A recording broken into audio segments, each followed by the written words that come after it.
Oh, fuck. Ah, what's up, lizards? How do we do? That was so. We're running it back. We're running it back.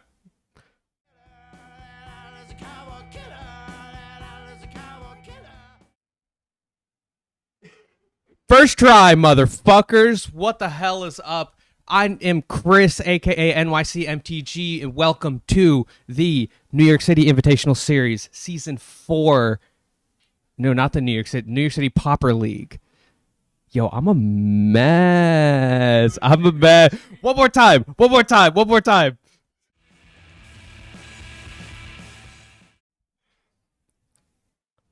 Bienvenidos a todos al New York City Pauper League Season 4 Invitational Tournament.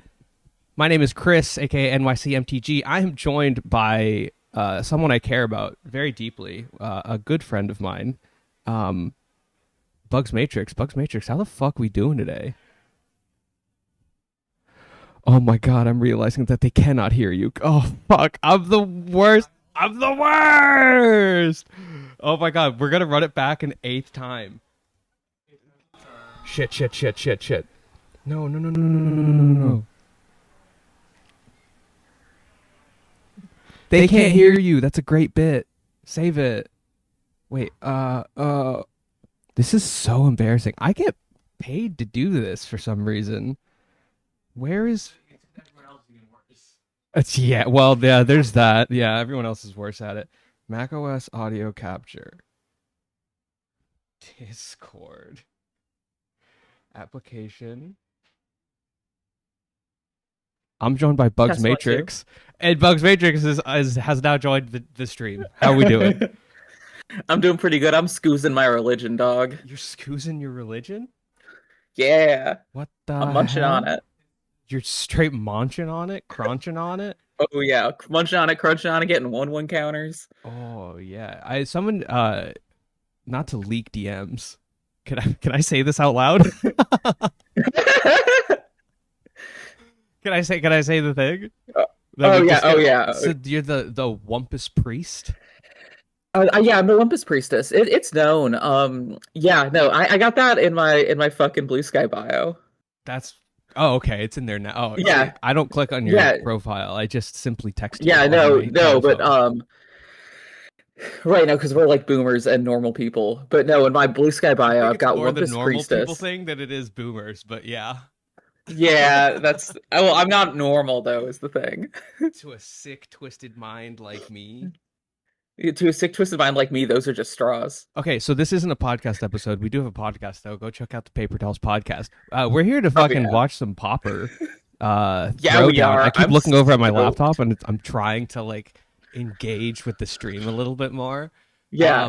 No, you're doing a good shot right now. So I've sent you some of the deck lists. At least I've sent you like the names of some deck lists, right? Yes. Yes. And there's some fucking spicy meatballs. There's some heaters. Oh my god, there's some heaters. Gonna be shuffled up today. But do you want to take a look at some deck lists, get a kind of little overview as to what we're seeing today? Yeah, I'd love to take a look at the spice. Let's go. So as I'm just kind of getting all this shit set up, this is an invitational tournament at the end of the New York City Pauper League, which ran for 16 weeks. We have our top 16 by league point qualified players. We also have 2 players who won invitational tournaments to qualify for this. So we have 18 players total, ranging from across the 5 boroughs. Not the 5. We don't have any Staten Island players. Fuck Staten Island. But we do have some players from Jersey, which is, I feel like Jersey City has more credence to borough. Being a borough than Staten Island does. I am not suicidal. I know how to swim. I do not own a gun. Yeah, I'm gonna get some Staten Island shooters at my door. Let's take a look at some deck lists. Oh my god. Take a look at some deck lists. Okay, I mean, hey, there's that. All right. So these are going to be ordered in by league points. This isn't a seeded event. The format is going to be top 5 rounds of Swiss and then cut to top 8. We do have some players that have buys because they've qualified via multiple methods, whether it's by raw league points, by winning an invitational, being the having the most amount of points at a specific store. We have 3 participating stores in the Pauper League. Regardless, let's get into it with our number 1 pointed player. I don't know how to it doesn't make sense to say like, oh, our number 1 player, even though he is number 1 in my heart. Ryan Davis. What do you think of that picture? That is a crazy spicy record. Yeah, this motherfucker's cracked as shit. This dude goes nuts, show nuts, and it looks like he's pretty varied on what he plays too. Wow. Yes. So he has did Ryan win one of the fucking Wait, who won? It was I think he won season 2. I think he won season 2. So as a result, he's kind of chilling, which is why he's playing Naya Ramp according to Melee GG. This is Aura Narlids. This is oh my god. You sent me this last night, and I was just like, "Dog, what is this pile? I'm obsessed." This is like a New York City like sweetheart deck. This is a labor of love. This deck has killed people fucking dead. Like yeah. I'm not surprised, dog. This looks like it's just like, here's a bunch of good shit, deal with it.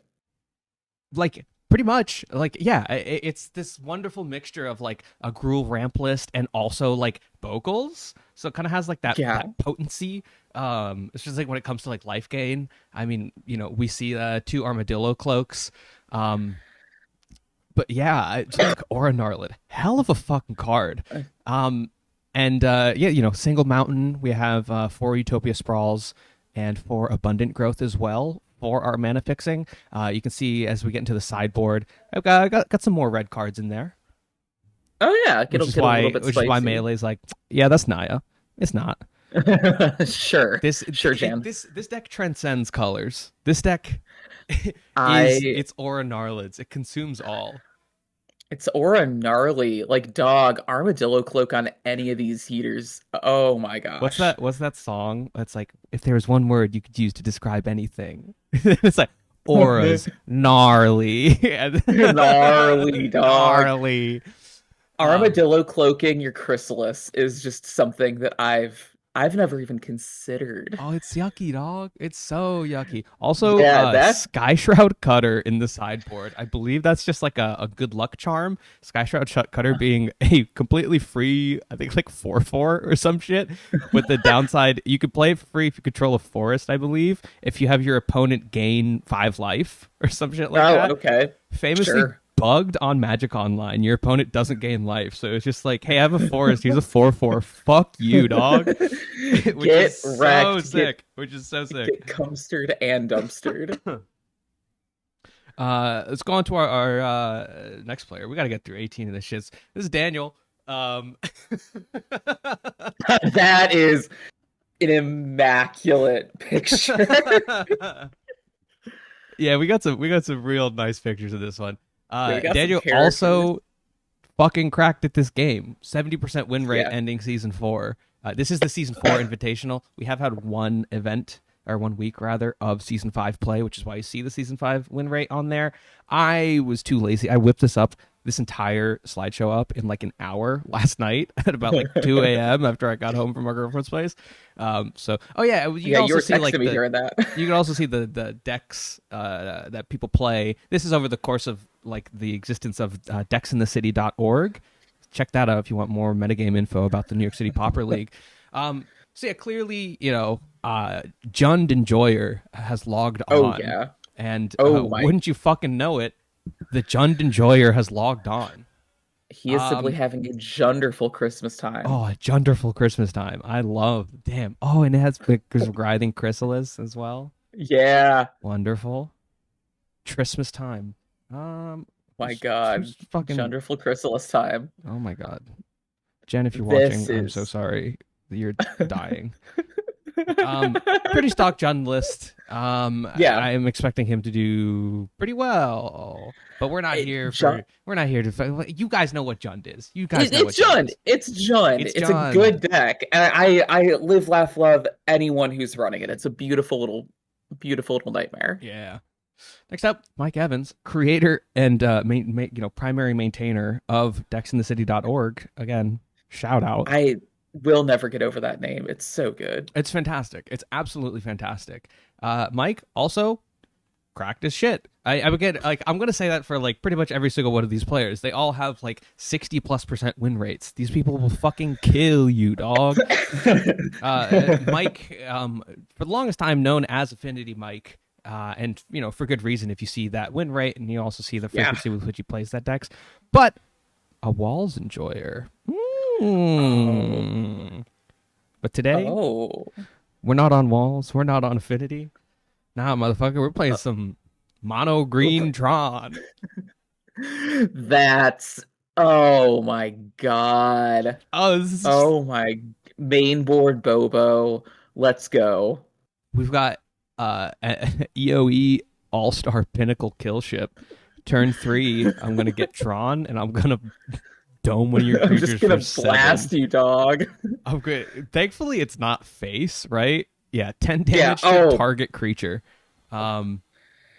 I would struggle to. I mean, like, even if you're going up against like mono white heroic, shit, you can still nuke a motherfucker. Yeah, no, my god. Yeah, your orbital laser. Yeah, I love Meteor Golem. Like, I mean, yeah, it is Meteor Golem. Fuck. It's just straight up Meteor Golem, dog. Yeah, and what's also nice is that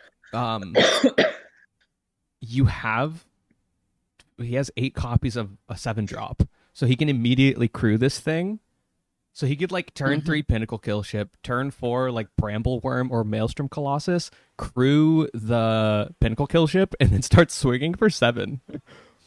So like this deck's kind of crazy, actually. Like this deck's got some legs. This has some juice. It's so cool, and it's literally Gruul because of a little bit of removal. That's so funny. Some breath weapon. A Caravex Torch, which is so sick. It's Fireball, but it costs 2 more to interact with on the stack. It's one of the few cards in Magic that references the stack. That's hot tech. Yeah, this is so cool. This is so cool. Next up, we've got Colin. Colin, I believe, won the first or maybe the second New York City Pauper Open, which was pretty cool. Colin has, came onto the scene playing Rakdos Madness, very quickly started playing Wall Spy. As you do. As you do. And today he's playing Jeskai Gates. Yeah. What do you think of this? This is... Dog, it's Caw Gates. It's Caw Gates. It's not Caw Gates. It's not Caw Gates. Look closely. No. Oh. This is like artifacts. This is like Jeskai artifact. Yeah, I was about to say, oh shit. There's not a brainstorm to be had. This is just... I'm hawking on my relic. I'm hawking on my synth. I'm Galvin my blast dog. Yeah. 4 Gal Blast, 4 Lightning Bolt. Like, tons of just value to be had. Yeah, this is just gnarly. This is gnarly. This is very gnarly. I very, very excited to see how this runs. Also just Guardian of the Guildpact is one of my favorite cards in this format. It's so good. It's incredible. It's incredible. It has protection from monocolored, right? So you can't bolt it. You can't block it with most every creature in this format. But what you can do is pump it with a Basilisk Gate. And say catch. Oh, this looks sick. Okay. So the feature match, just don't hit that. Okay. Give me one moment. I have to choose our feature match. Our feature match actually let's see here. Can I get and then just like let's get Flores as the backup feature. The great thing about choosing any of these decks is going to be a fantastic feature match. Okay, They get literally anyone else. All right.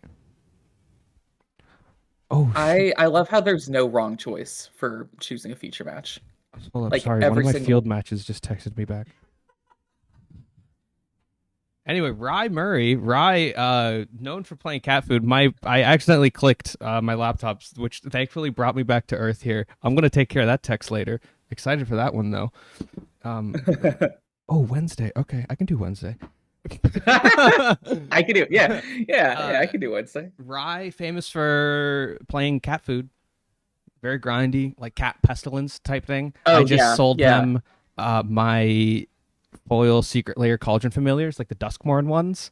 Oh dog. Yeah, they do look pretty sick. So if Rye, if they show up on screen, you'll see my former cats. I had to give them back to the pound.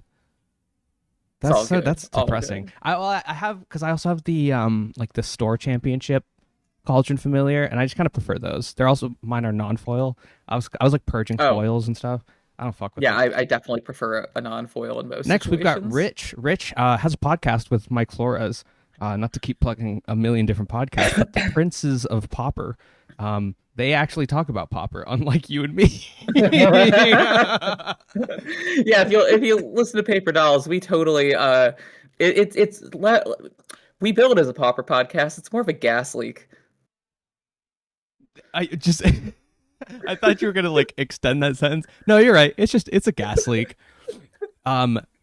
Rich comes from like a pre-modern background, if I recall correctly.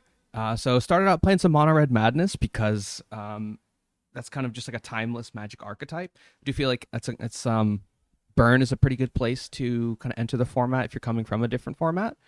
But for the longest time played some Dimir Terror, but guess who's back on their bullshit? Oh God. I love this Madness deck so much, dude. It's incredible. It's like, this is just like, all right, what you got, bro? I'm gonna burn your freaking face off. I'm gonna fuck. Hey, look, it's your opponent's just down, and they're gonna fucking kill you, and that's what this deck does. Like, welcome to Fight Club, dog. But talk about it. This time, we're talking about it. Oh my God. It's just again, oops, all value. Like every card's both threat and engine, which is terrifying in like a fast burn deck. Oh my God, it's miserable. It's absolutely miserable. It's absolutely I have been seeing, and I think it's been a while since I played some Madness, but what's interesting is that, like, yes, this deck is explosive, but it kind of also, the engine that you kind of referred to, operates entirely at sorcery speed, right? You see Faithless Looting, Grab the Prize, Highway Robbery, all of our discard spells. Granted, we have Voldaren Epicure, but like that's a little different. That's like one in, one out. It's all sorcery speed, so it leads to some really interesting timing decisions to be made. But we all know Madness Burn. It's a lovely little thing here. Sophia, our resident Petitioners player, is playing Petitioners. I'm gonna mill you. Yes. I'm gonna mill me. I'm gonna get this Lotless Giant out. I'm gonna fucking kill you. I'm gonna zoom through these because we do have our future match like getting seated as we talk. Yep. So Ryan Kreitz, one of our resident Elves players, is playing Elves. No fucking shit. Bill Ellis. We'll just let that one sink in a little bit. That's good. That's good as hell. Is playing a deck he's never played before, ever in his life. The second I found this out, I texted him and I was like, "Are you okay?" And he was like, "No. This is not a cry for help. This is a declaration of war." Oh, I love that. Oh, I love this that. This is sick as hell. Hell yeah. So, I think, we see some slower decks. I think he could like run you over real quick and nice. Yeah, no, this is Mono Red Affinity, dog. Next up, we have Cassidy. Cassidy's going to be one of our future match players in just a few moments here. Cassidy, Flickertron, our season 1 winner, won it with Flickertron. Also, CEDH jump scare in the bottom right there of the sideboard. Mystic Remora. That's what you were telling me about. Yeah, dog. I didn't know this card was legal in this format. I knew Ristic Studies was, but Mystic Remora is crazy tech. Mystic So Remora is I and Flickertron, that it's fish is gonna crazy. stick around for a while. Exactly. You just have so much mana to pay for it. Aubrey, with a nice black and white photo playing Black Sacrifice. Straight ahead list. Love to see it. Michelangelo, I don't have a picture for him, but he's very handsome. Is playing Elves. Love. Giovanni, I don't have a deck list for, but he's playing Affinity. Chris Danis, who's going to Esper or be. Grixis? That's a real good question, dog. Hold up. I mean, we'll just find out. Yeah. Black Mage's Rod, Blood Fountain, Evisceration Sight. That um, that Neither. Rakdos Affinity, baby. Rakdos Affinity Rakdos dog. Affinity. Oh, Yeah, I we got love that. four Packed Altera in this bitch.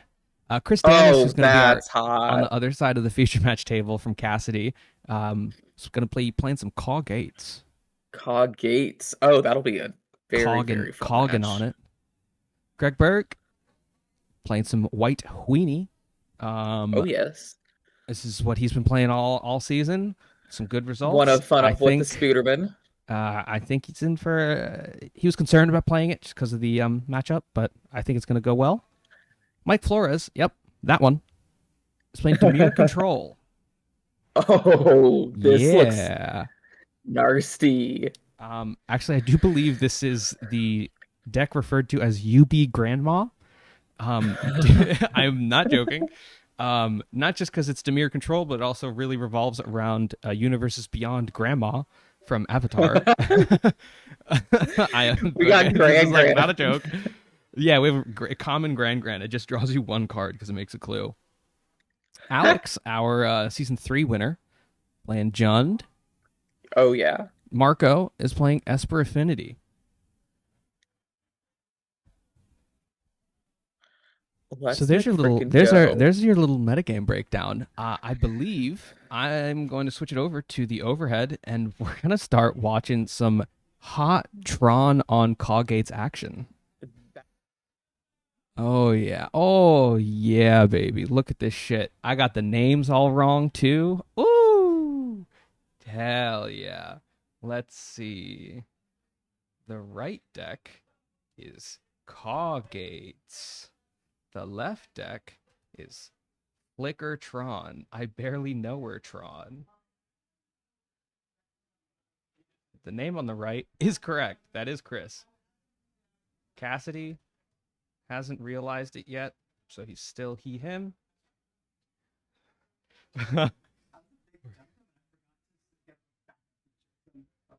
That doesn't matter. This match is gonna take fucking forever.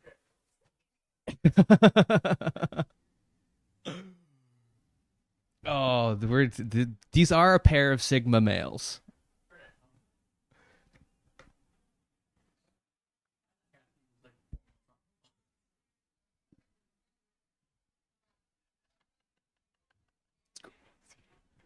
Cassidy going 6. Chris looking at a hand of seemingly like Squadron Hawk, Brainstorm.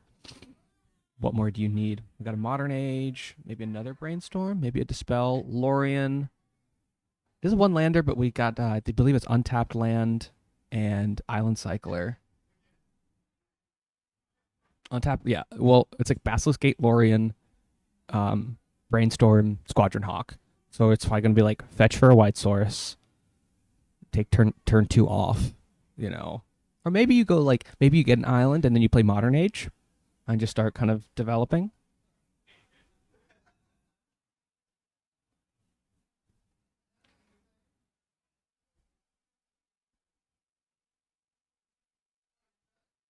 No, yeah, it's understandable. I'm gonna take a bite of my sandwich.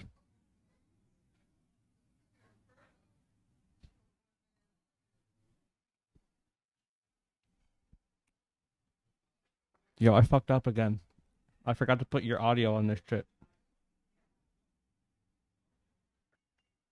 All Say good. something.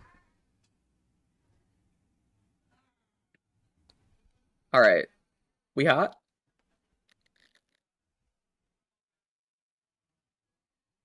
No, we're good. We're good. Hot. All right, yeah, Cassidy just gented for one of the Blue Dominaria green. duels. Yeah. The Yeah. Tangled Islet. God, I love those cards. They're so freaking useful. It literally like just complete. It makes Pauper Pauper. You know what I Yeah. mean? No, like we have crazy good mana in Pauper, all things considered. Oh wait, let me share these fucking deck lists with you. Thank you. Yeah, so you be like, what the fuck card is that? Two maps. Yeah, two maps, two that we are What the about to hell? see some crazy, crazy big What's that? money. Oh, geez, Bill, how come your mom lets you have two maps? 'Cause I gotta count to seven, dog. All right, crack a map. Hmm. Get Tron Piece 2. It is kind of interesting, like kind of the tempo that both of these decks have. Oh, that's punishable by death offense. Um, lots of like tap lands are lots of just kind of like very slow development of mana. Yeah, But Cassidy's gonna have this like top end. So Chris, it's this weird kind of like tempo thing where you really have to just. I feel like Chris has to keep pushing turn after turn. He's yeah. he's going to be incentivized to continue to make plays just to be mana efficient. I feel like the early game is going to be kind of revolving around that. Binning a Thraben Charm, which I don't I, entirely agree with here. I'm very curious as to why he doesn't need it. I mean, maybe he has another one, but like Flickertron, the payoff, it uses the graveyard. I would hold on to Yeah, that with my life. Um, yeah. but maybe every other card is like, I'd much If prefer he's having this. and we Cass fucked up, kill island. him. Yeah. Hey, Charles, how you doing? All right, and crack the second map to complete We are the Tron Line. situation. We are Amer- Tron line, dog. America Tron Line, baby. We are Tron Legacy. Tron Legacy, more like Tron Pauper.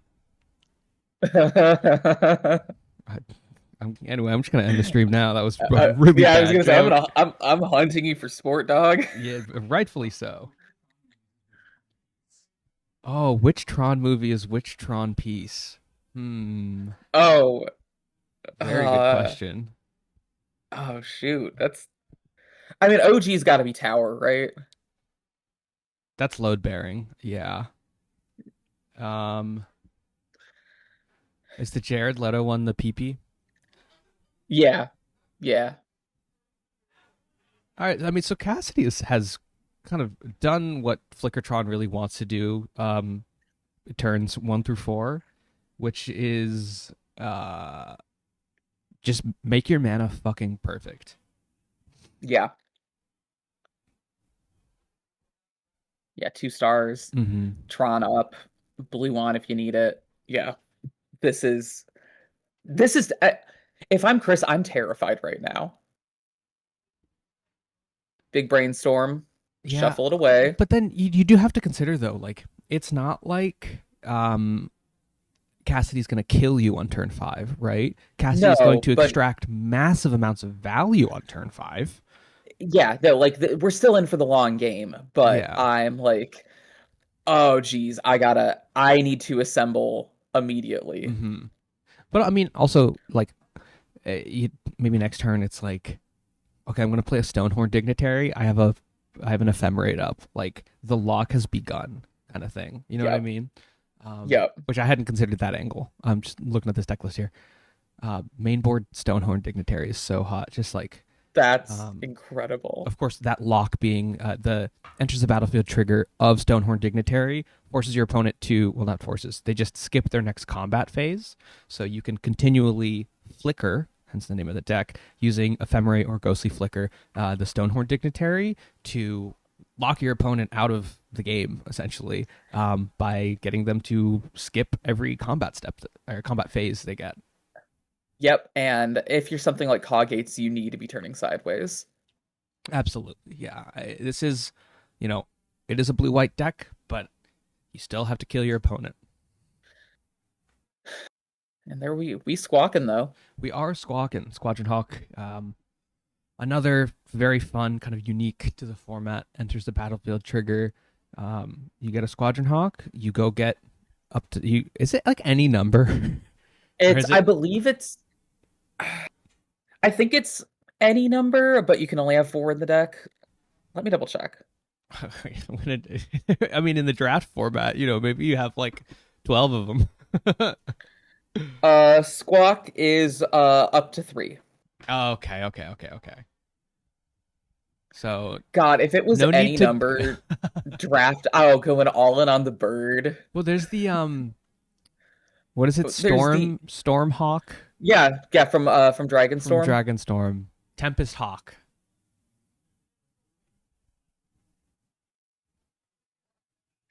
Yeah, that one you can go Brutal any play way about it. there. Chris Oh, wanted to counter the Muldrifter, which was met by an Unwind, which is not just a counter spell, but also untaps a bunch of lands. oh, and Drifter number Oh, two. yikes. Oh, that is just a nice little bit of tempo. Yeah, Also, Drifter can block a squawk. it is true. Well, we do have our Basilisk Gate though, right? So like we have a 3/3 Hawk coming in, which isn't nothing. Yeah, Oh, should be this Vector Glider is going to be great at blocking. That's a 2/3, or is it a 3/2? I always fucking forget. I think it's a 2/3. Um, that feels right. I'm thinking of Delver. Yeah.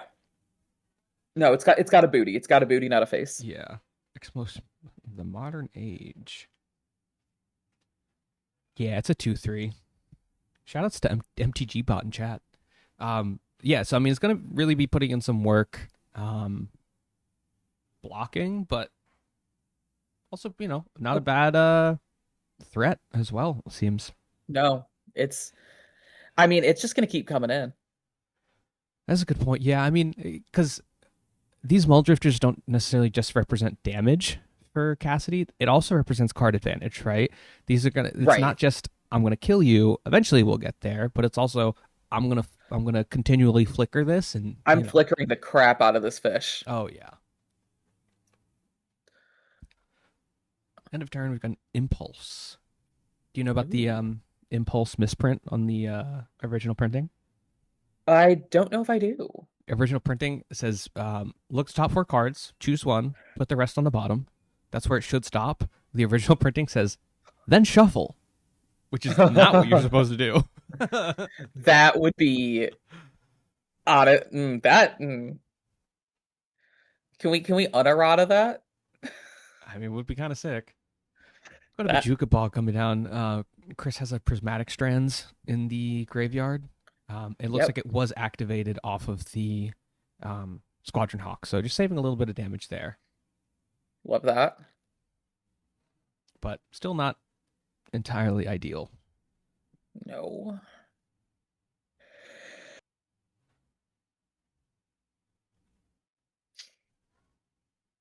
Tons of mana on Cassidy's side here. Yeah. We're at like 9, and then we also have the 2 Prophetic Prisms to filter, so limitless possibilities. I mean, like, are you considering playing the Generous Ent that's in hand? I just like hard cast. Honestly, that's a that's a big boy. Oh, a Murmuring Mystic, Oh, brutal. oh, dog. That's unreal. So I literally just learned the other day why it's named Murmuring Mystic. It's because a group of some kind of bird, I forget which, is called a murmuration. And I'm like, What? yeah, This is news to me. yeah, no, let me hold on. Let me get the right bird. It's a cool bird. A Murmuration. Very interesting.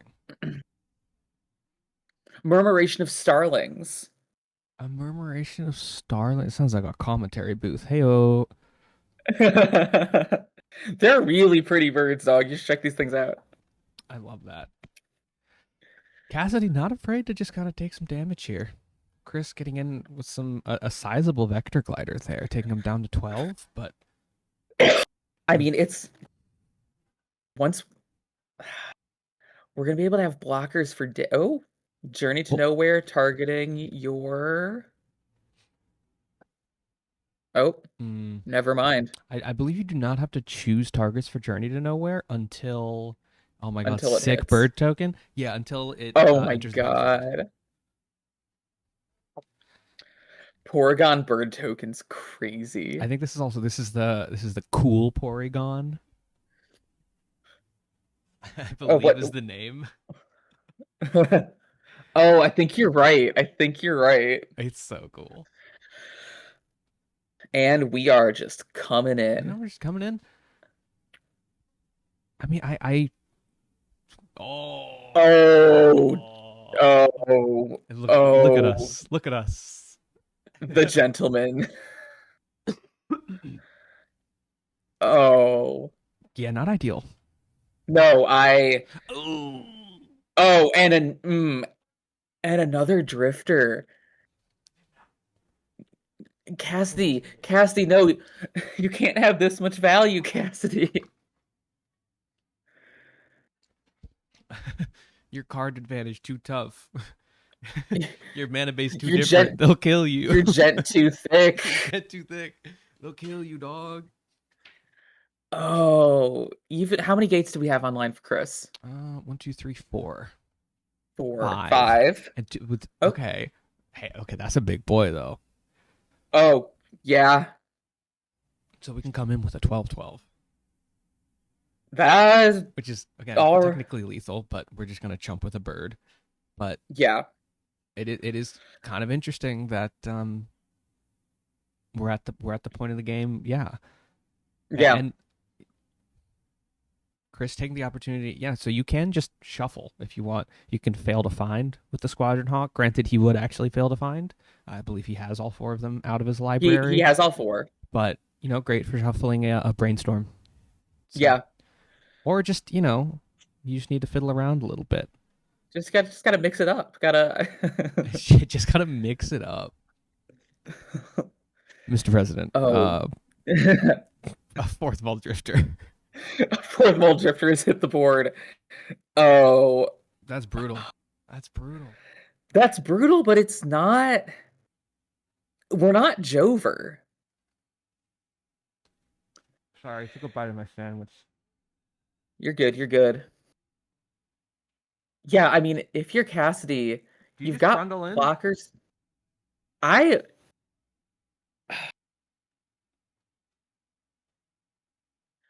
We're thinking about it, I mean, but yeah. I mean, You gotta kill him. You gotta kill him at some point. yeah.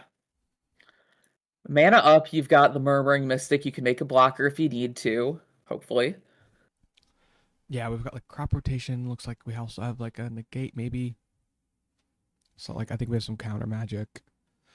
Yeah. Another Ent? Or is that a Pulse of Marasa?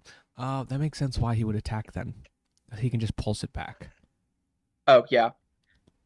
and gain 6 life. Yep. Oh, There we go. there we go. Pulse of Marasa lets you return a creature or artifact, I believe, from a graveyard to that player's hand. So you can target your opponent with it. Interesting little interaction there. And you also gain 6 life.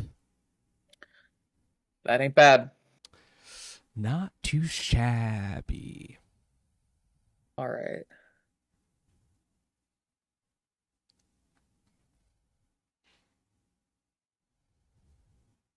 That's interesting. We're kind of diversifying our pumps now because we do Yep.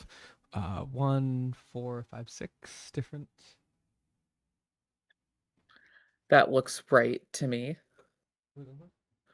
All right. Another drifter goes down, but does not matter.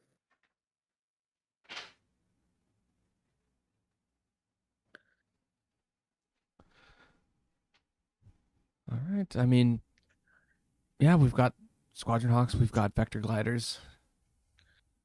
Oh, that Yeah. breath weapon's looking juicy though. That breath weapon Oh, is oh.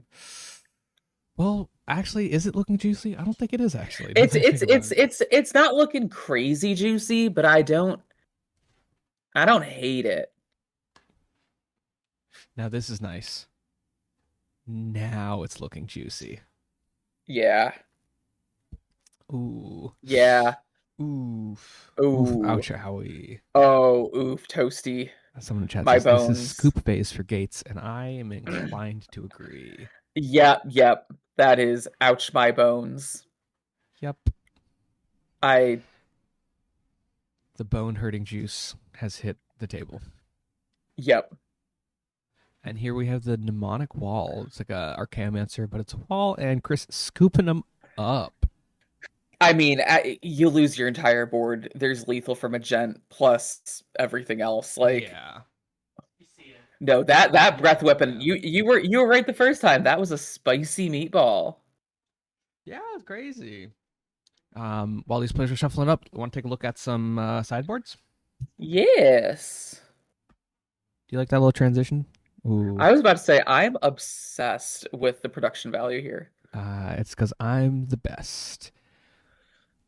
All right, Flickertron. I mean, just does seem kind of like a good matchup. Do you bring in the fish? That's the real question that everyone wants to know. If I'm feeling a little confident, I stunt on him with the fish. Just for the Like swag factor? I, because that's such a Yeah.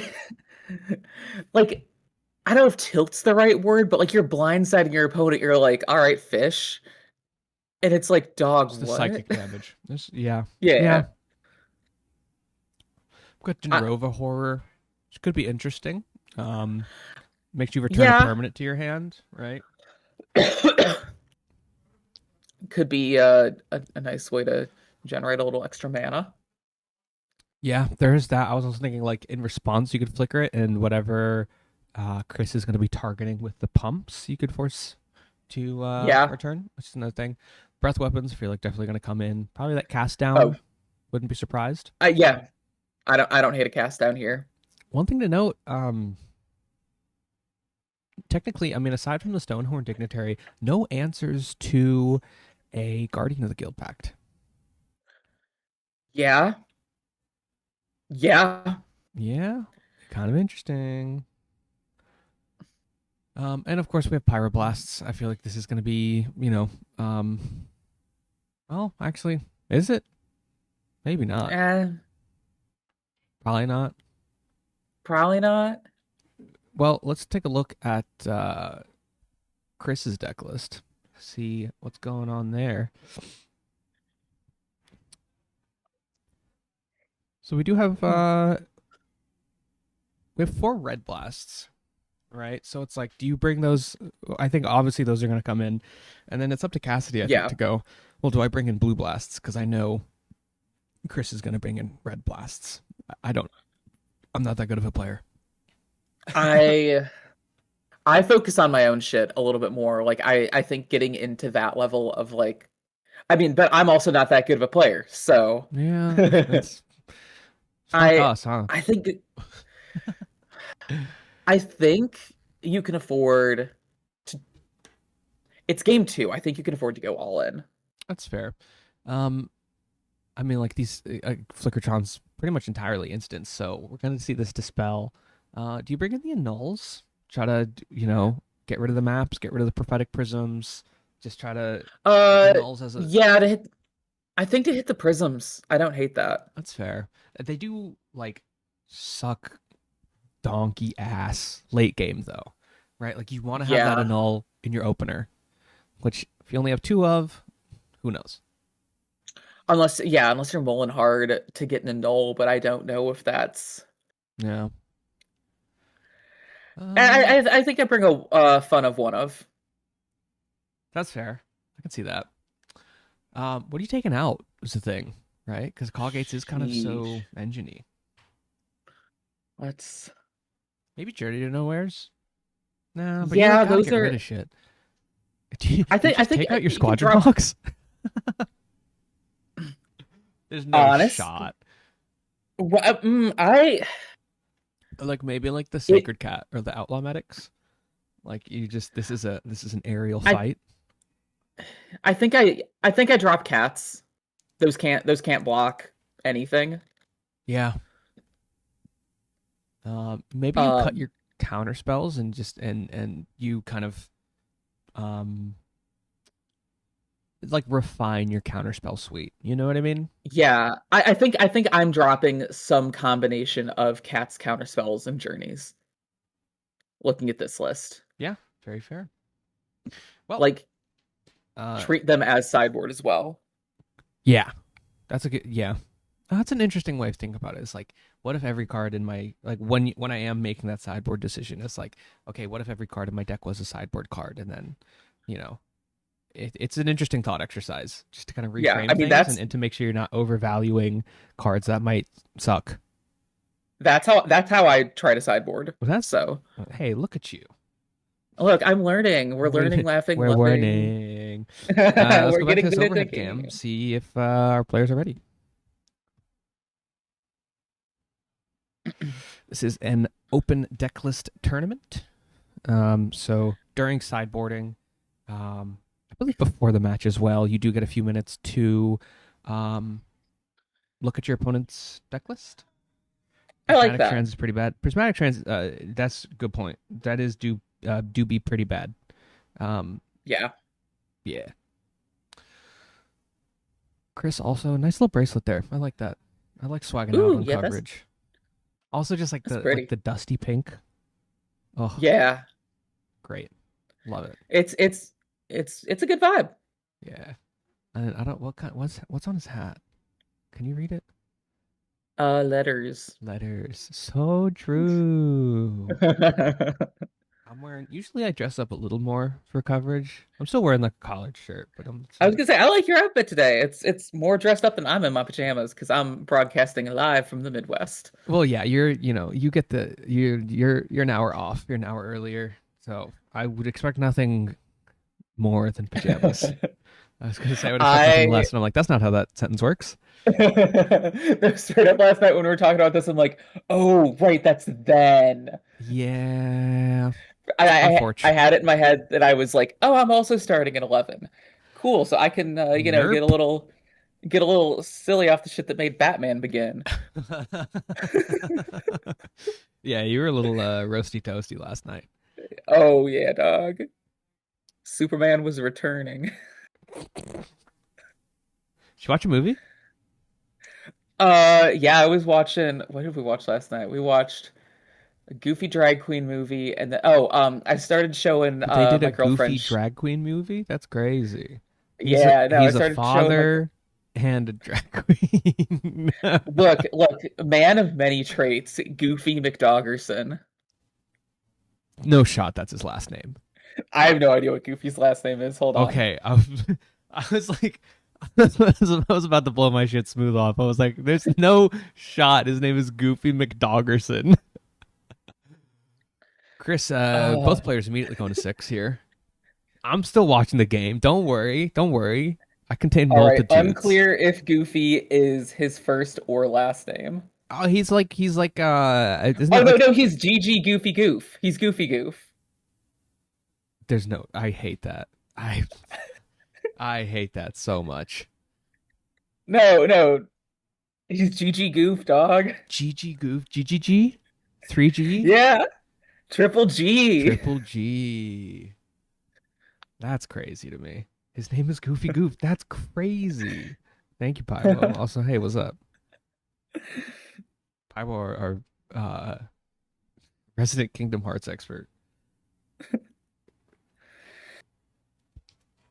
His grandfather was Captain Goofbeard. Okay, this is done. This is over. We got a tapped gate, and we're getting ready to go. We're back in. Should also be worth noting. Be on the lookout for. I believe Chris usually marks it with a red sleeve under the card. We will see some of these gates be named on red for these sideboard cards. We did see a nice revised red blast in hand there. Oh, hot. Yeah, and I love a turn 2 decision point. Do we want to keep up counter Yeah. magic? Do we want to run out of modern age? I no, with the map on hand, or like with the map on the map's not gonna. Yeah, I think that's the right move. I like it as well. I really don't hate it. Shape your hand a little bit too. Yeah, drop a cat.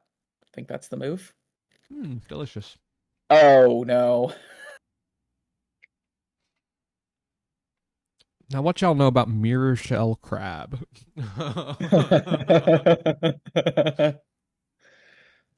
It's one of the only stifle effects we have in the format. It costs 4 mana, which is why no one plays it.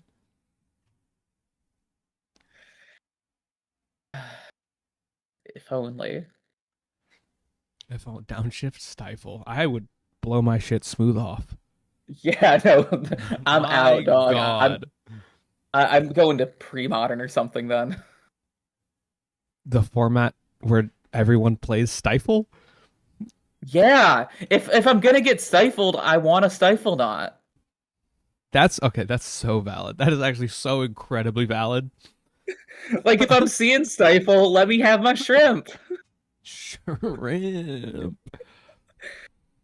That's straight up some of my favorite art in the game. I love the big boy. Oh, it's fantastic. What's your favorite Pauper art? Oh, uh, hmm, Yeah. and I can't say the island with the snake.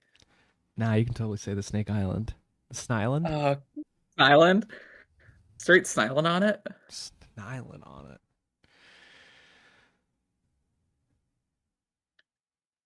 Interesting.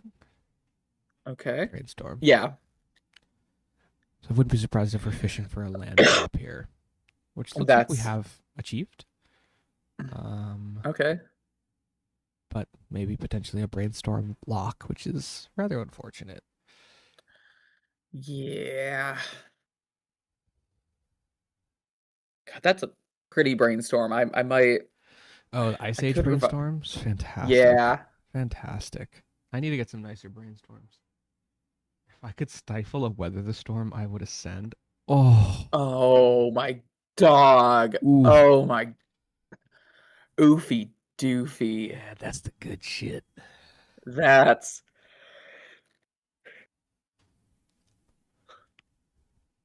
that is some straight up GG goof shit. Oh, yeah.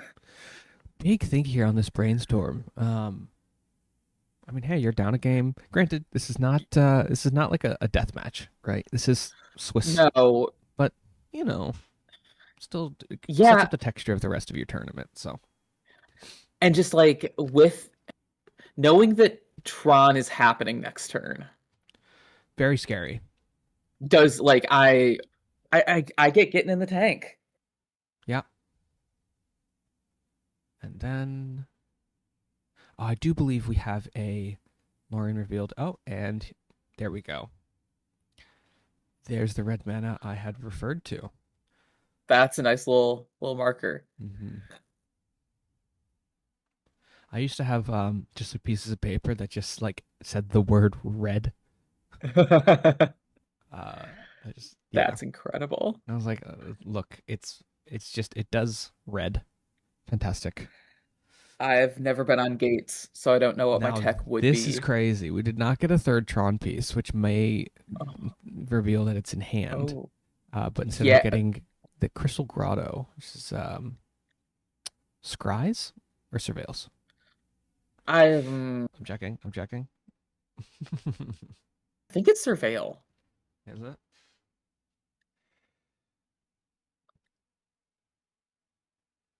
It's a Scry. It's a scry. Okay. Yeah, so we do have the third piece in hand, but it does look like Cass just wants access to colored mana here. Um, Reasonable. completely understandable. And I think, obviously, very Talguy. Yeah, we have Impulse and we also have Unwind in hand. Only the Impulse is going to be castable, though. Um, Mm. so Chris is just going to be maybe a little, is maybe expecting a Prohibit. All Squadron right, Hawk. Squawk. There's the Prohibit. And do we see the Red Blast? How much do you care about your Squadron Hawk here? I Because it looks like we do have another Brainstorm in hand as well. I think I try to protect the squawk. I mean, it's the name of your deck. Like I want to start getting online. I want to start pushing damage. We want to, what's the, so we have Tron line. What's the, is it like Squan line? I just squawked up. Squawked Got up. the squad. Yeah. Yeah. Mm. Oh, very Oh, interesting. I don't hate that actually. You know, I we could, like that. yeah, good point. I like that. Yeah. One, a A two, two, a a three. three.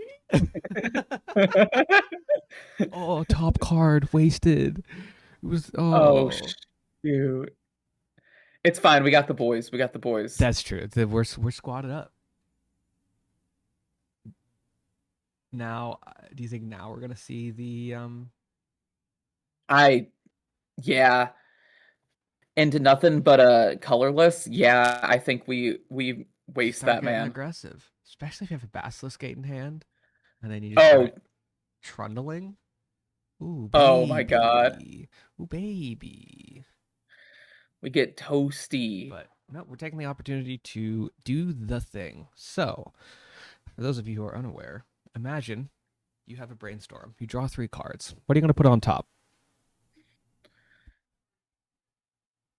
You have a Hmm. brainstorm and you have 3 Squadron Hawks in hand. I go, I'm going to cast a I'm brainstorm. You draw 3 cards. gonna squawk it. Yeah, I think I'm going to put 2 Squadron Hawks on top, right? 2 of the 3 that are in my hand. And then I think I'm going to play one of those Play the other Squadron squawk, Hawks, right? reveal, and then And there you shuffle. go. I do believe you like you got to shuffle your shit, dog. Dog. I think he is just yeah. Okay, there we go. Yeah. I mean, It is Chris would part of the never. resolution. Yeah, Chris would never. Yeah.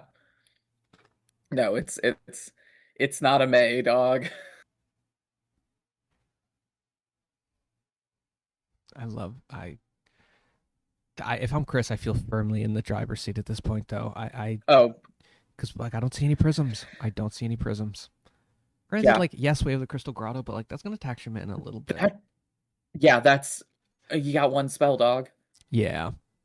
So we'll see what's going on in Cass's hand. And we got blast up. We have wall. We do have the Stonehorn Dignitary, so we can, but we don't have like a flicker effect. So Hmm. yeah, I think we're just gonna play this, hold up this impulse, and hold up this unwind. Sounds good to me. Don't hate it. Okay, here we go. Okay, Oh, it's happening. It's happening.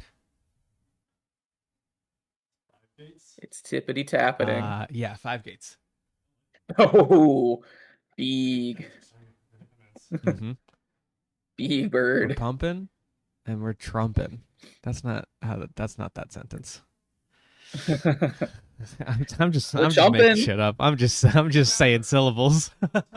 I'm pumping. Are you chumping? It is timed. Yeah. 5 rounds of timed Swiss and then untimed top 8. Incredible. This is Flickertron. Yeah.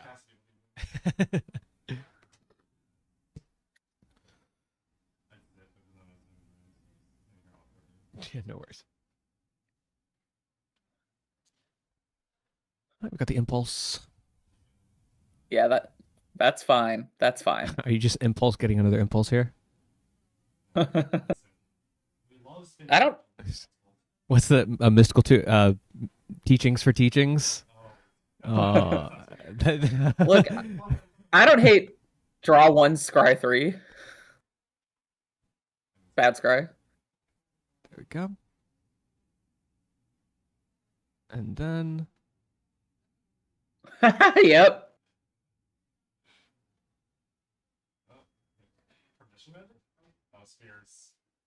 spell pierce. There we go. Yeah. Stonehorn Dignitary is going to be kind of a bitch to deal with here, though. It's because Chris does have the. Also, his hat says the Salt Shed, it seems. That's awesome. I don't know what the Salt Shed is. Um, Yeah, I think we have like a Could be red blast in anything. hand. Yeah, we definitely have a red blast in hand. So I mean, you got a heap gate, you have a colorless land, and you have a blue red land. So I mean, I don't think it's unreasonable to slam the Stonehorn Dignitary, right? I I say go for it. Like you got to start applying pressure. Oh, Okay. okay.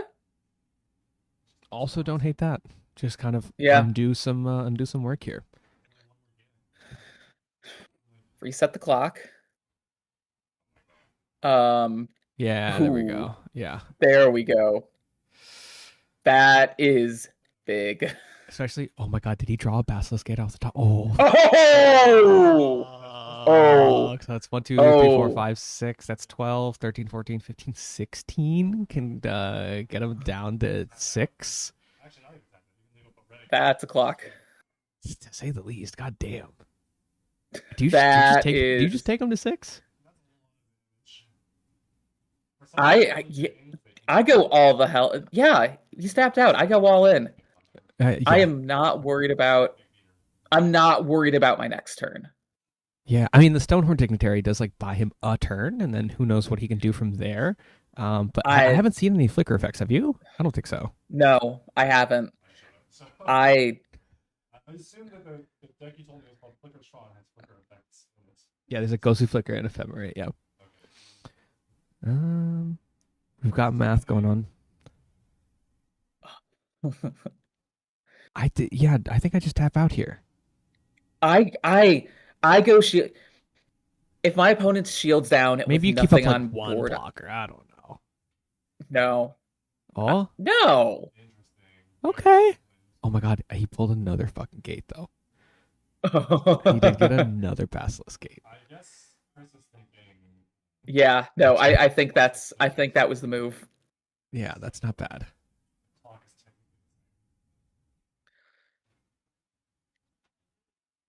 Oh, the kitty cat. Ooh, How many players? okay. We have 18 players. We do have a handful of players that have round one buys because they qualified multiple ways for the invitational. Um, these are not those players. This is round one still.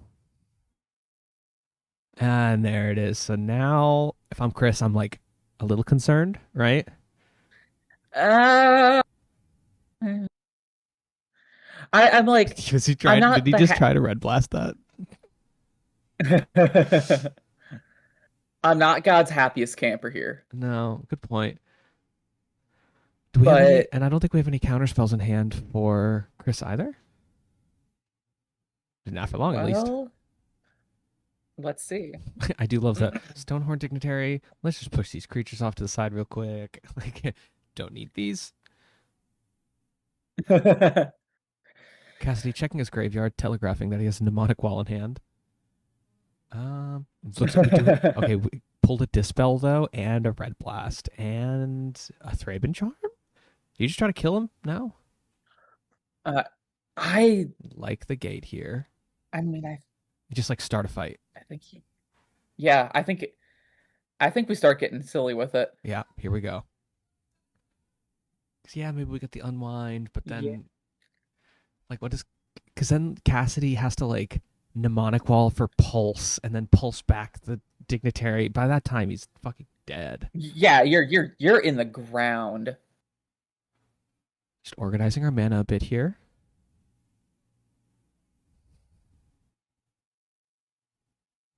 I mean, this is an instant speed fight, right? Like, Yeah. do you just? He I has what 4 mana up, I'm which is enough for the unwind. oh, Let's start a fight.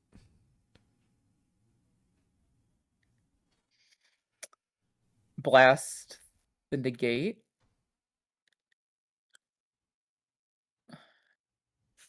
Okay. Or do you just go, okay, you got it, and then you just prevent the flicker? Yeah. I Okay, Oh, pierce it. sure. I mean, I guess also untapping the lands is huge, right? Because then Cassie just goes, okay, now I'm also going to rebuild. So actually, it's a good point. Yeah. No, I really like that Got a play. red blast in hand and technically access to Red blast in hand. another. We can filter through that heap gate as well. So we have a red blast and we have, I don't know, maybe anything else? Any one mana spell?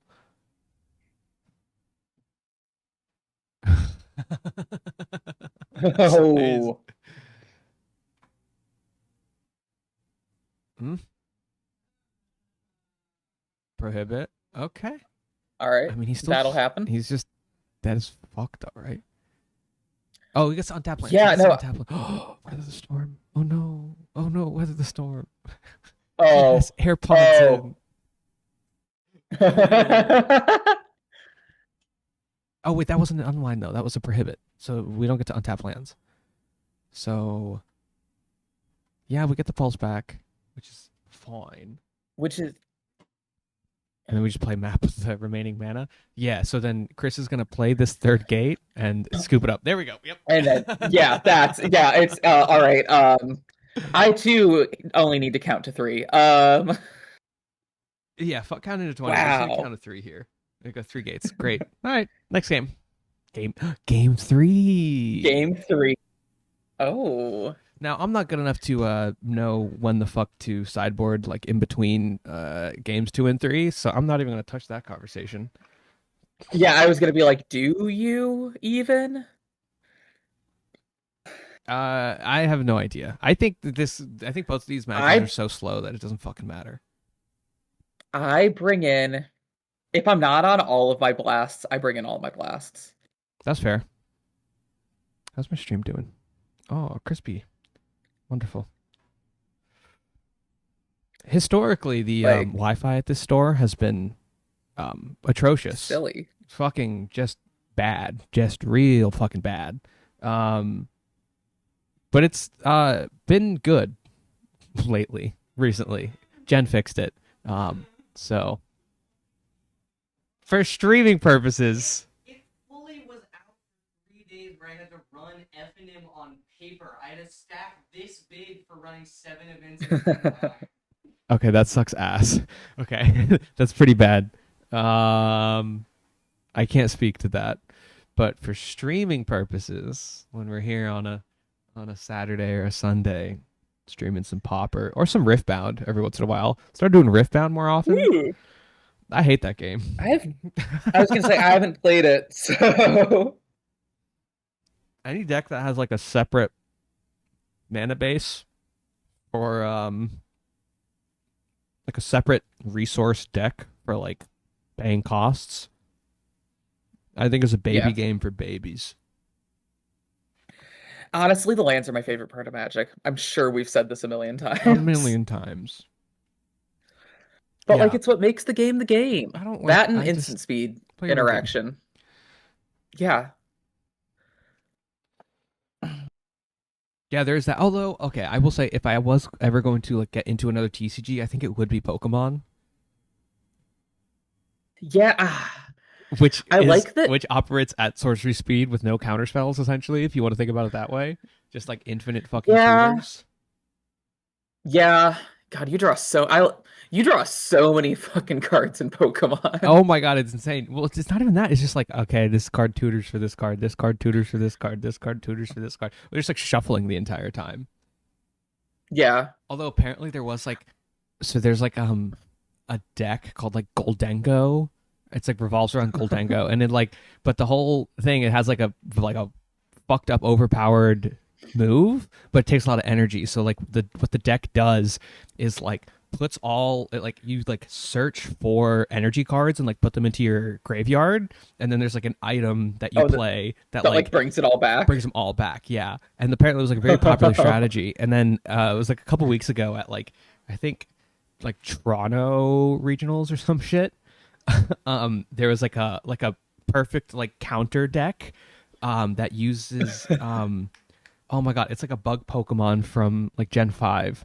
Oh fuck. It's like really cute. It's like a super round, kind of looks like a sweet pea thing. Oh, okay. Yeah. You know what I'm talking about? Yeah. And like Yeah. literally just has like a static ability of like you can't use items. It's just like you just like play this fucking Not Pokemon, and then not the it little was hate bear. that's like literally what it is. It's just like hate bear. So it's like, okay, I want to play this little thing, and then it was literally just like Drago, Drago, Drago, Drago, and like literally just like clearly like you've thinned your deck a little bit, so you're gonna deck out before I do, and that's the entire game. And like I saw like a sped up match, and it was just like Drago, That Drago, is Drago, Drago, Drago, and I was like, Pokemon seems fucking sick. that's atrocious. I am sold on the game. Yeah, it was a complete sicko shit, like complete sicko shit. And I was just like, I need to Like play this I game love immediately. Mill. I love grindy Mill. Yeah. There's like pre-modern for Pokemon. There's like base Fossil and base Neo. Oh shit. Yeah, which that's super sick because it's like essentially like all the Pokemon cards that like we had like growing up. Yeah. Just like Oh my when it was like, god. what do you mean different printing of Blastoise? This is the only Blastoise. What are This you is talking about? Blastoise. Yeah. Oh my god. Which that's super sick. There was like a loading ready run, like, is this your card? For like a couple weeks, they played Pokemon and they played like all the base Neo shit. Get started off here. I need to check that out. Tron Land, fetching a gent, tap land. Let's keep talking about Pokemon for like, I don't know, maybe a I was gonna turn and a say, half? like, while we're getting set up, dog, the best pack of Pokemon cards I ever opened was a fossil pack that I bought at a gas station. Ooh. Um, I hit ancient or what it was like ancient fossil was the name of the card, the that lets you turn Mm. into Kabuto or Ammonite. Yeah. Yeah, I Sick. hit the fossil, I hit Kabuto, and I hit a foil Kabutops, That's all in the hot. same pack. That's hot. Um, Cassidy's mana base I kind of poopy right now. oh yeah, We got two PPs and PP. Oh my god. yeah. Whoa, that's crazy. Oh. We got three This is PPs. PPP. Yeah, we are gonna go digging. Yeah. Is that Was that three all? towers? Oops, That all towers. that was 3 towers. Oops, all Oh God. Oh fuck me. Brainstorm. That 3 towers off an impulse is crazy. I love that snap keep one of them, but like Mm-hmm. shit, dog. Pokemon podcast has ended. It has, yes. Sorry. That's kind of episode I 4 was is us talking about Pokemon. I was about to say let's no wait is we gotta do Pokemon or Lego. Okay. Lego, and then we have another guest episode, and then we talk about Pokemon. Plenty of time for Sounds us to good. prepare to learn Pokemon and get good I at mean, it because we're coming from Magic. I've played some the Pokemon the mobile app version. Oh, Pokemon Pocket. Pokemon Pocket Pocket? TCG. Yeah. Yeah. I played a little bit of it when it came out. It was pretty good. And then I was like, at this point, I'm just like doing my dailies so I can like crack a pack. And I'm like, this feels like Yeah. cocaine. So I stopped. Yeah. What? Oh my God. I couldn't keep up with all the set releases. I never got, I Oh. was never there for like this first set release. Ooh, Oh. squawking on it, dog. Squawk with my basilisk.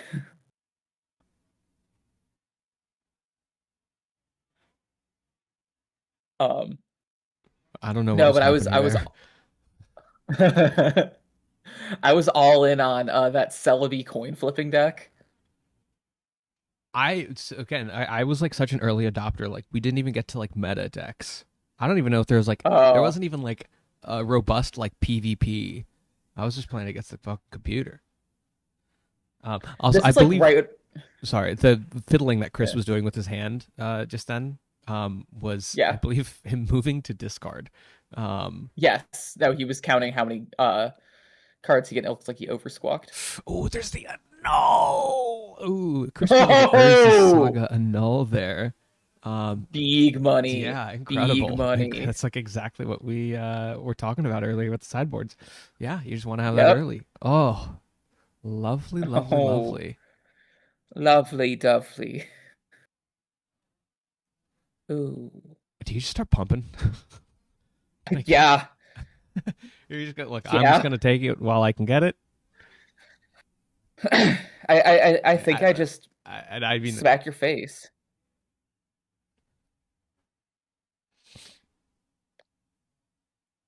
I mean, I'd love one more gate before I start pumping. yeah, fair. Let's get in for one. Bink. I love a little Yep. bink. Looks like Miss Landrop is kind of Is brutal though. kind of Nope, never mind. we got there. We got We're there. saved. We're saved. And then Tap 2 for Yeah. a squawk. there's one.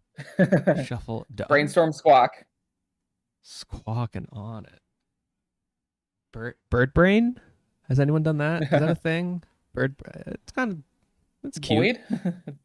Yeah, the Boyd. Budu with itchy pollen. Sorry, I just looked over. Yeah. That's what it is. Budu with itchy pollen. So sick. So sick. That's I love awesome. it. Ooh, a breath weapon. That's not. Yeah, it's not ideal. Yeah. Thankfully, nothing of value lost off this Bajuga bug, I don't think. And we have prismatic strands in hand. Would have been useful, but yeah, no. Lots of red blasts in hand, which you kind of you love Yeah. to see it. Do you love to see it? I don't hate seeing it. All right, we've re-entered Beater Town and Squawk. And squawk. I believe that is And the final land. squawk of the deck.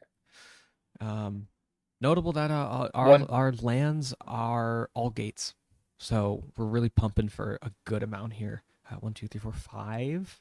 So we'll have Okay. 7 damage coming in each turn. Cassidy kind of still yet to Really developed. have a creature. I mean, no creatures in hand. We have a Hydroblast. We still don't We have the Stonehorn Tron. Dignitary though. We do have the Stonehorn Dignitary, but I think he's gonna want to hold on to that. Yeah. Taking back the land drop. Understandable. We're cycling a remote isle. Okay. Still just playing that Tron land though. Tron is not on. Oh yeah, you're right. Damn. Yeah, we're pissing on it. Oh, pulled another gate here. That's Yeah, let's yeah, do get some a little life bit of gain. life.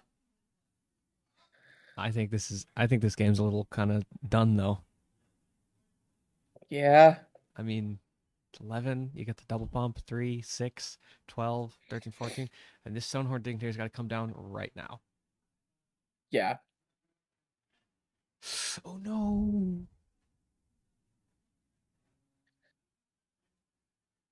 Okay. Great little some patience there though. Cast baiting out the counterspell for the map. But yeah, Stonehorn keeps him alive for another turn. Yeah, I mean, You pull a I figure, think it's you pull right to like an counterspell the ephemerate, map. and yeah, okay, it's over. Yeah. We're fucked. We're fucked. Draw. Draw pitch. Brutal. I mean, like, the ephemerate Yeah. a turn late. Just one No. turn. Oh fuck. Oh, dog. Nothing in the graveyard. Cass puts his hand down. You just got pumped. You go all in. You just You gotta go do all it. in.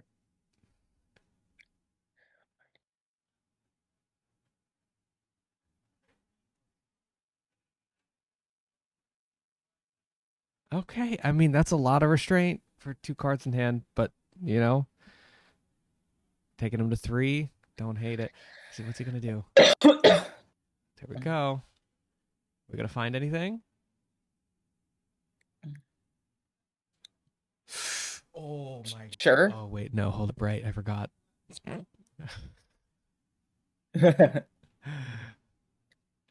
Yeah. Oh, it was off the evoke though. Second breakfast.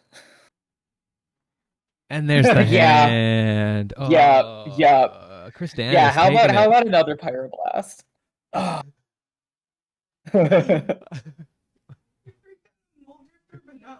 great match. It was tense. It was crazy. Yeah, that's normal. Chris Dan is taking it in 3 over Cassidy McAllister. Just toxic everyone right now. Cassidy lives. I've been to his house.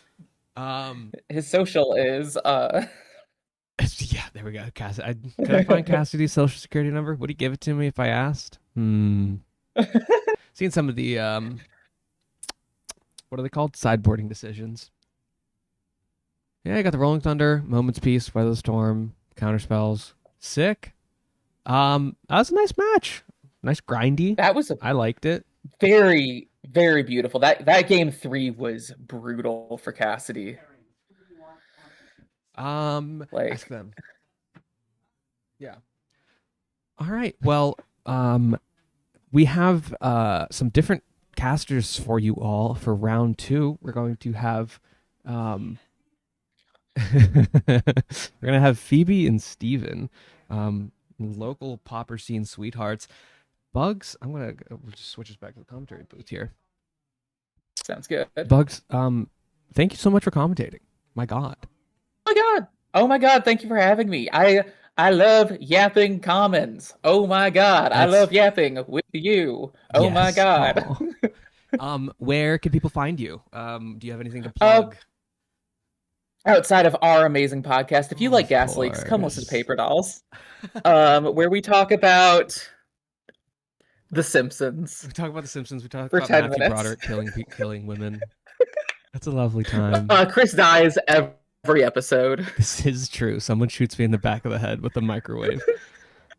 Listen to the podcast. It'll make sense. Yeah, but otherwise, find me over on Blue Sky. Ed is just Bugs Matrix at bsky.social. Bisky. You've been Bugs. I've been Chris. We're going to go on a short break, just a couple minutes. I'm going to play some tunes for y'all. Stay tuned, and we'll be back with round 2 and some wonderful new commentators. Both of them. Yeah, great. One's a caster, the other's a commentator. We'll be right back.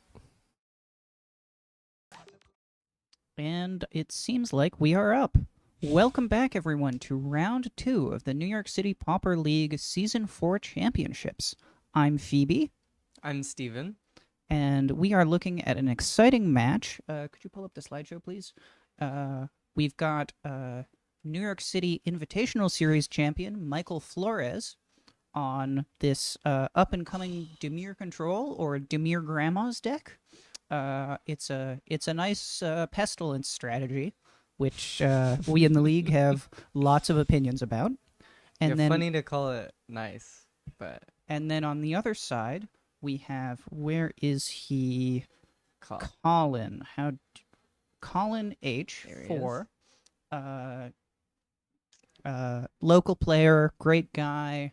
Nice record. Don't know any of his accolades, but successful Pauper player.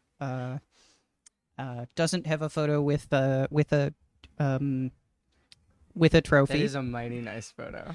I gotta be honest. And he is playing this Jeskai Gates deck that apparently doesn't fit in frame.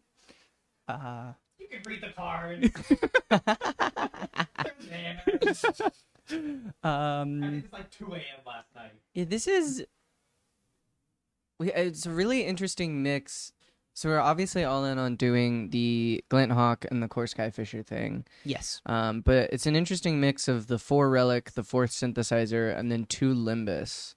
Which, Limbus, I suppose, is just the highest single payoff, because you get the scry and the draw on playing for itself. All right, we're going to pull up the match itself now. It seems like they're going. We're a couple turns in. Colin, real classy player, has color markers for his gates. That's going to be very nice for coverage.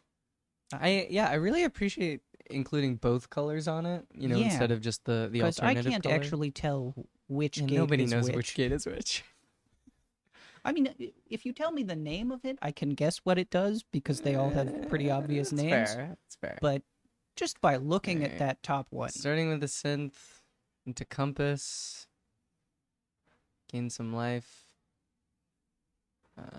Life gain going to be strange in this matchup because it's probably not super critical, but will end up creating some awkward situations for a late game Pestilence for sure, as we saw last season versus the more common Golgari Gardens Pestilence list. Now, keep in mind, our Dimir Pestilence deck here is on 3 copies of Troll of Khazad-dûm, so it can just transition into beating you down with an effectively unblockable 6/4.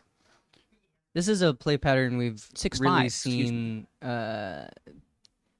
become more and more prominent, I feel like, in the format recently with these Dirt Leader decks, where if they're just ever not confident, it's not even necessarily a matchup question, it's just sometimes the easier plan is unblockable Ooh, 6. and we did see a little violation there. Colin played a synth, immediately went to flip up the top card before giving Mike a chance to counter it. Mike chose not to counter it anyway, but, you know, a little bit of loose play that we'll want to keep an eye on. It's an easy backup if needed, but we do have this relic online. Now, is that particularly relevant? I don't know what, if anything, Mike's control deck does with its graveyard. I'm not seeing anything main board. I mean, we've got flashback on Eviscerator's Insight, Sure. but I think we're mainly just going to use that to draw a card eventually. yeah, it doesn't seem like this is the deck we saw a lot last season, and we do have one of in this tournament. The blue-green Cat's Pestilence deck is making a lot more use of its graveyard, would have a much harder time against that relic. But it seems like Mike's just not very bothered by it. Now, what is this land that got played by Colin there that's in between the 2 gates? I don't know if I've seen that art before. Well, Is it that different art different for art of Basilisk? Basilisk Gate? It is.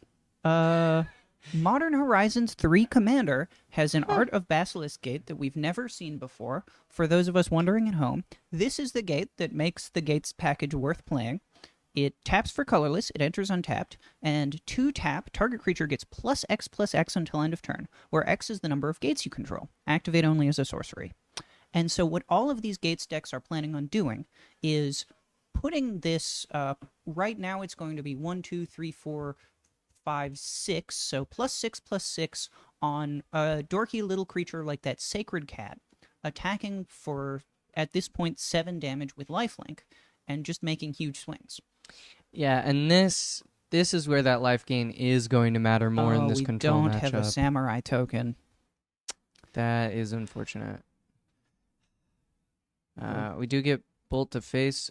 Oh, is that negate the Bolt? It sure is. Interesting. I mean, when your opponent's facing you down with 7 damage a turn on that Sacred Cat, Yeah, you've got to be looking to spend those counter spells however you can to prolong the game. absolutely. And again, that life gain does start mattering here, where the difference in life total makes a Pestilence pretty awkward. Every time you're using that, it comes at the risk that you might just die to your own burn or not be able to actually close out the game. And it does not look like Mike has a Snuff Out in hand. I think that might have been a cast down. So if that was a cast down, it's interesting to me that he didn't choose to cast down the cat last turn and negate it instead. It also looks like we're maybe missed a land drop, which for a control deck especially, that's really not what you want to be seeing from Mike here. Yeah, I mean, I wouldn't worry about it too much when he's already on 6. It's not like he's going to be struggling to cast his spells, and his mana is very easy, unlike several of the control decks in this format. That is true, but I mean, I'm just imagining a world where we're digging to find, our second cast down, and we're playing Ichor Wellspring, Reckoner's Bargain, Ichor Wellspring. We're trying to keep up that card velocity, and every single one of those spells is going to cost you 2 mana. So if you don't get to 8, that's not a cast we down. are seeing that cast down. So there's that first one. Cat is gone. Samurai still hits for 2. At least I assume that's what's happening. Unless Mike is going to kill that too. Samurai He does. does. He does. Very and aggressive. That's our third copy of Cast Down, I believe. We are seeing the Relic of Progenitus not drawing the card yet. Where Colin is tapped out, so he can't draw that card off Relic. I'm thinking, is that a Gurmag Angler I'm seeing? That's where the graveyard matters. That's gonna really, really yes, we have cost. 3 copies of Gurmag Angler. That explains a lot. Yes. Yes, so Mike is looking to play this 7 mana 5/5 with It looks Delve, like he's doing it now. which is another just big dorky creature that he can beat you down with, like his Troll of Khazad-dûm. If technically there was also a small violation there if you're just putting them out, but we delved away and then played a land drop. But either way, yeah. I mean, this is a that slower control matchup, so it's not terrible. But 3 mana for a Gurmag never feels good. But 3 mana while facing down this relic is not bad. It could have been significantly worse there. So And, when your Gates opponent doesn't have a creature in play, they're going to have to sacrifice their synthesizer, make another samurai. Oh, very good. Don't love to see that Sacred very Cat. good hit. That's going to give Mike a really hard time. Sacred Cat is this 1 mana 1/1 with lifelink and Embalm for 1, meaning you can cast it from your graveyard. It's like Creature Flashback. So, notably, we do see a Pestilence in Mike's hand, and I think maybe the aggressive use of those cast downs is built upon the idea that I'm going to play this Gurmag and I'm going to chip away your baby creatures with that Pestilence, and here we are my seeing it Gurmag come is going down. to keep it alive every turn, right? If I'm only using the Pestilence for 1 or 2, like we're seeing here, that Gurmag is going to survive, and the Pestilence will also stay in play as a result. And now Mike is the beatdown. Yeah. And there's a Galvanic very Blast good coming play. This is a phenomenal play from Colin, using the fact that we pre-combat that 2 damage, so the Gurmag is going to die here. It saves 5 life, and now that Pestilence is at the risk of going to the graveyard. We don't have, unlike the food deck that is using that Limbus to return the cat, we can do that before the Pestilence trigger. In this case, we're just going to have to dig and lose that Pestilence. You've got to imagine Mike feels pretty bad about activating his Pestilence right away instead of attacking and then waiting to activate Pestilence on Colin's turn, which would have protected him from that Galvanic. Now, realistically, I do think there is a risk of that being a losing play, just because then the Galvanic still kills the Gurmag Angler, and so you keep Pestilence, but you're just getting attacked for, 9 damage or so off of the gate following. No, So the risk there is high. You don't get hit by the gate there. Why not? Well, you activate the Pestilence to kill the creature that the gate goes on. Oh, I see what you're saying. Never mind. Pestilence is instant speed? Oh yeah. What a card.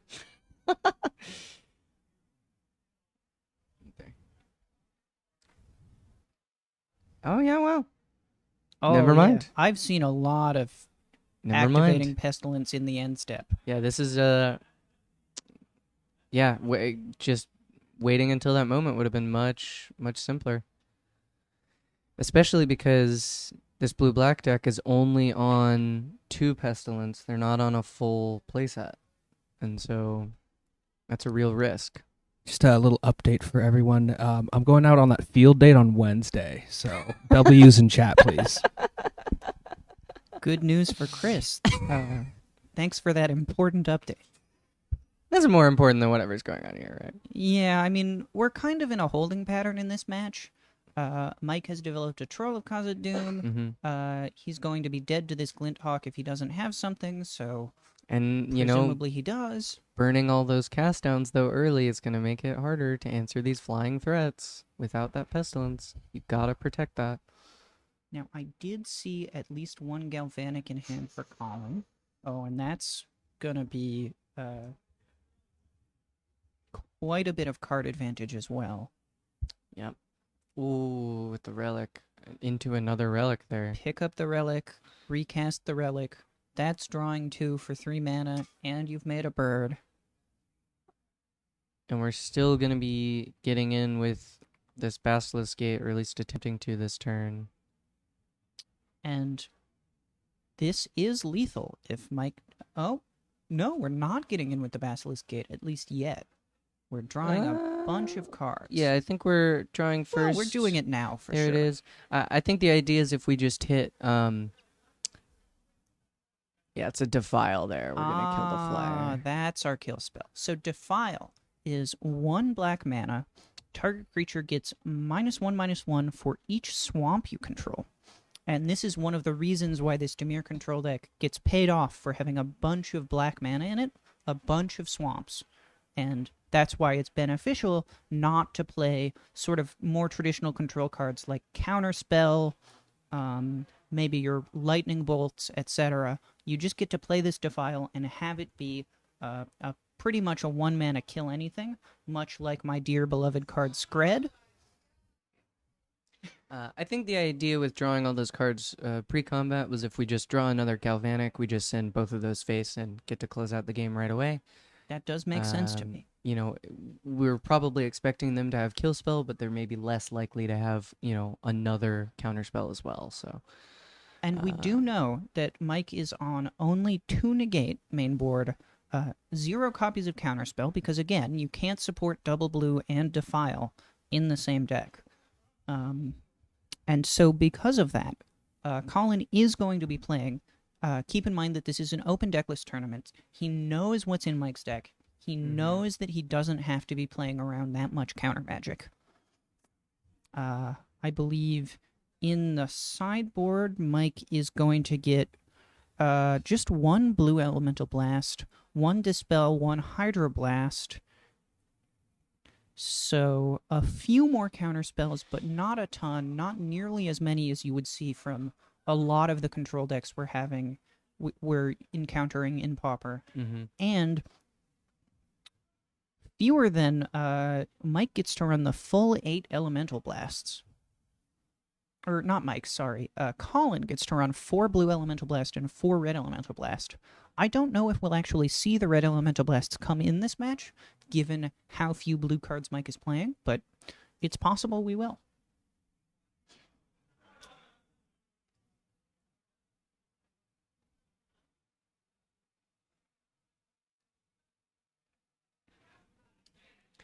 We did draw a bunch of cards there, and again, that's where that mana matters of just, you know, all these Limbuses, all these Ichor Wellsprings, all these, you know, you just draw, but it's going to tax your mana, so now we're, you know, effectively tapped out here, and at the mercy of these flyers, which likely to seal the deal. 2 Galvanic in hand as well. But we are up to 12 life. Because Mike last turn cast at least 1 Reckoner's Bargain? Maybe 2? This is his deck's main source of life gain?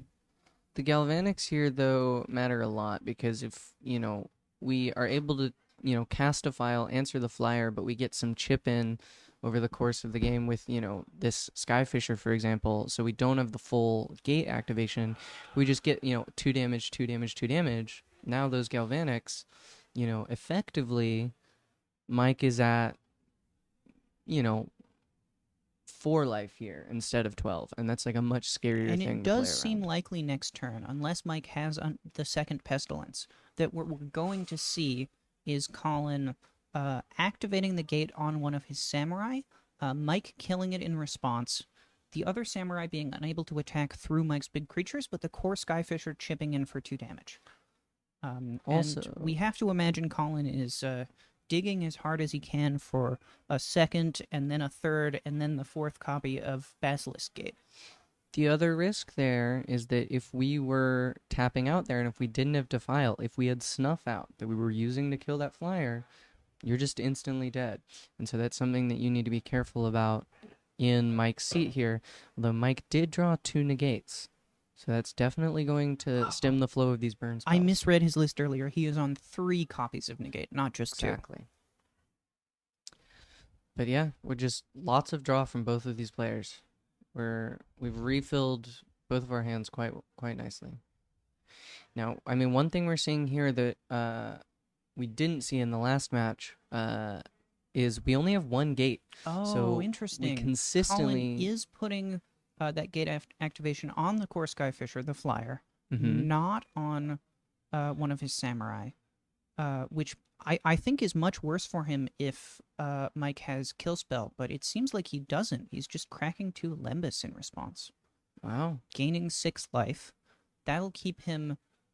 I can't imagine he's planning to take this hit, is he? 5, 6, 7. I mean, the 8, truth is, this is 9.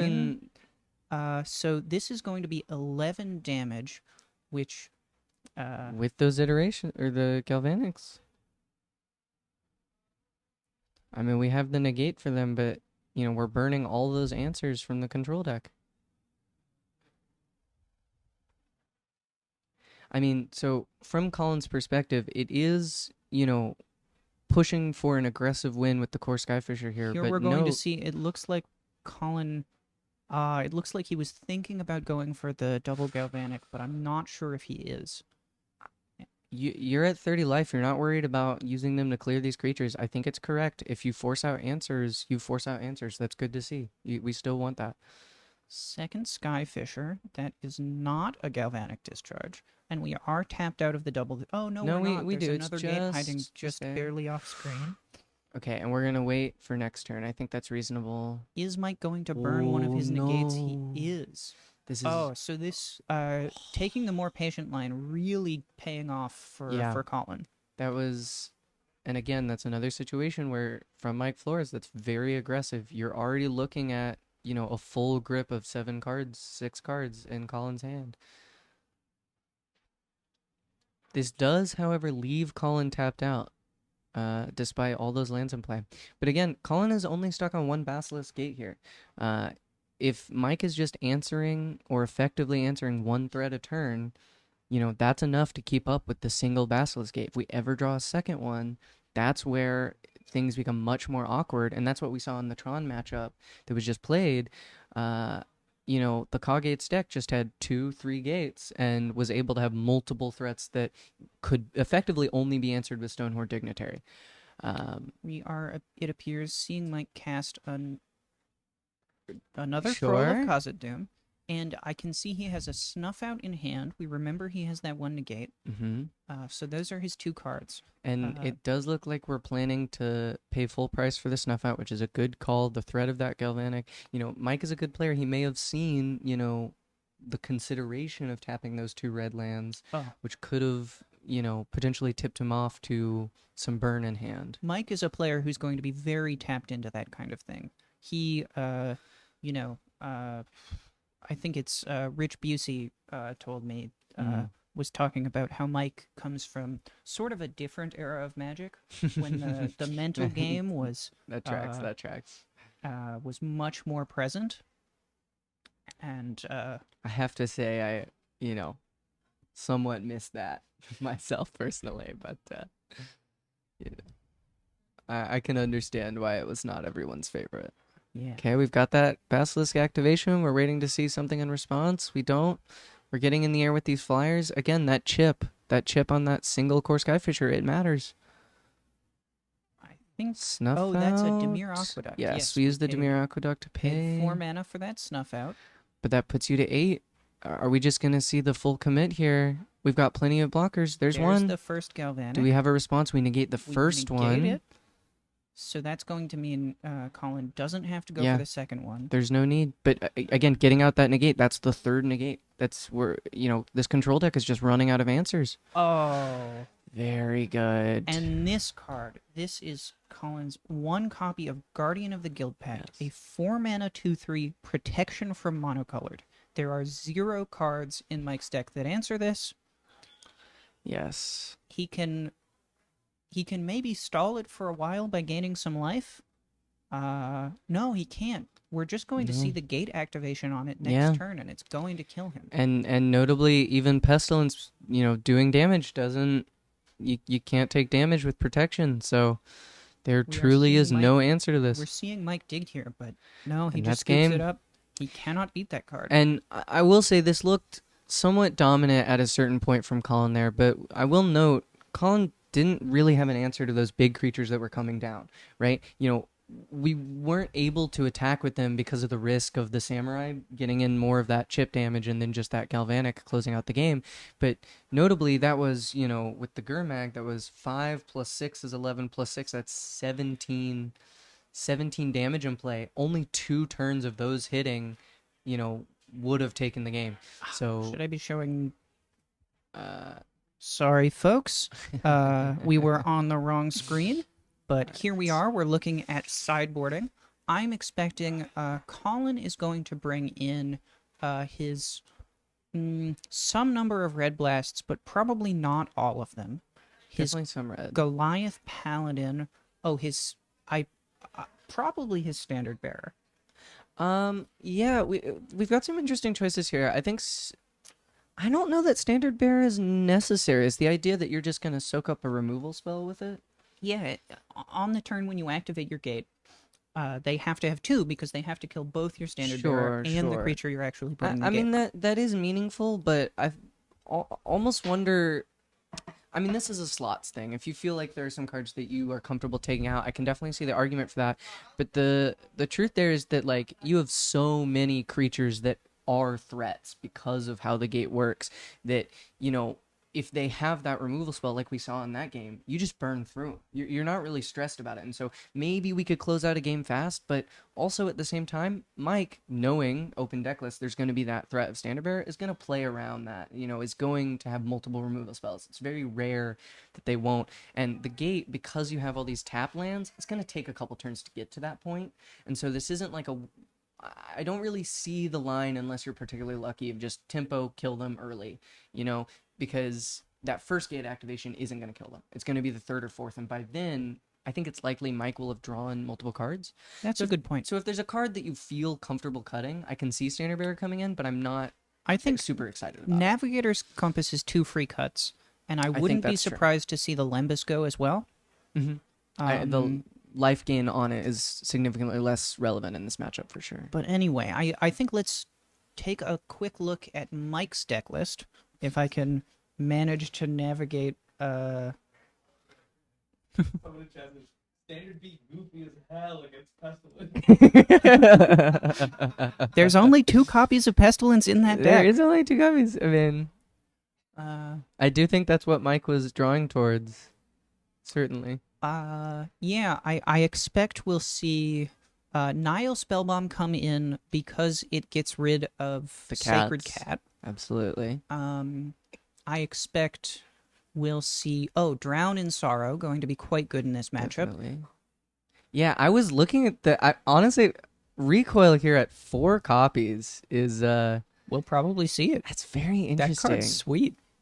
This is a slower matchup. You can pay the 3 mana for it, and the value you get is really high. You have to be careful with it because, but those samurai, kill a samurai, you discard is pretty gross. Excuse me, folks. But I'm just looking at if you're returning the Hawks, if you're returning the Skyfisher hand, that's like pretty negative play pattern, and so you have to be careful with them. So I think there's a world where maybe you're putting in some recoil, but not all 4. You're right. It's good against Samurai. It's good against Sacred Cat, Embalm at least, but it's bad against the birds. That's a reasonable point. Are we ready to look back at the match? We are shuffling up. Yeah, I'd love to see mulligans here. If we can get a sneak peek at those.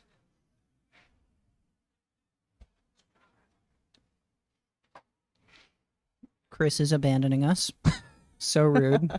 All right. We're looking at a hand with, a little bit of mana. 2 lands and 2 colored lands and a Basilisk Gate. That's an easy keep. Yeah, a quick keep from both players. If you have that gate and you have the mana you need, there's no reason not to keep that hand. A couple of quick turns here. Bajuka Bog for no value, but it's going to be worth it. Ooh, turn 2 Courage and Relic. That is what you want to see. Just the value there. And we're going to immediately go into a Hawk next turn. That's a really good start. That's a really good start. And you're just going to start putting the pressure on with this Basilisk Gate right away. Well, we don't get to cast the Hawk this turn because we led on blue-red. You're right. You're right. You're right. Oh, that means that we're effectively doing nothing this turn. That actually slows the pressure down a lot more. I think that is 2 copies of Citadel Gate, the red one. So we had to choose red for both of them. We Yeah. needed blue to cast the Cryogen Relic. Now we're seeing the We bird might come see out. a counter. I don't think Mike has a counter that hits this. You're right. I mean, he can target it with Hydroblast, but that's It's not a true. winning play.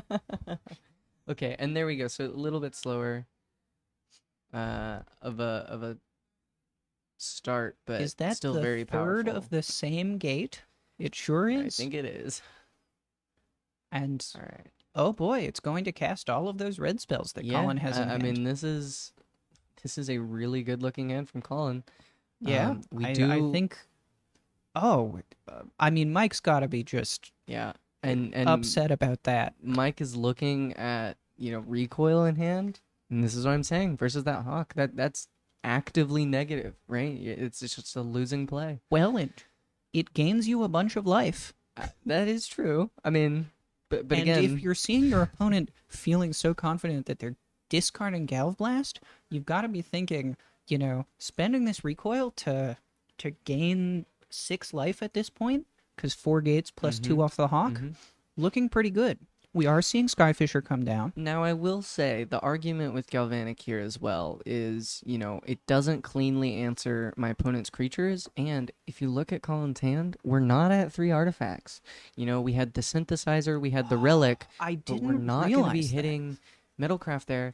Now, and so it's just That going is to be easier. very interesting. to Most of our Galvanic Blast decks are playing artifact lands.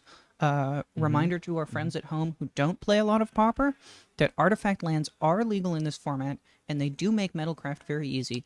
But our Gates deck can't afford to put artifact lands in. It needs every land to be either a gate or an untapped basic, and even the untapped basics we're not playing very many of. Oh, I imagine we're on 1 or 2 of each at most. Let me pull that up and check, just because I'm so interested.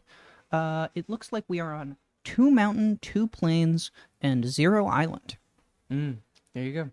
Yeah, the blue is really just for sideboard and that Cryogen Relic, which the Cryogen Relic has clearly proven to be very powerful This is the matchup in this for it. game.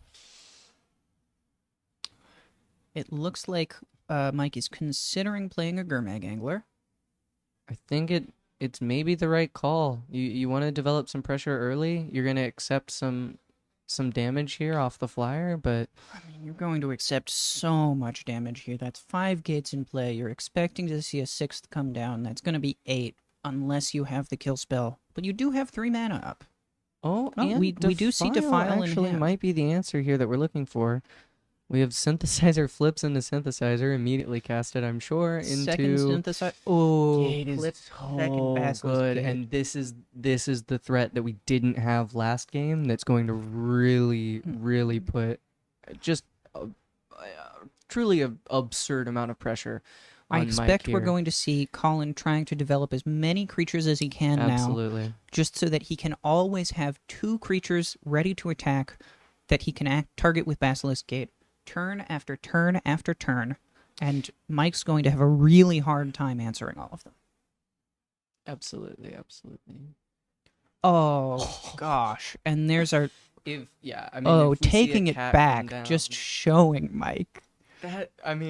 it's not legal to play it this turn, so I'm glad we took it back, but that was gross.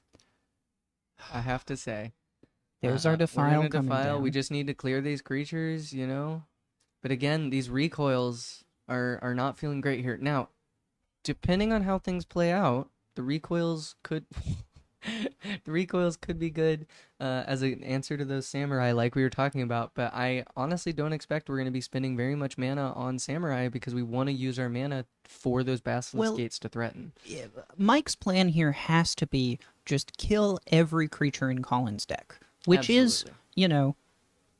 there's 12 of them, ignoring the Guardian, which if we see the Guardian, that's the game over. Sure. But if Mike can fade the Guardian and beat down with his Gurmag Angler, his plan is going to be kill the creatures faster than Colin draws them, hit him with Gurmag Angler, and if that is your plan, then Colin's just not going to have enough targets for his gates. This? And again, that we see here what I was talking about, where the mana is really important. This is a slow matchup, so we're cycling that troll. Even though troll is going to be one of the ways you win the game, it's just so much more important to be hitting those land drops. So we'll see. Colin replaying that Cryogen Relic, Yeah. not developing his bird. Oh, that's the Guardian in his hand. Yeah, I definitely, we want to draw those cards first so that we make sure the bird is getting maximum value. Just returning Synthesizer feels really bad with the bird at Is times. that the Guardian, or was that the Hawk I think that I saw? that might be Hawk. I don't see the Guardian in hand. There was the... Interesting choice to go for Limbus here. This puts you off of the Basilisk Gate. With the third copy, we know. Sorry, we're seeing Sacred Cat and Hawk in hand. I think you Guardian. just play the creatures here. I think you just know attacks. 100%. I'm placing down creatures.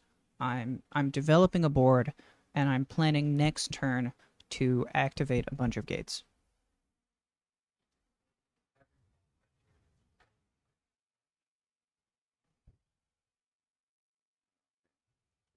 Instant, I assume. I believe recoil is an instant, but we'll have to check that. I mean, it would be pretty stone unplayable if it wasn't. Okay, Yes, it is. recoil That's right. is 1 blue-black, 3 mana total, instant, return target permanent to its owner's hand, then that player discards a card. Ooh, and we're gonna see it here choosing. What was our target? So, recoil was targeting that mountain. We were bouncing mountain to hand, and then use that mountain to red blast the recoil. This Folks, could be huge. we may have misevaluated this recoil card. I did not realize it could target lands. I mean, I think it's interesting that we're choosing to target the mountain here, instead of. Well, the mountain's the only untapped land. Yes, and I think this is Mike playing around that same galvanic play that Yeah, he's basically learning. won game 1 for Colin's side here. Because, it Yeah, doesn't he's- matter how many gates you have if you don't have creatures because of Pestilence. I mean, this is It's really looking just like the Mike's combination locked of it down here. large creature plus Pestilence feels so dominating when you don't have that clean answer. I think we're probably going to see Colin burn a lightning bolt in the galvanic or I think something. that's the right play. Kill the Gurmag Angler and then pass so the pestilence goes away. I think that's the right play. And the only thing you're dodging here is Dispel. And Mike doesn't have that many cards in hand. We're going to draw first. See what we get. Bolt slightly nicer than Bolt Galvanic. But Wastes less damage. I think you have to just rip those right away. Your life total mean, is 7. You're just dead otherwise. Like, next turn, Mike just attacks with Gurmag and kills you with Pestilence. kills you with Pestilence. This is not going to get there. No, this is a mistake. I mean, this is planning to. I guess the idea is to threaten to block and then use the burn, but Mike just activates Pestilence, for clears 7 the cat. kills. I mean, Mike just Pestilence for 1, attack you with Yes, Gurmag. of course, the of cat's not course. doing anything. I mean, of course, and that's where we'll probably see the lightning bolts come out, but it'll be too late.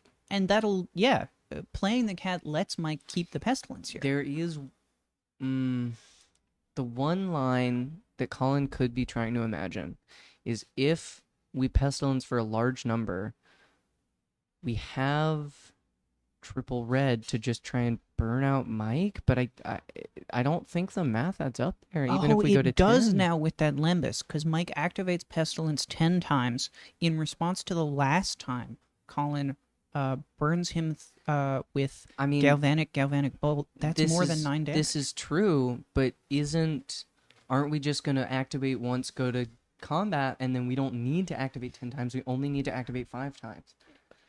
Oh, well, that's surprising to me. We're seeing Mike cast a snuff hard out cast snuff out. instead of activating that pestilence. I don't understand why. And now we're doing that. We're gonna have to bolt this Gurmak to save life. Oh, we're doing it to dodge Galvanic. Oh, And then the gain 7. that's not the gain 7. That's the flashback one. Oh, my apologies. Still quite good here. I mean, this is fascinating because we are losing this pestilence now, but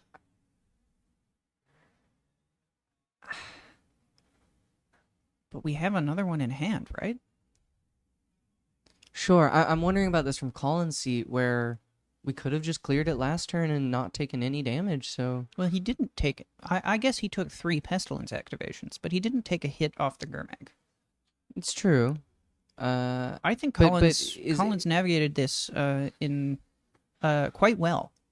No, what I've backtracked here is Colin plays the cat. If Mike doesn't have kill spell in hand, then Mike has to activate Pestilence 1. That lets Colin use just a single Galv Blast to clear the Gurmak angle. And that's why we saw Mike cast the Snuff out, so that Colin had to spend 2 bolts. You're right. You are correct. This match is fascinating. Yeah, both of these the players 5 health with really Galvanic specifically lines up so well. We're really seeing some next level plays here that are just We did great draw into stuff. draw for Mike, which is really nice.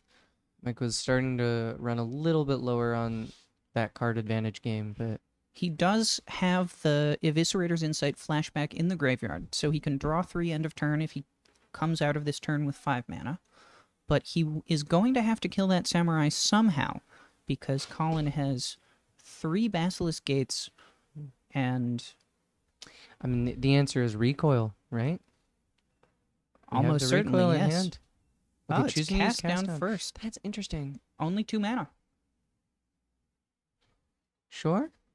I'm wondering what we are saving these recoils for, though, because, you're talking about there is only 12 creatures in the deck, but that's also +4 from the cats coming back, plus the 4 from the synthesizers blowing up potentially to create the samurai. So the value of killing him with, turning recoil into a kill spell seems high to me. But, I can agree with that. We're in a higher life total position. I mean, you probably feel pretty good in Mike's seat. Oh, Flipping and we're a red seeing blast, Experimental that's really Synthesizer unfortunate. burn a red blast. You don't love to see that. I mean, maybe this is where we recoil for value, but I imagine you just wait. No, recoil would just eat the red blast. Oh, yeah, that's... You have to pass the Excuse turn. me. We are There's a seeing a bargain. Reckoner's Bargain there. That'll gain Mike a little more life, but Yes. more importantly, it just represents more another 3 cards to Yeah, draw. more cards. He can. It looks like. Oh, we have a real Sacred Cat in play, so he is going to want that to keep that spell bomb, so that once the cat dies, Absolutely. he can exile its embalm. Although we drew into a second spell bomb, so... I mean, there are multiple cats, though. We can just save them for value. I don't think we need the draw that particularly bad.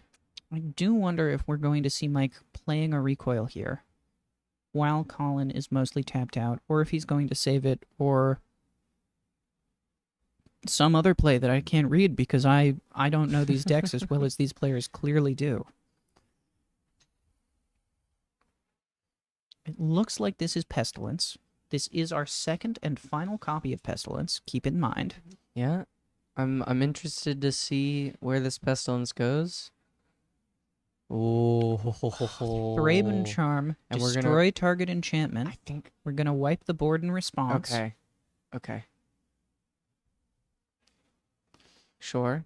And then probably I'm pretty sure immediately we're gonna crack that come out spell with the spell bomb. This is putting you on 1 mana. There's the spell bomb. I mean, Mike is on 1 mana, but he doesn't have to worry about dying this Right, turn. there's no haste threat. He's too high a life total to die to burn. This deck doesn't have haste threats, and Mike's not on counter spells anyway. So, he is really a tap-out control deck at this point. He can just sort of hang out.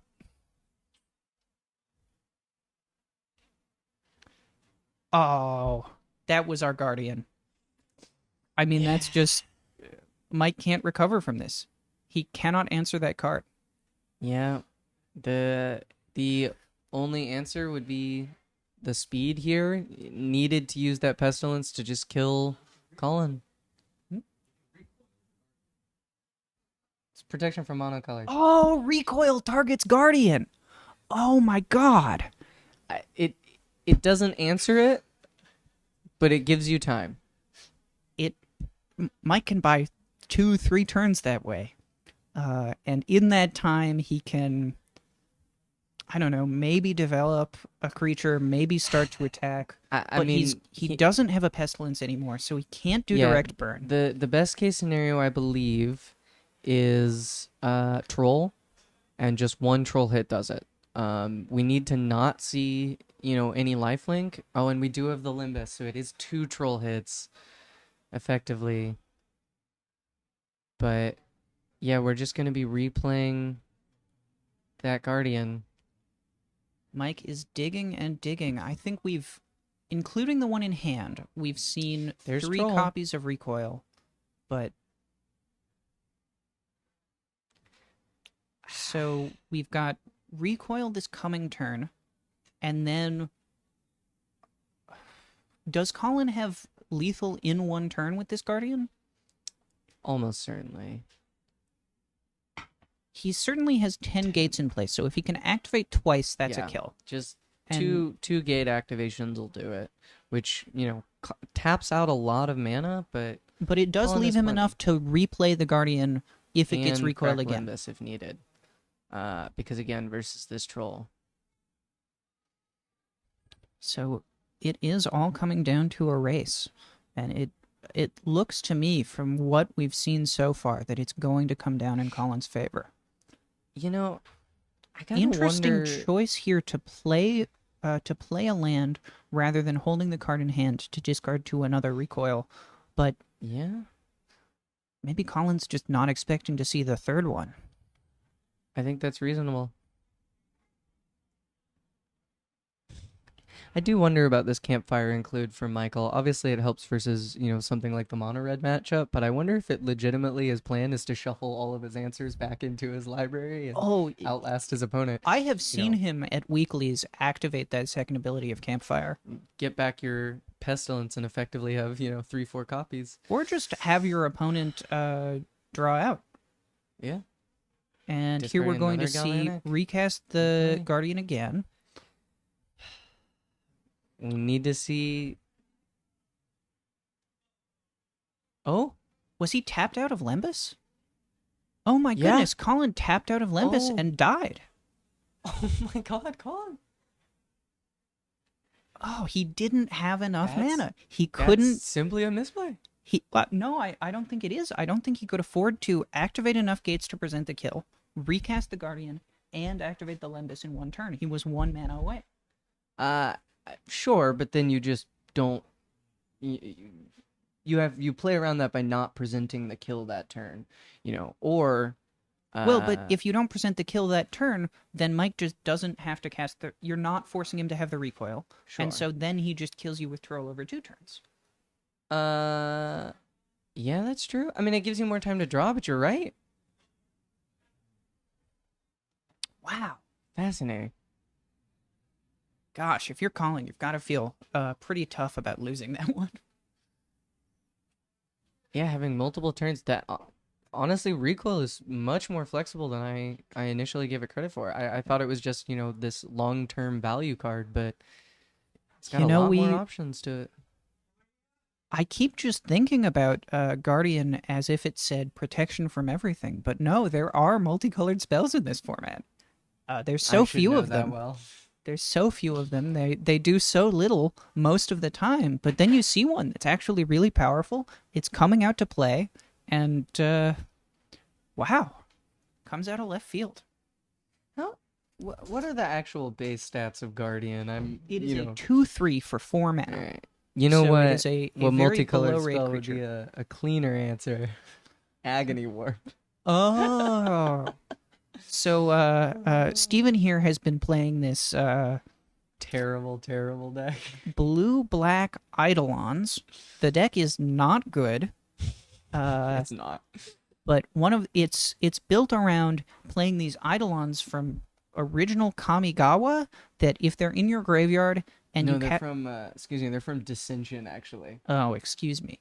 If they're in your graveyard and you cast a multicolored spell, then they return to your hand. And so you just discard them repeatedly for value. And because of that, the deck is trying to play all of the multicolored spells it can, even when they're much worse than their monocolored counterparts, like how Agony Warp is much worse than Cast Down. It's true. Now I will note here from Colin. So this is gonna be our mold of 5. Our first hand had double Basilisk Gate, and so not enough colored mana for our spells. We had 3 lands, but just not enough. And then here, that was either a 1 or 0 lander, and you're just never keeping that particularly in this matchup. This is a painful matchup to see the go to 5, but the Gates deck can have some explosive starts, and it has a fair amount of card advantage. It can come back. You're not facing that many counter spells either.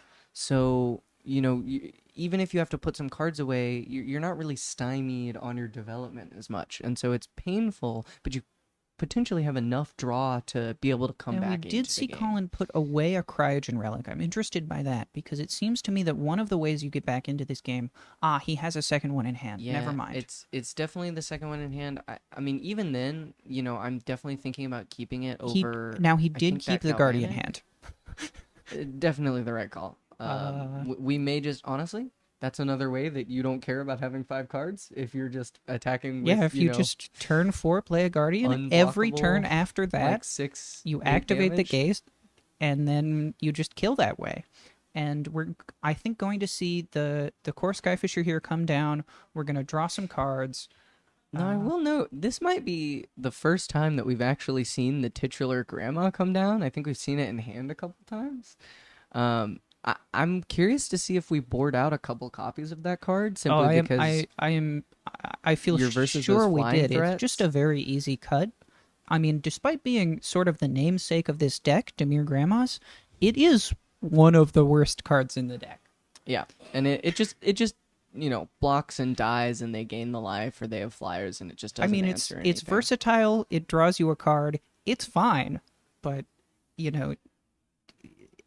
except maybe against Mono Red Rally, there's no matchups where you're going to say, "Gosh, I really wish I had drawn a Grandma here."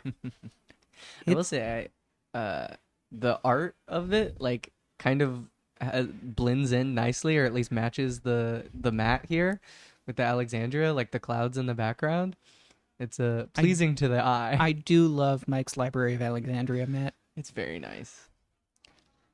Here's our Core Skyfisher number 2 coming down. And look how many cards we have in hand. Like, as long as we're hitting land drops, which we are at the risk of missing, but as long as we're hitting those, I think Colin is very happy with how that mold of 5 went. Yeah. He got paid for mulliganing to a good hand that has a game plan, and it's looking like he's in a very good position. Yeah. I mean, this is significantly better than that hand we saw, that 7. Now, because we have that Guardian in hand, which I believe we can play with the one that's covered up, yes. It's interesting. I wonder if Colin is playing around a counterspell that Mike can't actually have. I am also wondering about this, because in my mind, I want to be developing that as early as possible. Even if we're not really using it to, try and close out the game early, if we're just using that as pressure, or even, frankly, a blocker for this stupid 1/3, or this stupid 5/5. Huge 5/5, I'd like to see that come out next turn from Colin, for sure. But it did look to me like Colin was digging for his 5th land so that he could hold up Red Blast to defend Guardian on the cast, and Mike's deck just doesn't have a counterspell that targets Guardian. Digging for that land drop is reasonable. Certainly. We want those land drops. Oh, we're learning that they have 4 minutes left in the round. I mean, if this game is going to end in not a draw, It's Guardian going to is be, going to be a way to do it. But and here's that Red Blast Yeah, coming down. I think it's maybe even Red Blast fighting over recoil just to guarantee that this sticks more than it is, a supposed counterspell. I mean, sure, but you can just replay it the next turn. There's an argument 4 minutes on the clock that you just want to make sure. But if even the value of just being forced to discard after it yeah, that's is true. reasonably worth And it. I mean, Colin, his position is looking good now. I mean, he's the Block master with this 5. deck. He's doing well. Yeah, I'm really One, impressed. two, I've not seen three, this four. Jeskai variant We're before, seeing 5 gates in play, so that Guardian's going to be attacking for 7 a turn, which immediately equalizes, effectively equalizes the life totals here. and which is enough to kill in our 5 turns.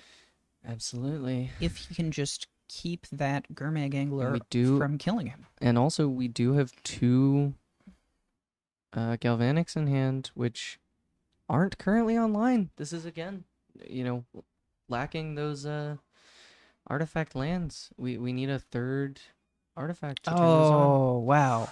There's a Goliath Paladin. Initiative This is going to also- gain the initiative. This really pushes your clock so- forward. This is one of those abilities that was designed for multiplayer and is kind of wildly unbalanced in single-player Magic the Gathering. The Guardian, when it enters the battlefield, you take the initiative. While you have the initiative, when you take it, and every turn at the beginning of your upkeep, you get to do one of this list of very powerful effects. Although I'm curious to see if Colin protects it.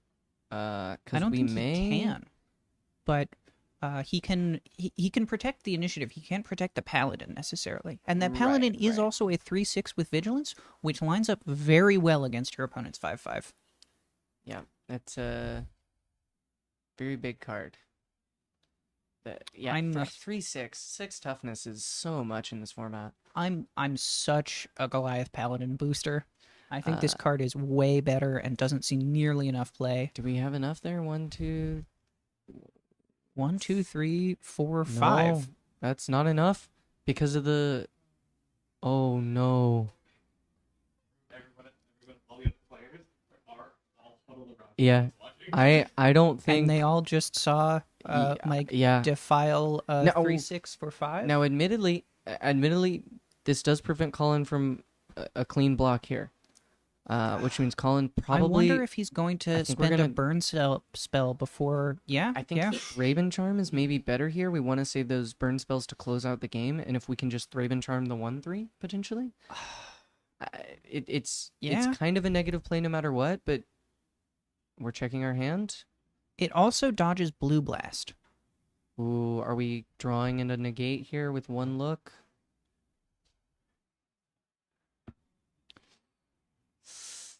That wasn't it. Or was it? No. Okay, we're just gonna, in response, So we're some not value. taking. Mike is not taking the initiative. which is And huge. My experience is if you have the initiative for at least 2 turns, you win the game. Now, notably, the main thing we're looking at on the initiative here, so we're going to forge, which is 2 counters, so we're closing that clock in. But the even bigger one in my mind is trap, which literally just hits your opponent for 5 damage.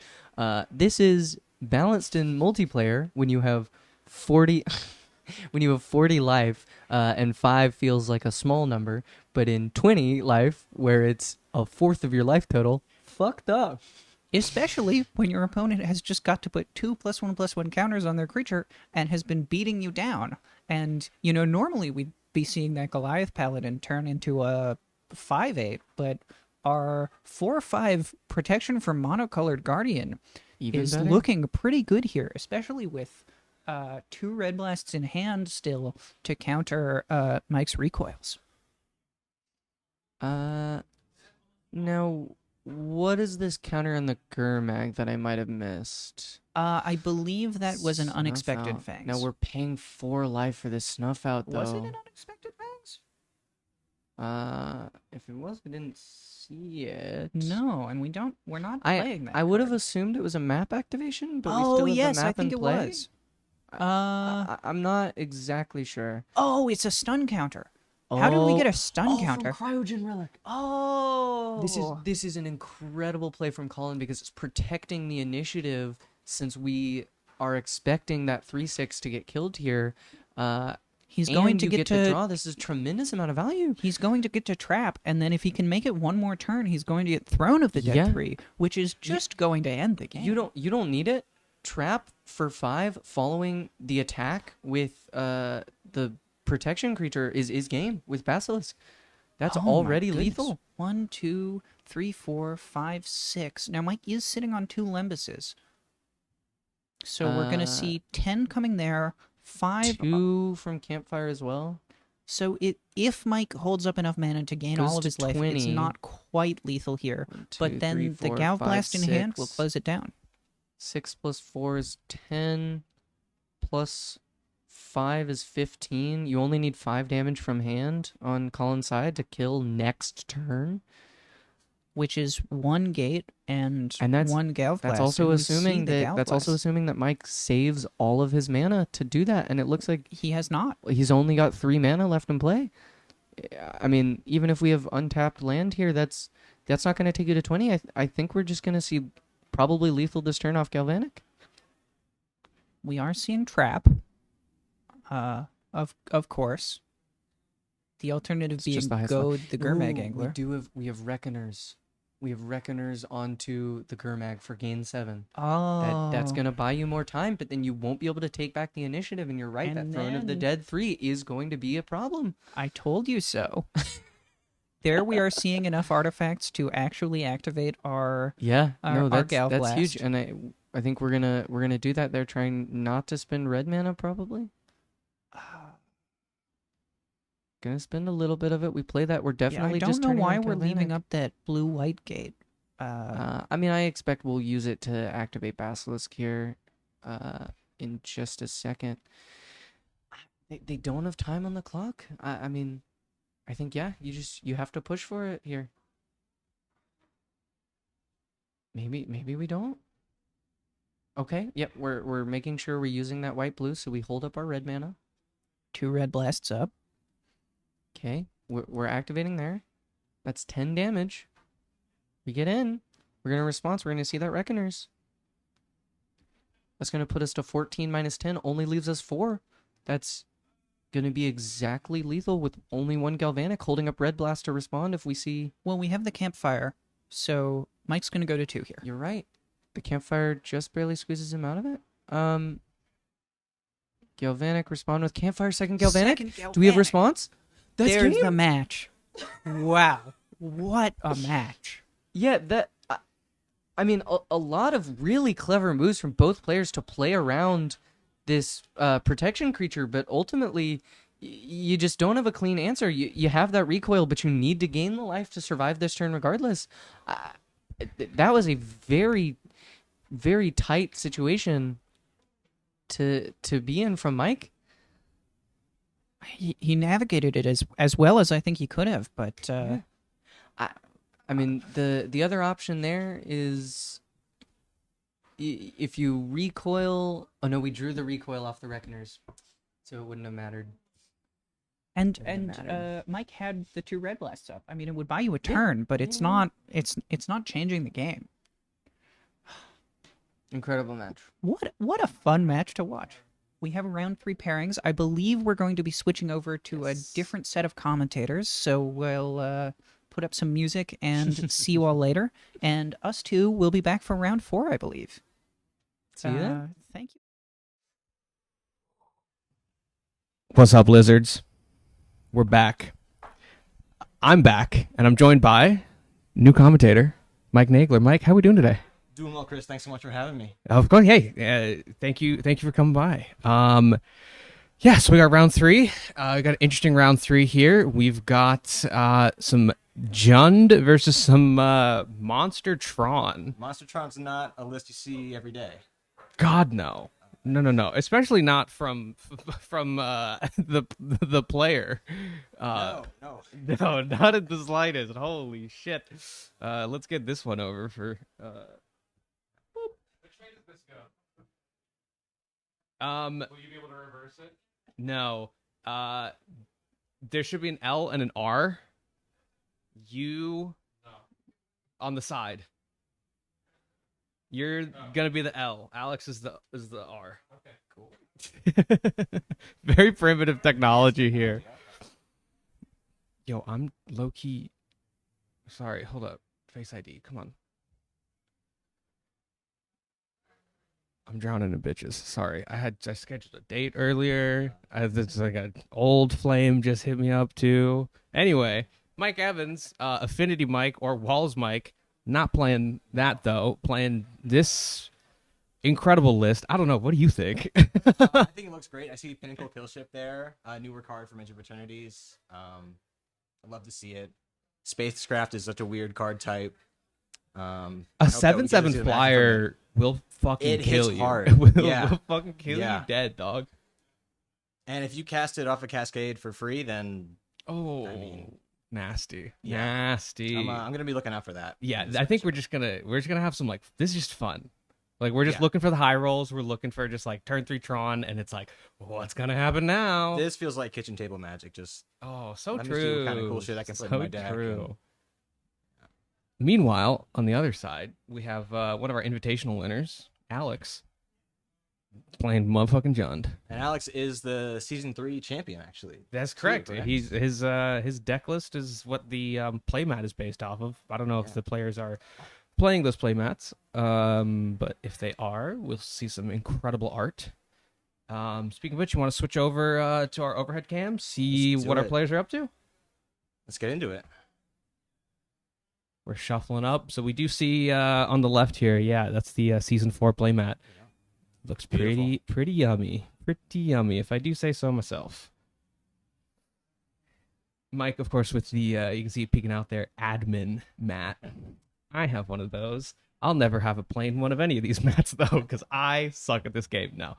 No, season 5 is your season, Chris. Season 5, You're- I am, I am spiking it a little bit. I'm on my mono blue terror grind. I'm like, I have unfortunately started caring about being good at Magic again.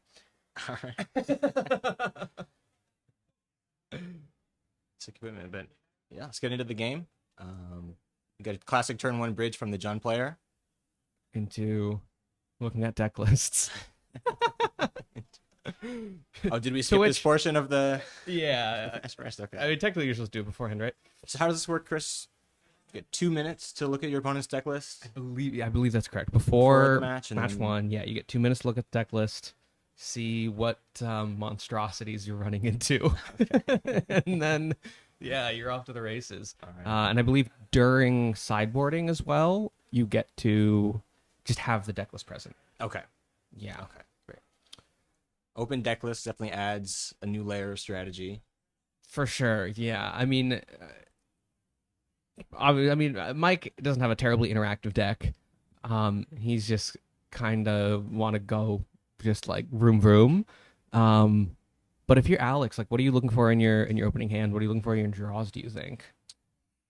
I think you definitely want to see your cleansing wildfires because you can accelerate your own game plan by targeting your bridges, or you can shut off Tron. If you need to. Oh my god! You can Yeah, slow of down course. Mike's Right. game plan. Mike's game plan, Yeah. which seems to be naturally assembled. Yeah. I I don't the know. way there on board. I can't think- quite see what's in his hand. There's the tower. Oh, there it is. That's crazy. Okay. We're gonna get up to some shenanigans pretty quickly here then. And just immediately, just like, you know what?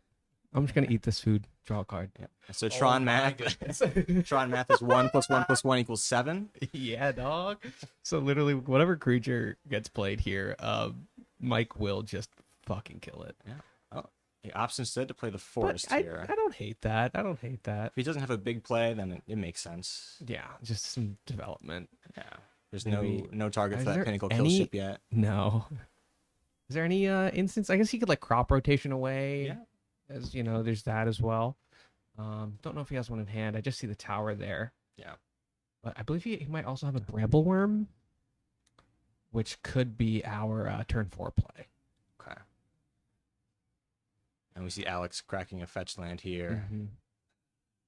I guess it also makes sense for Mike to play the forest because then it just feels less threatening. if you're Alex, right? So you're less incentivized to use the Cleansing Wildfire. Yeah. Yeah, and there's the Generous End. Chairs. So,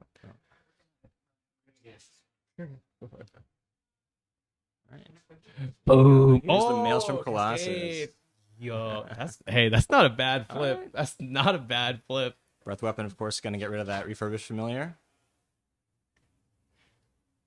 And now we have an 8/8. Did he just said go? He just went. He just said go. Yeah. Oh well, I guess he's just gonna miss the land drop, which kind of crazy. That's rough. That is very rough. Do you see a cast down in hand from Alex? 8 I mana. think, Big. Well, what a worm. Bramble. Okay. Yep. Alex going to fire off that cast down. Get rid Yeah, of there that. you go. Can't afford to take 8 here. Just so much, man. I just love this. This is just like there's a Chrysalis, but it's like, okay, what's it fucking matter? Yeah. You know. Oh, and another missed land drop. Brutal. That's rough. I'm okay, thank you. Oof. Just trundling. Wow. Oh my goodness. So there's just an immense amount of pressure for Mike. Really hard for John to keep up with this. This is crazy to Especially me. with just 1 black mana.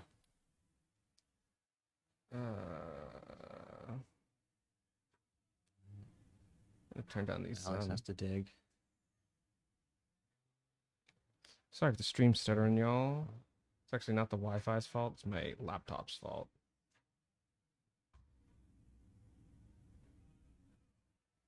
So yeah, that's not fantastic. Swing.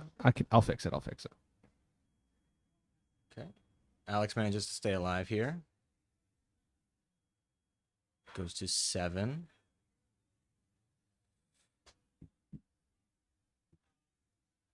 Hmm.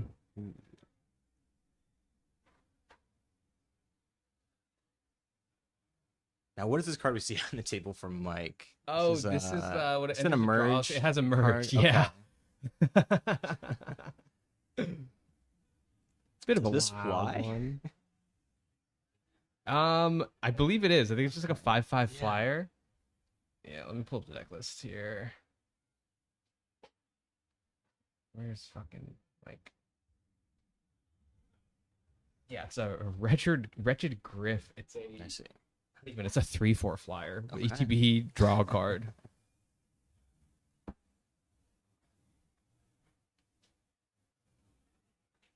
So it's looking rough for Alex here, but John does have ways to get out of this kind of situation. Thankfully, yeah. Yep.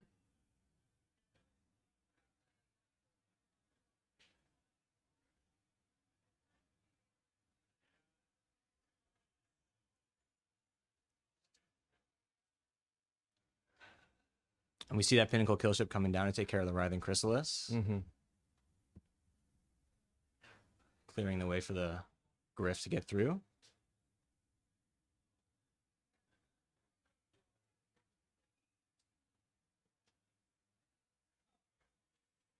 Sorry for the stuttering, y'all. I'm just trying to do what I can to yeah, just stop. Great.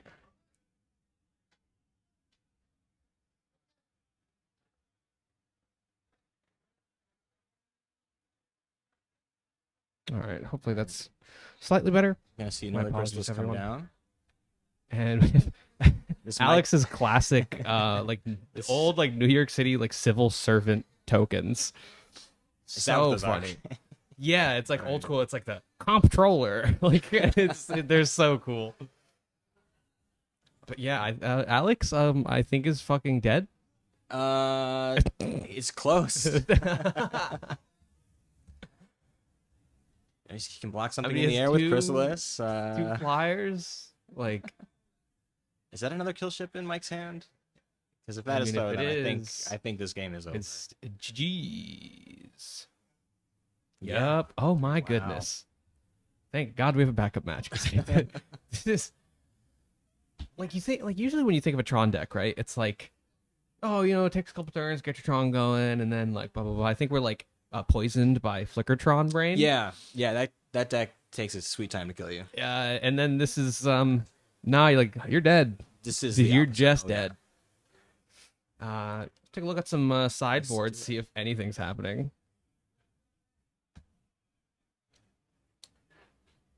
Lots of crazy 1-ofs. Yeah. For Mike here.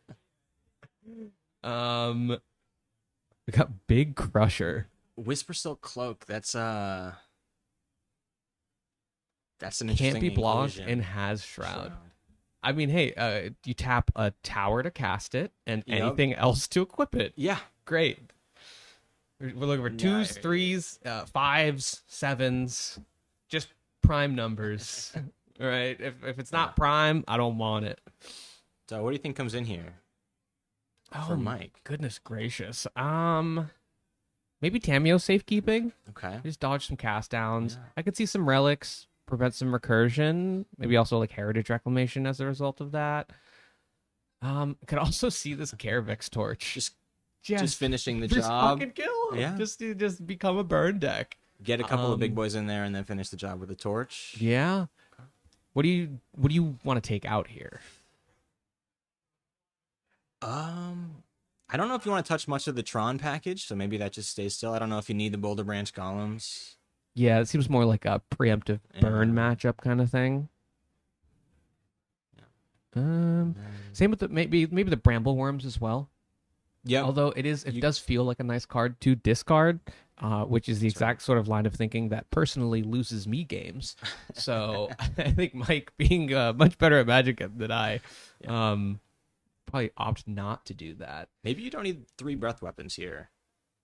The only thing you're really hitting is the Refurbished Familiar. Mm-hmm. I think that's another kind of like Maybe preemptive. Parkland Shaman. Yeah. Yeah, agree. Yeah. So that can come out. Does Tamiyo's safekeeping give indestructible, or is it just hexproof? That's a great question. That's a real good question. Where's the chat? Do we have Scryfall? Shit. I'm so prepared. It does gain you 2 life, I know that. That yes, which has blown me out on mono red for sure. Exclamation point card. Tamiyo's safekeeping. Hexproof and indestructible, yeah. Wow. Okay. So I mean that's great in the face of a toxin analysis. Toxin analysis, split KCS, death touch, yeah. Mhm. Pulse of Marasa, probably not. Moment's Peace, no. What the fuck is Reverent Silence and what's Reap and Sow? Reap and Sow sounds like a artifact hate card, right? I don't know, that's above my pay grade. Yeah. I started playing Magic in 2018.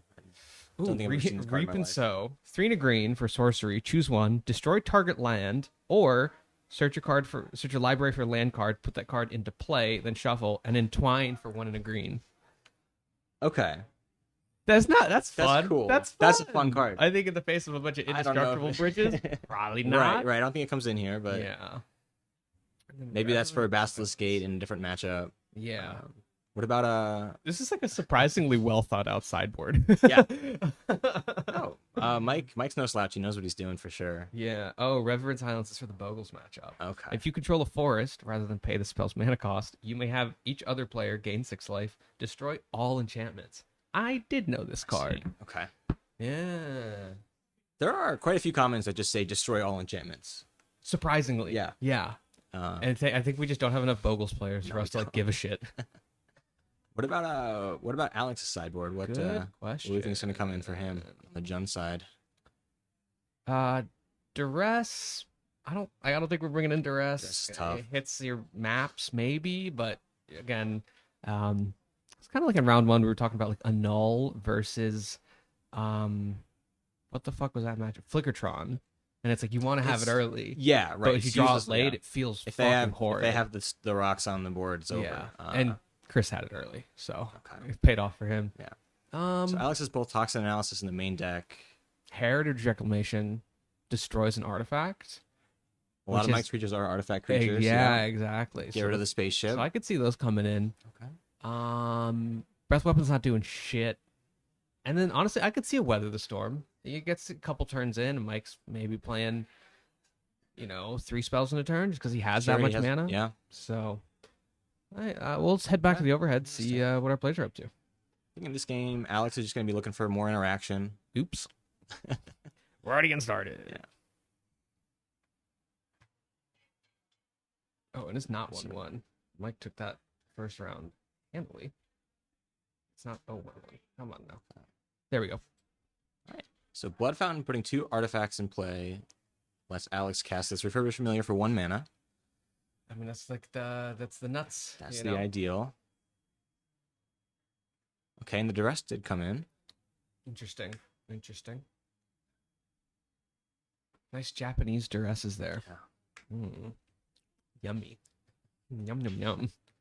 Although I've started getting off the Japanese cards a little bit. Okay.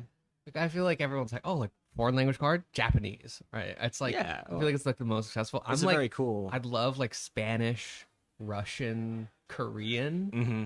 I feel Yeah, like you- those are my like I have like Russian. You've cast a Russian bolt on I me was many times. literally about Yep. to say, I have Russian Strixhaven bolts, and it's like it looks like it's from a different card game. It really does. I'm like, look, single red mana symbol, 3 in the text box. Please Just trust me. Game 2. What the fuck is this called? I'm literally just gonna get up and Yeah, please, check because I the table. don't know what that is. That the Whisper Silk Cloak?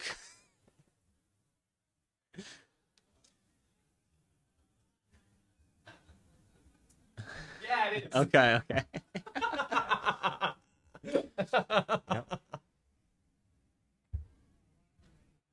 So we see a Cleansing Wildfire from Alex here. Of course, that's the namesake card of this Jund deck. Yeah. You get to destroy your indestructible land and ramp 1 mana and draw a card. Yeah, and that's the thing. It's like it's so scary. That's insane. That's an unblockable so crazy. Shroud. Great. Generous End. Yep. Okay. Is this game just over? Could be. Like was cleansing was can- not cleansing like a tower like a huge misplay there? It could have been. I think that might end up costing. Because Alex now, here. well, granted, Alex has a little bit of life gain, so he can really try to leverage that. But he's on a 4-turn clock. Yeah, Mike's got 8 mana here versus Alex's 5. That's a huge difference. Then again, Alex is also Okay, so Heritage Reclamation is on the big okay. here on the cloak. That was Changes actually huge. That changes the was so clock a huge. lot. Yeah. I was just about to say I didn't see much artifact interaction from Alex, but Right, I forgot about that. The thing itself doesn't have shroud. yeah. Right. So Ancient Stirring is gonna let Mike find a yeah. colorless card. Find a map. Play a map. He also has a Pulse of Marasa, which could get back the Whisper Silk Cloak. It could, yeah. And did we see? Are there 2 Heritage Reclamations? There are 3 in the sideboard. Alex's list. Mm-hmm. Depends on how many he brought in.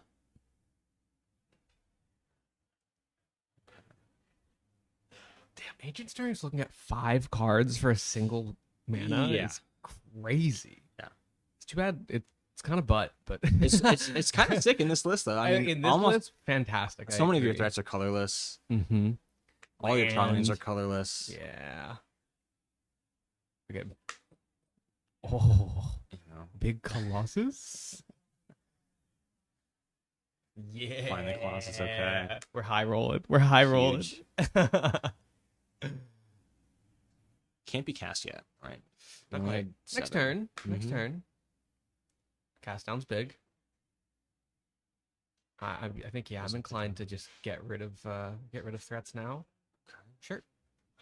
Let's find some answers.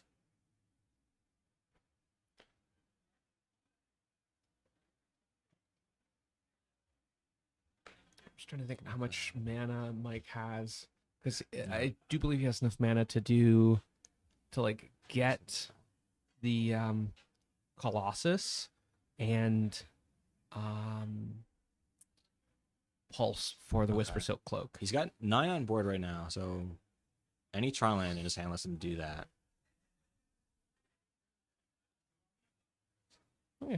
Eat some You food. could crack the map at the end of turn, and yeah, there's- Pachuca Bog. That's okay. That's huge.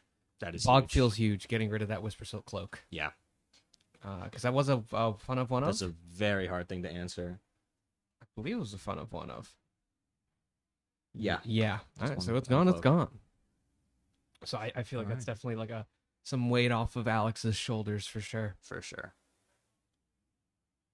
And Alex does seem to be off to a Ooh, much better top start five. here. He's hitting his land drops. Oh, this is an incredible. Wow. Yeah. Wow. Okay. Unbelievable. Candy Trail That's- setting up the perfect cascade is in. Oh. Yeah. And then immediately stationing it as well. Oh yeah. Incredible. We're playing Magic. Whoa, we're playing Magic. Oh, it just feels good. Okay, so station for a 7 with the Colossus and attack for Yes. 5 with the Yeah, okay. Yeah, station kind of like crewing a vehicle, That's but right. it's permanent. Once you get enough, is it crew counters, or is it just charge? It might be counters? charge counters. Yeah, that's for you commander players out there, interesting little interactions there just to keep an eye out for. And becomes then- a creature. Yes, it Once just it- becomes a creature with the text box that's in like that little zone there, Yes, in the case of the kill ship, it gets flying. and becomes a 7/7. 7/7 flyer. Love that.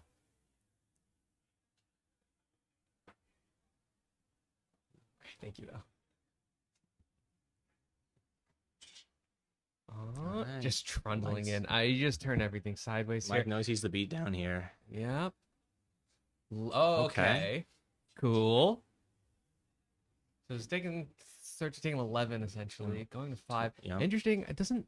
I believe Alex has a cast down in hand and has not Okay. used it. Could Yeah, be. I see it there. Yeah. Alex is a very patient player. He's gonna pick the best I mean, spot yeah, for like that cast down. everything Mike does is going to be extremely telegraphed. Go up to 18. Withdraw. I do And love just get like way more mana. flipping the land right onto the table. That's very like Shota Yasoka does that a lot. Okay.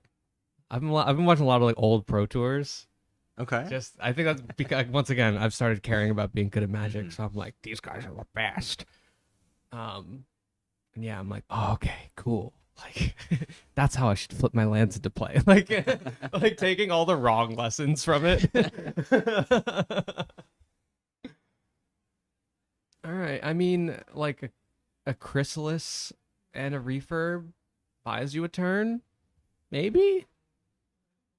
Not with a Breath Weapon in play It's though. See, Mike's got 3 attackers. We can put enough blockers in play.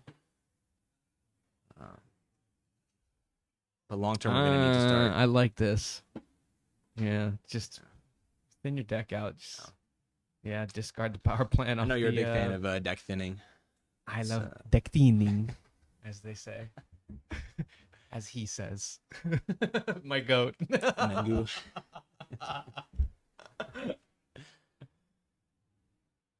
Ooh, and I think, I mean, yeah, are we just seeing like Breath Weapon, Trundle swing out. win?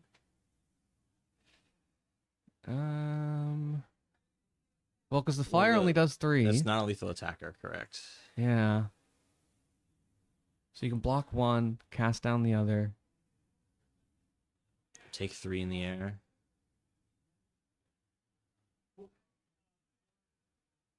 Yeah. Yep. Oh. Okay, we're gonna see the cast down here. What do you? Oh yeah. What do you cast down? Yeah. Okay. God, could you imagine just like, damn you, safekeeping, and then the fucking game's over?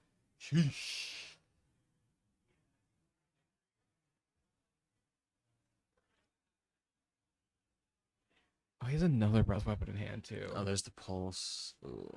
Oy. Wow, Just this looking tough for matchup Alex here. sucks. It does, yeah. I was like, this will be a fun one. This is getting trounced. Fuck. Although both these players are undefeated, so good for them. Yeah. Gixian, great, Start sacrificing some permanents. Make this Yeah, good there we infiltrate a little go. bit bigger. sick. And Maybe then- it can Do compete you with just some. fire off the cast down now? Like, are you scared of a Tameo safekeeping here? Or are you like, I'm gonna make you have it? Is there another cast down in hand? I believe so. Perhaps? Yes. Okay. Say. And we do have the Something like that. landscape that can be cracked. Just cast down the flyer.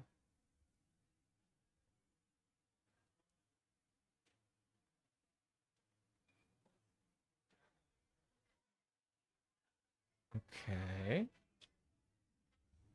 We use both die. Just crack it. Okay. Yeah. We don't want to draw a And land. that's- Whoa. Chromatic Star. That's Chrome Star Runner, baby. a bit of a whiff for the Cascade. Look, you high roll the Cascade. Sometimes you get the Mhm. Pinnacle kill ship because you've also set it up with the Candy Trail, Right. and then sometimes Sometimes you get a you Chromatic get Star. Chromatic Shot. It's the equivalent of cascading into the Wild Growth for this deck.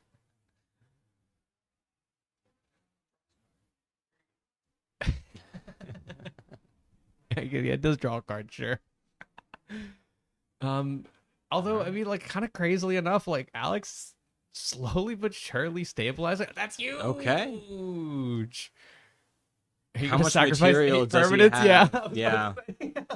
Means you hope to draw a toxin analysis with these. Ooh. That's That's yikes. all right. Okay. Zone gets to dig. Furbus. And we need to put Drew, down drew an extra card there. some blockers.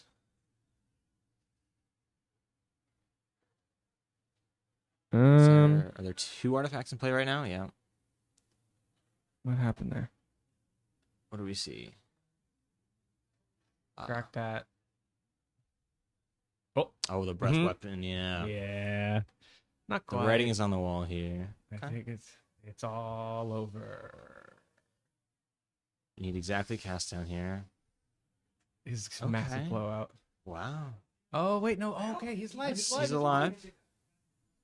I don't think you paid enough time. He has Didn't matter. 2. Yeah. Yeah. I think this game's over. That's right. He sacrificed one of the artifact lands. Yeah. Good point. Uh, Good point.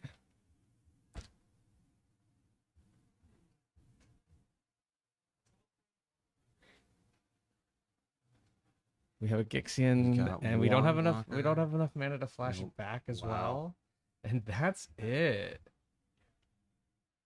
Monster Tron looking dominant here. Honestly, for like kind of, I was watching it on my phone out there. Kind of sloppy, like uncharacteristically sloppy play from Alex.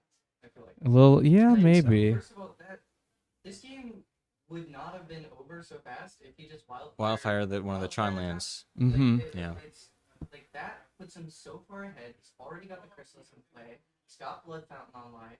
He, and then later on we see when he was popping that KCS, he could have responded to the trigger, used the sacrifice in hand, sacked the KCS to draw the 2 cards. That's right. Instead of sacking one of Yeah. his lands. And then if he doesn't sack one of his lands, now he also gets to keep up the mana to play that Reaper, which he did not tap the appropriate mana. Right. for. Yeah. This is not hate to Alex. Alex is an incredible player. It is surprising to me that I'm seeing mistakes like that. Yeah, I mean, It is, that's, yeah. that's a good point. It's an intense matchup. He's facing down these huge creatures, so like every Yeah. small mistake becomes Of course, a big problem yeah. for sure. But I don't know. I'm gonna. I think you wildfire that Tron land. It's a very different game. Probably It's goes out. very, very It's a much so. very different game. I think that's. It kind of becomes your only use of that card. I think Yeah. it is. You have cleansing wildfire. You're like, I'm gonna deny you what's just like 4 mana. Not bad. Davis about this, and he was defending this play. Of Mm. sticking to the game plan and just wildfire Yeah. your own thing. At least in Okay. cards where you're on matchup, your opponent already has a big fatty in play. You just need to be generating more Sure. mana yourself so that you can have answers. I can understand that. Yeah. I'm not sure I'm I'm convinced not- yet. I see the argument. I can see the argument if he didn't have Rising Chrysalis in play. He's playing catch up, but he's not that far behind. That's fair. He's got block with the Reaper, punish you, hit you for 4 or 6 damage, and then I blood fountain, get the Reaper back. I outvalue you. It's a quick game. You know. Do you guys want to scoot in here just while I check in on our backup match? We can just have a little more post-game discussion. Am I moving? Am I coming out? Or what are we doing? Yeah, you just have 3 on screen. Okay, yeah. Let's do it. Scooch. Do you want a cookie? There's like. No, I'm okay. Thank you. Hell yeah. Wow. Y'all know all my sideboard cards. No. Excellent. Totally. There we go. Hello, everyone at home. It looks like we're going to try to get switched over to our backup match, which I think was Colin versus Sophia. Oh. You may wonder what recall game we they're saw Wow. Colin the previous round on Jeskai Gates. Sophia is, I think, as always, going to be on Persistent Petitioner's combo. I haven't actually checked, but We could probably check out right here. Worth checking, but Yeah. what a shocker, Of course. Here. you know? I love seeing the Petitioner's deck in action. Such a different approach to the game. There aren't that many Pauper decks that take advantage of alternate win cons. I mean, I've been enjoying watching her play significantly more since she added that Lotleth line in. Yeah. It makes every decision that she has, you have to be considering this alternate win con. Like, Right. And not just alternate win con of, instead of dealing damage to the opponent, but like for her deck, right? Right. What's She her has deck two game plans. Right, exactly. And like seeing her navigate whether or not she wants to switch to that has been really interesting in the past. That said, the deck just has very polarized matchups, and, I think it's going to be tough for her to beat a deck that has 4 Lightning Bolt and 4 Galvanic in it, plus the 3 Thraven Charms are also pretty tough. Those Those shut down the Lotleth Giant plan pretty hard. Yeah. Sure. Go. Oh, and are we exactly going into game 2 or 3 here? Game 3. Okay. Okay. Do we know the order there? If it was Sophia took game 1 or Colin? That's fair. Well, we're going into game 3, that's for sure. I suppose we'll see based on who takes the first turn. What do we think about the addition of the Furdock core to Sophia's list? The Changeling artifact. Oh, I think this is really neat. So this is an artifact. It's your classic 3 mana, taps for 1 mana of any color. Call that a manolith. But this one has 4 mana to turn it into a 4/4 this turn. And even when it's not a 4/4, it's a kindred artifact with shapeshifter. So it counts as an advisor that she can tap to petitioners. And I have seen this be very relevant because it's a petitioner that doesn't die to traditional creature removal. I've watched her matches Very against, cool. For example, Mike on the Pestilence deck. It's a petitioner, or an advisor rather, that lives through Pestilence. Right. Not only does it live through it, but if they wipe your board and it's not counting towards keeping that pestilence alive. So it both survives the pestilence and potentially sends the pestilence to the graveyard, or at least puts that threat on the table. I will also note, it being a 4/4 is, it costs a lot of mana to put into it to activate that, but it is also by far the biggest creature in her deck if she's not just casting imps. So sometimes that blocker, or the pressure of that blocker, does present, a complication for these board-based strategies. Yeah, 4/4 is a beater in Pauper. That's It does look like we might be mulliganing down to 5. No, I think we're still side. Oh, you're right. Okay.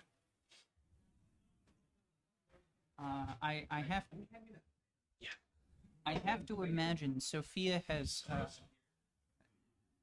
like all of us, I think Sophia's caught a little blindsided by this Jeskai Gates list. Oh, yeah. And I think isn't quite sure what the sideboard plan is. Whoa. Yeah, this Jeskai deck feels. I mean, it's reminding me of the food deck from last season that just I feel like almost nobody was expecting, and then Came out of nowhere, having good results so far. performed very well against our metagame, and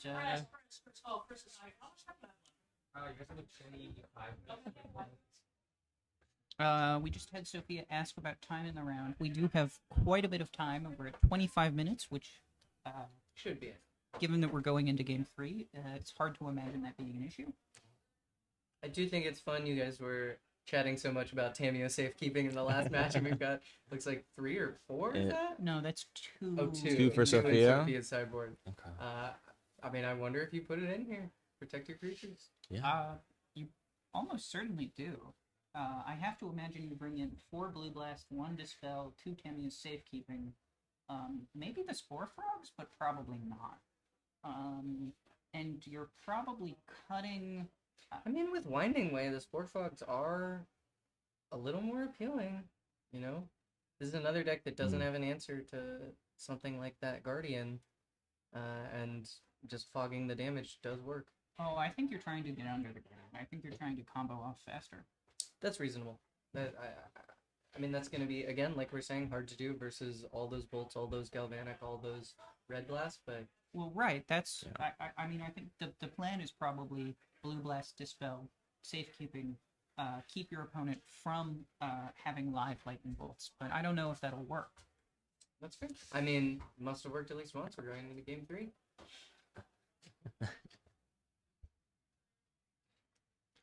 Do we know how Sophia won? In her don't, although I win? will say Sophia was on the play in this match, which means she did lose the sideboarded match, which makes me think those red blasts must have been a factor. Oh, red elemental blast, really very powerful against Sophia. We are seeing that nice upkeep scry. But it does seem like as the lightning bolt decks go, this has to be one of the less bad ones for Sophia to see, just because all of those tap lands will give her extra turns to lay out her dorks, do some milling. And also, I don't think we saw any of the, the Dragon's Breath in the sideboard, which can also really put a damper on Sophia's game plan. I don't think we saw those, so it is all 1-for-1 removal. So first of all, I think you're talking about Breath Weapon. That is what I'm talking about. You never get that name right. And second of all, no. Actually, my experience is that Breath Weapon is quite bad against the Petitioner's deck because most of their creatures have 3 toughness. Okay. Does that include the Glistener Seer there? Is that an 0-3? Yes, Glistener Seer is an 0-3. The Petitioner's there is a 1-3. The Pond Prophet is a 1-1. There's that Dispel. Right. Protecting the Petitioners. I see another Bolt in Colin's hand. He's probably going to spend it now while Sophia's tapped out. Yeah. Unless he finds an untapped land to replay that relic, but that would surprise me. Yeah, we're just gonna get that off the board. Yep. And that is still another bolt in his hand. Bolt number 3, I suppose.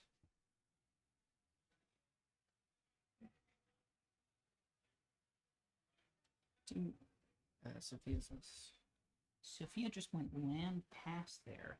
That's probably not feeling great on her end.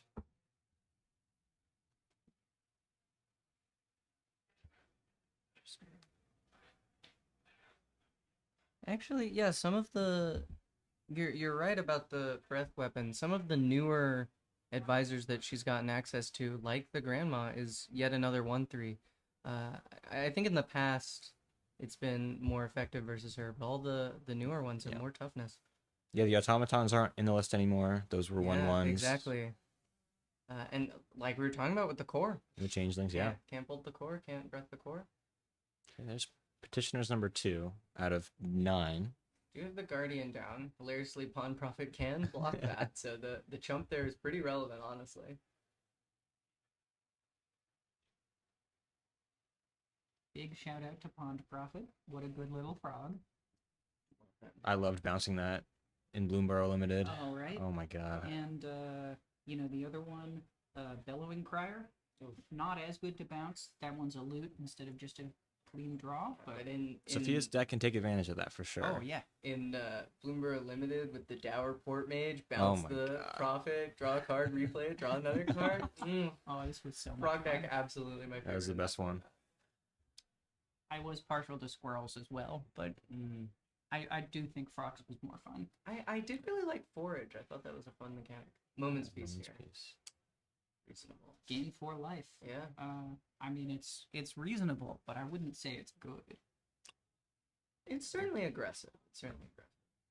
We annul the relic. I like that That's- play. I agree. I agree. Yeah, that's going to keep calling off potentially a lot of value. lot of That's cards. course of this game. That's +1 mana and tempo, and they're spending, that prevents a draw of 2 cards. Depending Yeah. on what Colin's hand looks like, that might just strand him with just about nothing left. I do have to wonder There what. is That was what was in Safekeeping. Sophia's hand. I was So- wondering because she didn't have a creature and she. So I now mean- Sophia is hellbent. Yeah, With no cards in Sophia's hand. hellbent and with only 3 advisors, so I think there's a real chance that she just gets stuck in this position for several turns. I think there's a good chance we're going to see Colin play that Red Blast, kill her petitioners, Mhm. and then just start attacking with the gates Absolutely. and kill her pretty damn fast. Yeah, I mean, she needs, I think, exactly Winding Way off the top to present any kind of threat this game.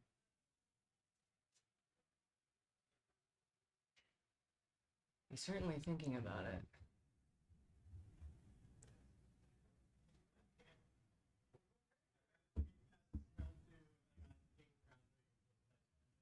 We're gonna activate. We're attacking with the Guardian. That's interesting. going I with the probably Full would have swing. put the damage on the Skyfisher just because it's actually unblockable here. But Yeah, I mean, I think that if you're clearing the pawn profit knowing that they're hellbent, like, that is pretty you think- valuable for you Yeah. think Colin's baiting the Yeah, pawn and profit it's- block here. And even if you aren't baiting it, it just gives them the chance to make the mistake, right? Sure, It's sure. effectively the same decision either way, with potential upside, We do not see that block. which is the 7. right call. Colin has 7 gates, so that was 9 from the Guardian of the Guild pack there. Yes, Yeah. it Correct? was. Wow. And plus the flyer. And we'll note that Colin There it chose is. Don't worry, not to. immediately.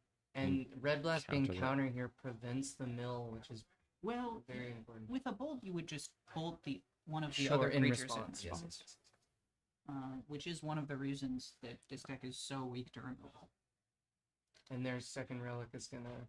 Uh, Ooh, and Sophia's sitting on that moments piece in the graveyard, but Why did Colin not just go for the kill here?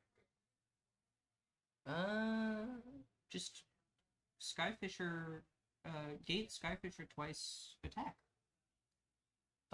moments you piece only in the need to do it graveyard. once, right? Moments piece in the Yeah. graveyard. Yeah. Yes, that's why. Which we're gonna force out here. Mm-hmm. Uh, Prevent combat damage this turn. and then clear the rest of the yard. No, That's- no, That's that's just just a- the one. I've seen a lot of people do that. Yeah. I mean, just today alone, I think that's 2 or 3 times we've seen a relic come down and the opponent assuming Mike their did total the same graveyard. thing. Yeah. I mean, there's that 4, but one activation is significantly too slow. We don't have moments piece. We need I to wonder crack who that Sophie clue. We do have is the going to clue. target.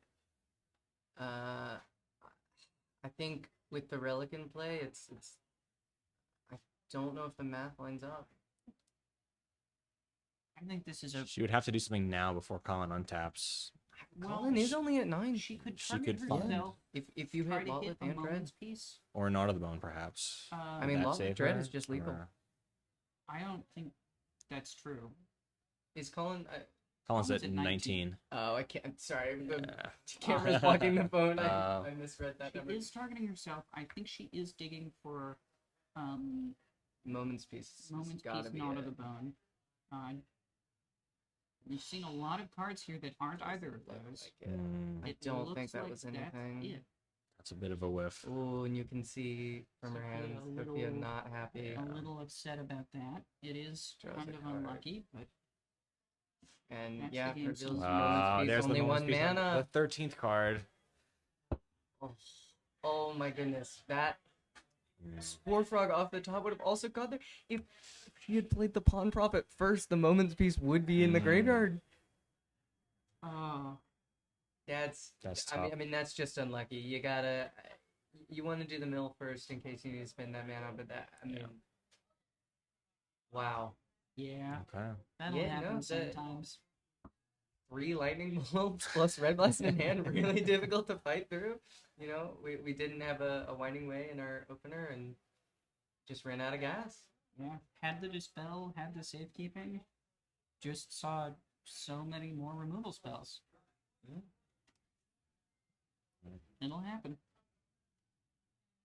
Yeah, even the annul, it's you know, you almost don't want to be drawing that many of your sideboard answers. You need to make sure you still have some gas. You want some of I'm them. a little surprised we saw the annuls come in. I mean, it definitely seems like a strong card in this matchup. But I just think I don't think you can afford to dilute your game Right, plan that you much, want that race. especially to make to lower the odds on your winding way so much. So was Sophia undefeated coming into this round? We can check. Okay. Round 3 standings. Wait, You'll this have is to round, look around and see. round 2 standings. I mean, I would assume so because I believe I believe Colin was Colin was. undefeated, so it would make sense that they would match. Maybe we can't. Oh, is it a username? Oh, that could be it. Kokoronome? Yeah. She was 2-0 coming in here, so her run's Yeah. still alive. She's still very Absolutely. live in this tournament. We're going to see all of the 4-1s and some of the 3-2s make it into the top 8. Any 3-1-1s should get there. Yes. So there is, you know, So Alright. that if draw you is make it meaningful. into if she wins the next round, she can draw into the top 8, which is huge. Is it going to be a cut to top 8 after round 5 or top 4? Top 8. Top 8? Okay. Top 8. Yeah. Wow. MTR Magic Tournament rules guidance for an event with between 16 and 32 players is you run 5 rounds of Swiss and then cut to top 8, which is a really long tournament for that few players. Yeah. We're at 19 players here, or I think 18? we're at 18, 18, okay. but because some of them have round 1 buys, they count twice. Yes, exactly. Is that how that works? Okay. Yes. Okay. And we did. It is a long tournament, but I do believe it's shorter than the double elim. The double that we elim top had 16 was last season. yeah. That was kind of painful. We're not doing that again. I like the idea of it more than what we ended up with, Mhm. especially with people bringing food and these slower, grindier decks. Yeah. We were always going We to need Every more Jund match, though. players. more Jund as well. Yeah. It was a long day. It was Good a lot day. of fun. But yeah. But yeah, I can see why Jen said, we've got even more players this time. Yeah. We can't do double elim again. Well, and with the round 1 buys into double elim would have been tough. Congratulations to those players. Getting multiple qualifications is not an easy feat. So I mean, congratulations. especially considering, we limited players to a single buy, regardless of how many extra qualifications they got. That was tough. It happened, Sophia, That yeah. was tough. The Spore Frog off the top really. That was you never looked. brutal. You never look. Oh yeah, it was Mhm. definitely It was the right play. play for sure. It just sometimes doesn't work out. But as I was saying, we limited players to only one qualification, one buy, no matter how many additional qualifications they got. I think Daniel Sweat got I think he quadruple 4 qualified. qualifications. Yeah. Yeah, I mean, so obviously in the top 16, he hit the I think he 4 was in the top 3-0s. 4. He Yep. hit 4 3-0s in a In row. the top 4. Top points earner at Hex. I was gonna say, was he a believe- points earner? I as believe well? Would so, yeah. probably Be... At Hex, yeah. Yeah, so that's 4. That's it's quite a few. I am curious. Can we take a look at some of these players, how their runs have been going so far? We Let's see what's on top. don't have round 3 standings yet, unfortunately. I don't believe. That makes sense. Oh, Oh, maybe, maybe we do. we do have round 3 standings. Yeah. Sure, it Sure. sounds like we're going to be taking a break, and we'll join you again for round 4 is the next number after Yeah. 3. Don't go anywhere. There's more great magic coming up. Absolutely. And more great count. And we're back, folks. Welcome back. In just a moment, we will be going into round 4 here. It sounds like we've got a very exciting match coming up. But we wanted to give you a little update on the standings. We've just heard that our top 4 players have all done the math and realized that they can intentional draw rounds 4 and 5 and make the top 8. So we've got 4 top 8 players we believe locked. That's Mike Evans on that wacky Gruul Tron deck you saw in round 3. Really excited to see him 3-0, frankly. I would just, like, real quick, because I assume the mat is being based on the winner's deck yet again. Is that the plan? Can you imagine just a bunch of stupid, beefy butts on the mat for next season? Like, that might be who I'm rooting for just because of that so far. But, I mean, we'll see. We've got Soul Nog. I don't know who that is. Michelangelo on Elves. We've got Colin, who we saw twice in a row, or on that Jeskai deck. Very excited to see that in the top 8. Absolutely. And Daniel Sweat, top points earner, 4 qualifications, etc., on his dear beloved Jund Wildfire. Jund, so, as expected. Very exciting first 4 players to make the top 8. And we'll have to see where the rest of things go. So this does mean that we will be seeing a match from 2-1 players. Which I think that's good, because we'll be seeing... these are where the games really matter. If you have that one loss, right, the 4-1s are getting in, so you have to be winning those games. Some of the 3-2s will get in potentially, but you don't want to be in that position. Yeah, the pressure is certainly on at this point, and I don't know if all of these IDs changes the math on the 3-1-1s. It shouldn't. I'm because these are just players who would be either. Taking up the, or I guess potentially the 4-1. Yeah. Well, we will see then. I'm still hoping for Ryan Davis playing an Aura Narlid deck.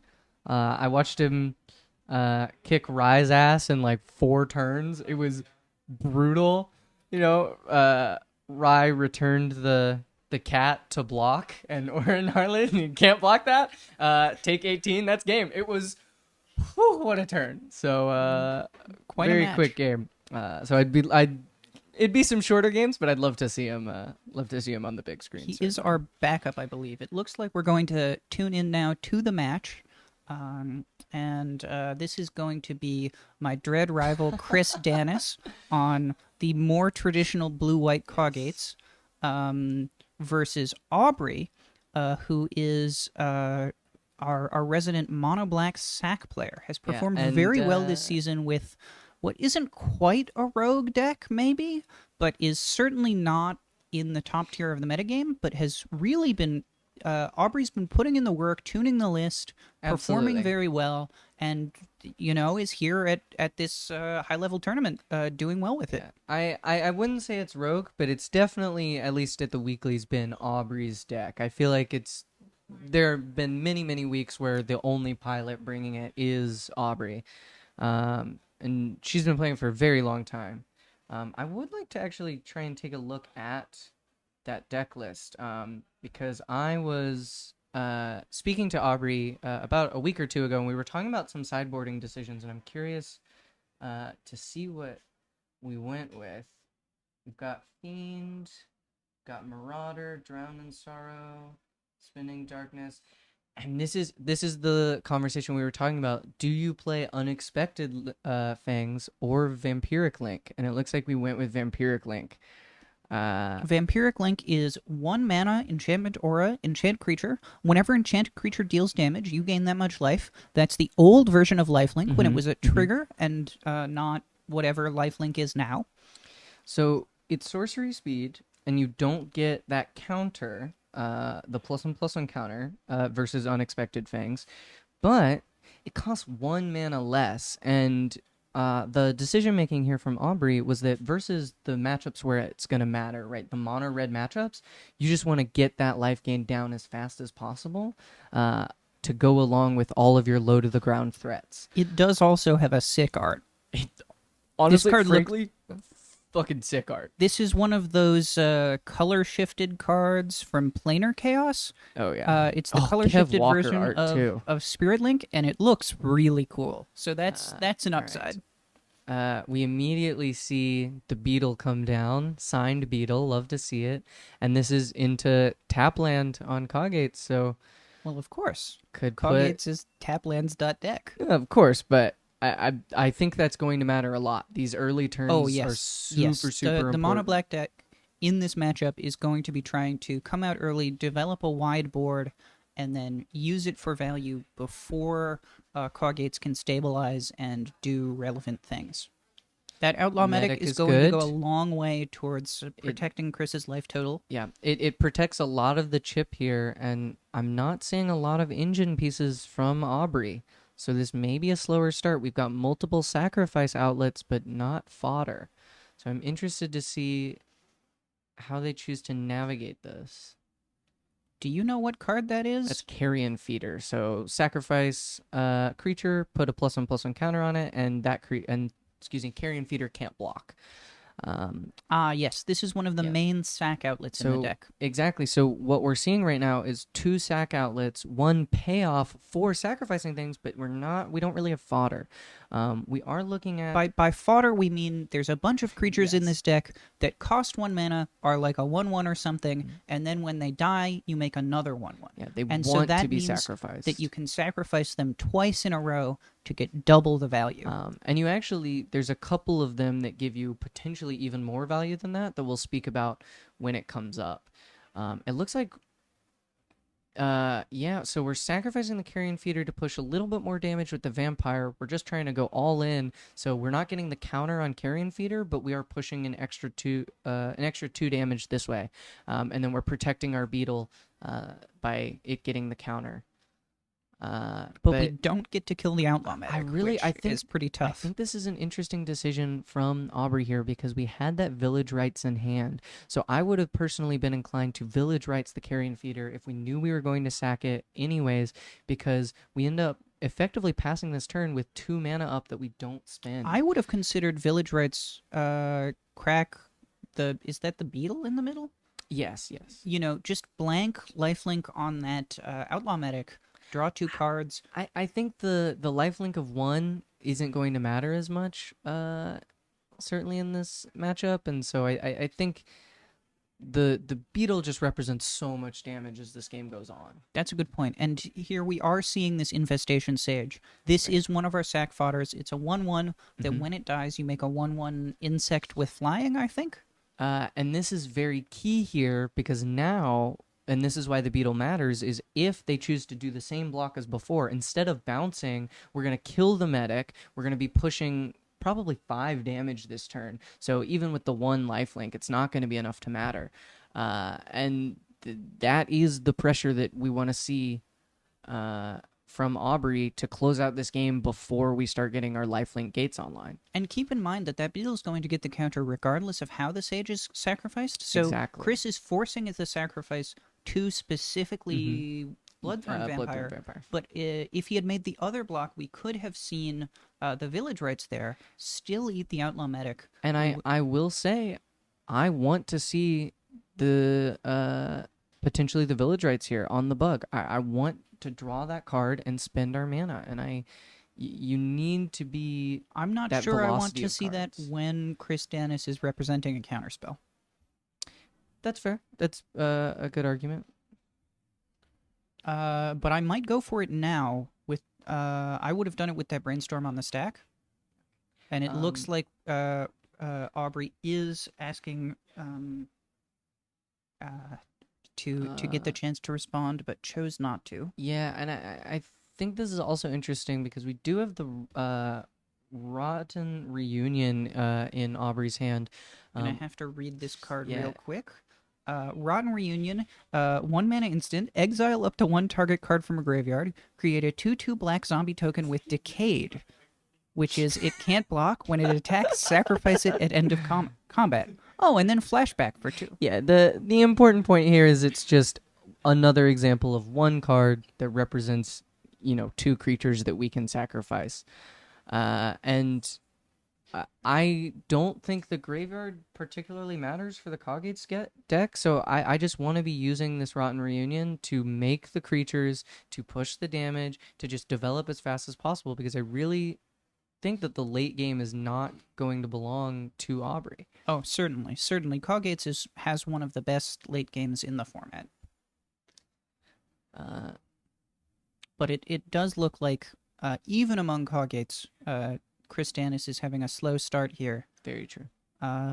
Is that a... That is... I believe that's Basilisk. Basilisk Gate in Chris's hand, which we are going to see get played here. Mm-hmm. One of very few untapped lands in that deck. There's a Sacred Cat, which is going to get to chump block here. I mean, this is a good position for Aubrey to be in, because that is the card that Rotten Reunion wants to exile. Yes, that's actually very, very good point there. We're now going to do the Village Rites on that beautiful to bug prepare token. for our turn. That is a very good bug token.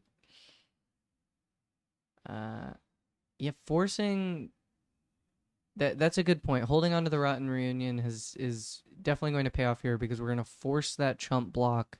Otherwise, we threaten to potentially just surprise kill, and then we also get to immediately exile that. Deal with both cats at once. There is also a line where we just Shambling Ghast, immediately sacrifice it, kill the cat. I think that might be what we're seeing here. It instead looks like it. We deny the chump, and we're going to push, Shambling Ghast, 3, more sack 5. fodder. It doesn't die into a creature, but when it dies, you either give target creature an opponent controls -1/-1, or make a treasure. That -1/-1 lines up really well against Sacred Cat. Kills it dead. We're threatening to push, 8, 10 damage, 11 damage this turn, depending on how Aubrey chooses to play it. There is a world where they have to chump, so you get to push a little bit more value if you don't sack the Shambling Ghast right away. But again, I don't think this is a matchup where Mono Black Sack is going for value. Yeah, I think in Aubrey's position, I'm... Okay, we're going to declare attackers, we're going sack it for before blockers. I would Rotten Reunion right away, so that we threaten to also sack that. So that's another card that Rotten Reunion hits. That is Prismatic Strands. Yes. Prevent all damage that a color of your choice, sources of a color of your choice would deal this turn, which is going to name black here. Blank this combat. And I believe we are now going to see... That's not Rotten Reunion. And then That's the Rotten Rotten Reunion, yeah. What are we targeting? The cat. Oh, no. The Strands. I think that's reasonable, because the lifelink on the cat is still not going to be able to get in with that Basilisk without having haste, and we're going to force that block. But don't think the Carrion Feeder represents that much damage next turn, and we could just play it next turn and sack it to the Dethroned Vampire for 3 damage instead of trying to use I it. agree. In this position, in Aubrey's position, I would cast and flashback Rotten Reunion, absolutely. exile both the cat and the Prismatic Strands. I like the immediate flashback significantly more, and now we're going to lose that beetle, and I'm worried we're going to run out of gas here. 15 life is kind of a lot to push through with so few cards in hand. We're going to sack in response, of course, get the counter on the feeder. We don't get the... Okay. Marauder is not amazing here, honestly. It does look like Aubrey is... I think you're priced into casting it, but... You gotta cast it, you sacrifice Decayed Zombie, that deals with the cat, and then you attack for... Oh, interesting. Okay. I mean, we're threatening... 4 damage here. Yeah, and potentially... I think attack goes first it's that same thing as we talked about in the last matchup. It just gives them the chance to make a mistake. Well, the problem is that now you don't get to sacrifice your Decayed Zombie to the Marauder. Right, but we push 2 more damage with it, so we're leaving... I don't like this, because I think that the Basilisk Gate attack with the Lifelink Cat is just going to be insurmountable. I mean, especially now that we've seen that second gate. Now, each of these gates is only giving +4/+4. Sure. And that is only in some very heavy quotes, because that is still... Honestly, I don't love the play of casting the cat here from Danis, I think get in 9 lifelink is just winning. I mean, I think get in for 5 lifelink is also a very good position, and this is more resilient to removal. You know, That is fair. That is fair. if Aubrey, next turn untaps, plays, for example, an Accursed Marauder, then Danis going all in on the Sacred Cat is pretty bad. And we do also know that Aubrey is on 2 copies of Snuff Out. It is only 2 Snuff Out, but you're right, because if we allow that Snuff Out to go through, we potentially risk just losing the game on the spot. So I think that's a good call. We just want to activate once, but I do think it's correct to activate once. We don't want to miss out on this opportunity that we've effectively been given by Aubrey. And Jump here? that's... I mean, if we deny the lifelink, I just think it's going to be too slow to matter. It's a good block. It's a good trump. It's a very bad position to be in. I think we just needed to see that Marauder come down last turn. We're going to see it now, but Danis has both cats. Yeah, you still sack the tap one, but I don't know. it's non-token. It's non-token, excuse me. Even if he could, I think in Danis's position here, I would probably sacrifice the non-token cat so that he can recast it and have 2 in play again. So the Accursed Marauder is both players sack a non-token. Yes. I believe. So we couldn't have lost the Decayed Zombie regardless. Earlier. Good point. Good point. So I do think that Aubrey may have it was too late. We played too much for value. And yeah, that's going to be 4. We can respond by sacking them. Oh. Okay. This is a good play. This is fun. Make a 2/2 at instant speed, sacrifice it, save the beetle from... or the carrion feeder. Sorry, save the carrion feeder from that Thraben Charm. Keeps it alive as a 5/5. That is a very nice play there.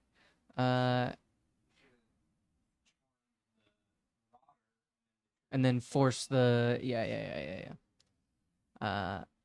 absolutely. I don't know if we heard that at home.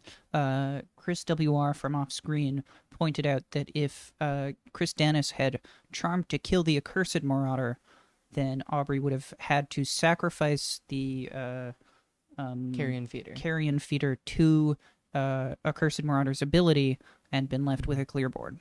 And so the amount of damage wouldn't have mattered there, and I think that's definitely the cleaner line. Aubrey taking advantage of that is very nice, but missing out on the value of actually exiling a relevant card also feels really bad this late into the game. So yeah, we're just trundling in. Chris now has 2 cats in play, 2 gates in play, or 2 basilisks specifically, total of 4 gates. And there's a beetle, but starting back at 1. It's even seeing the counterspell come out. So it's kind of a surprising counterspell to me. I'm surprised that Chris Danis cares about this at all. I think the reason why is Danis cares less, wants to counter the fodder creatures even less. And so countering this means that Danis can effectively go all in with his attacks and then not be stressed about the potential of, draw a fodder creature and then, potentially that's, 1 fodder creature would represent 4 damage on that board. Oh, that's a good point. And so this lets him commit more of his creatures and mana the following turn to attacking. That makes a lot of sense to me. Now, I'm not sure what's going on here. It looks like we're reconstructing or resolving a difference in recorded life totals. Yes. I think we maybe just miscounted on a 5 damage attack from the carrion feeder. And now we are seeing the double gate activation. We can just go all in now because get in for 10 damage lifelink. Potential surprise win the following turn. We probably have it next turn. I don't know what that is, but Aubrey's deck does not have draw like a lot of the decks in Pauper do. So Well, it does have that for a village rights, but that's But not what you want to be doing You here. don't have creatures to sacrifice, so I think it's, Carrion Feeder getting in, can't block even if Aubrey wanted to. Oh, right. Part of that Yeah. Japanese text is that it can't block. Yeah, but it's gorgeous Junji Ito art, so I It don't is begrudge a it very all. nice art. I just don't remember what this card does. And yep, push. That is No game snuff out. 1. We can pull up some deck lists and take a look at our sideboarding. This is the wrong deck list, but I'll get it up in just a moment. Yeah, let's take a look at Aubrey first. It's going to be middle row C. I love how these are in alphabetical order. Order of leaderboard. It makes sense. Oh, okay. That does make sense. All right. I made this at 2 a.m.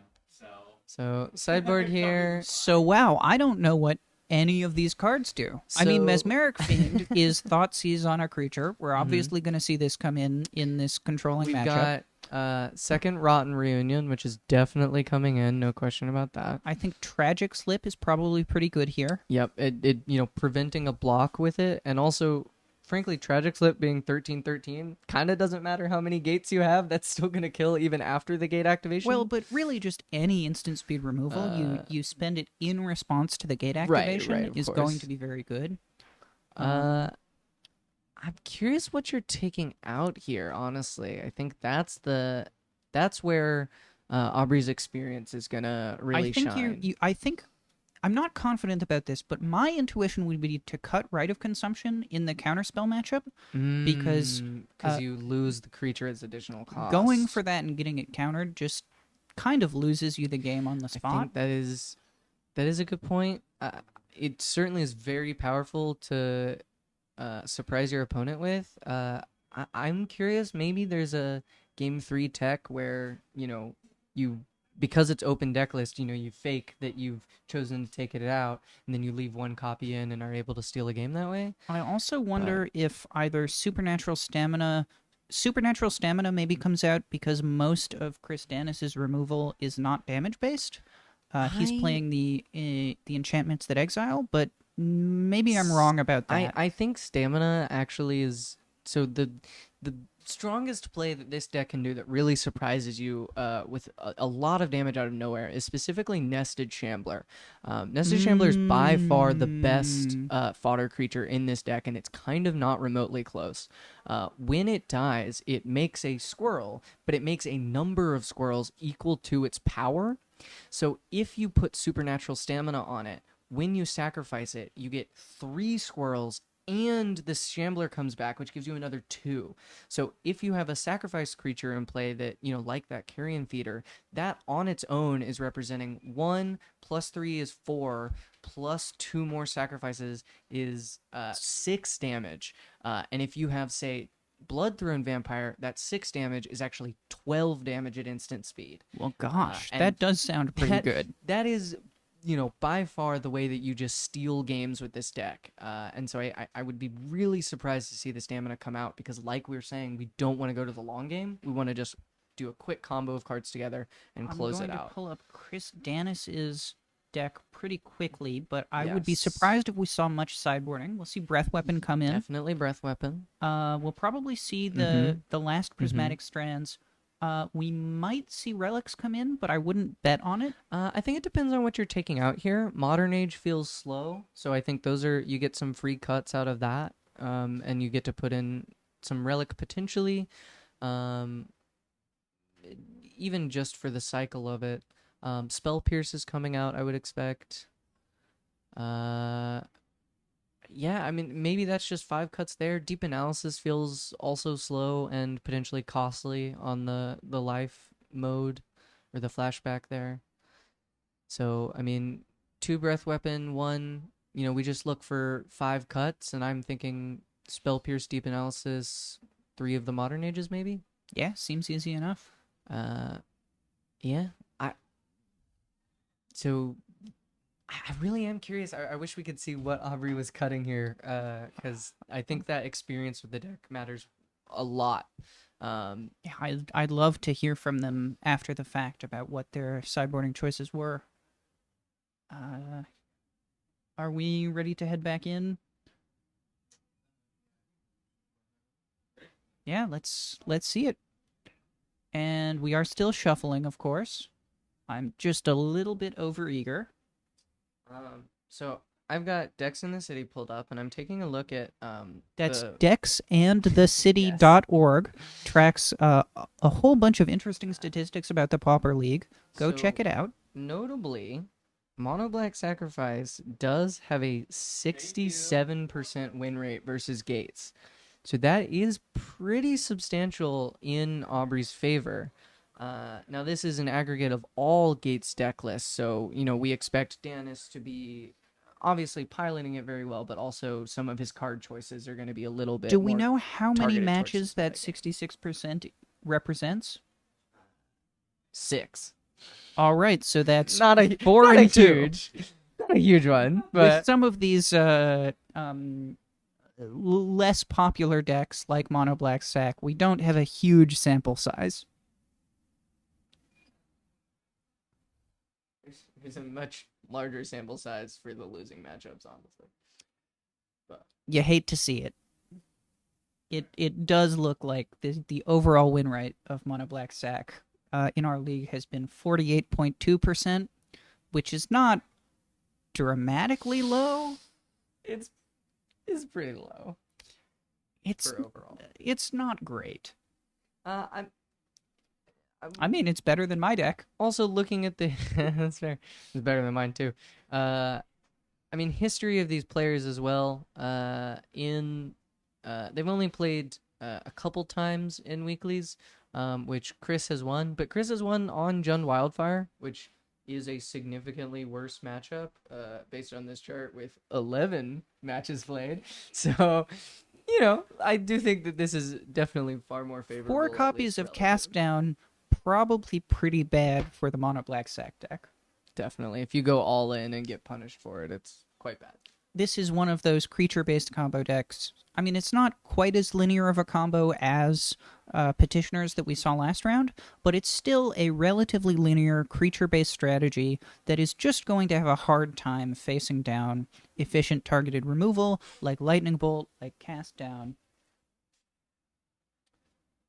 Oh dear, so we are learning that Steven's deck, Dimir Eidolons, has a 39.4% win rate recorded in the league. 10% more. Sorry, 10 percentage points. Yes, exactly. Oh. It's not good. Don't play it. It's a lot of fun, but Lee. These players sure love to shuffle. And there we Don't we go. all? I mean, that's why we play the game. So gotta say, love the Decayed Zombie as being reassembling skeleton, which is, I don't believe, a zombie, which I think is fun. I believe that card is, in fact, a skeleton. So I mean, I haven't checked, but just off the dome, if I was going to guess the creature type written on the card reassembling skeleton, my first guess would be that it is a skeleton. it's a skeleton, yeah. It's gorgeous though. And we're There's seeing no shame. Aubrey on turn 1, swamp, sack fodder. Yes. Now, this fodder also has a potential upside as well because it dies into a mercenary. Now, mercenary, you can tap to give +1 attack to one of your other creatures at sorcery speed only. The reason this matters is because, like we were talking about with Nested Shambler, you increase its attack with the mercenary and then sack it. You get an extra squirrel. You So, can also pretty good. just activate the mercenary and then sacrifice the mercenary Mhm. to get sort of a double whammy there. Exactly. Now we are seeing Are Aubrey. seeing that right? You said this deck has a lot of fodder, but what about the deck's mudder? That was awful. So loud. And exactly as I said, We don't actually have an outlet yet, but But here is our squirrel guy. mercenary onto the, and we kept at least one of the modern age in. I think it's very hard to cut that card. Even if it's slow, it makes your deck very consistent. It lets you discard strands for value. And the 2/3 flyer is just quite a good creature. We've got beetles, which don't let you sacrifice, but they do have high payoff. If we get have a carrion feeder, another beetle, really A threatening. snuff out, that thing that exiles. Rotten Reunion. Yes, that card. I did not see. There should be one more card in hand. I think it's another beetle. So I think we've Or- got one beetle, one snuff out. We had the Mhm. Rotten Reunion, but that's gone. Oh, And then there's one mystery It's card. rights. We Oh, kept village the rights. No. Right of consumption. Oh, right of consumption. Yeah, we left it in. Hang on. This is the fireball. Oh, interesting. Yeah, I do think it's interesting that we left it in. Gonna have to track Aubrey down after the match and ask about that. Is it? Is Oh, it I know including it is, but I'm as a surprised you don't sideboard decision. sideboard it out against the counterspell deck. I will say, is it instant speed? I believe it is not. Yeah. Yeah, I don't know. I mean, that's definitely something to talk about, but we're just trying to push damage here. Now we are seeing Aubrey playing with the most plains-looking swamp ever printed. I caught them shuffling earlier, and I almost freaked out. I thought they were on White Weenie or something. I was like, whoa. But no, of course not. Playing some gates. Not a lot of colored mana.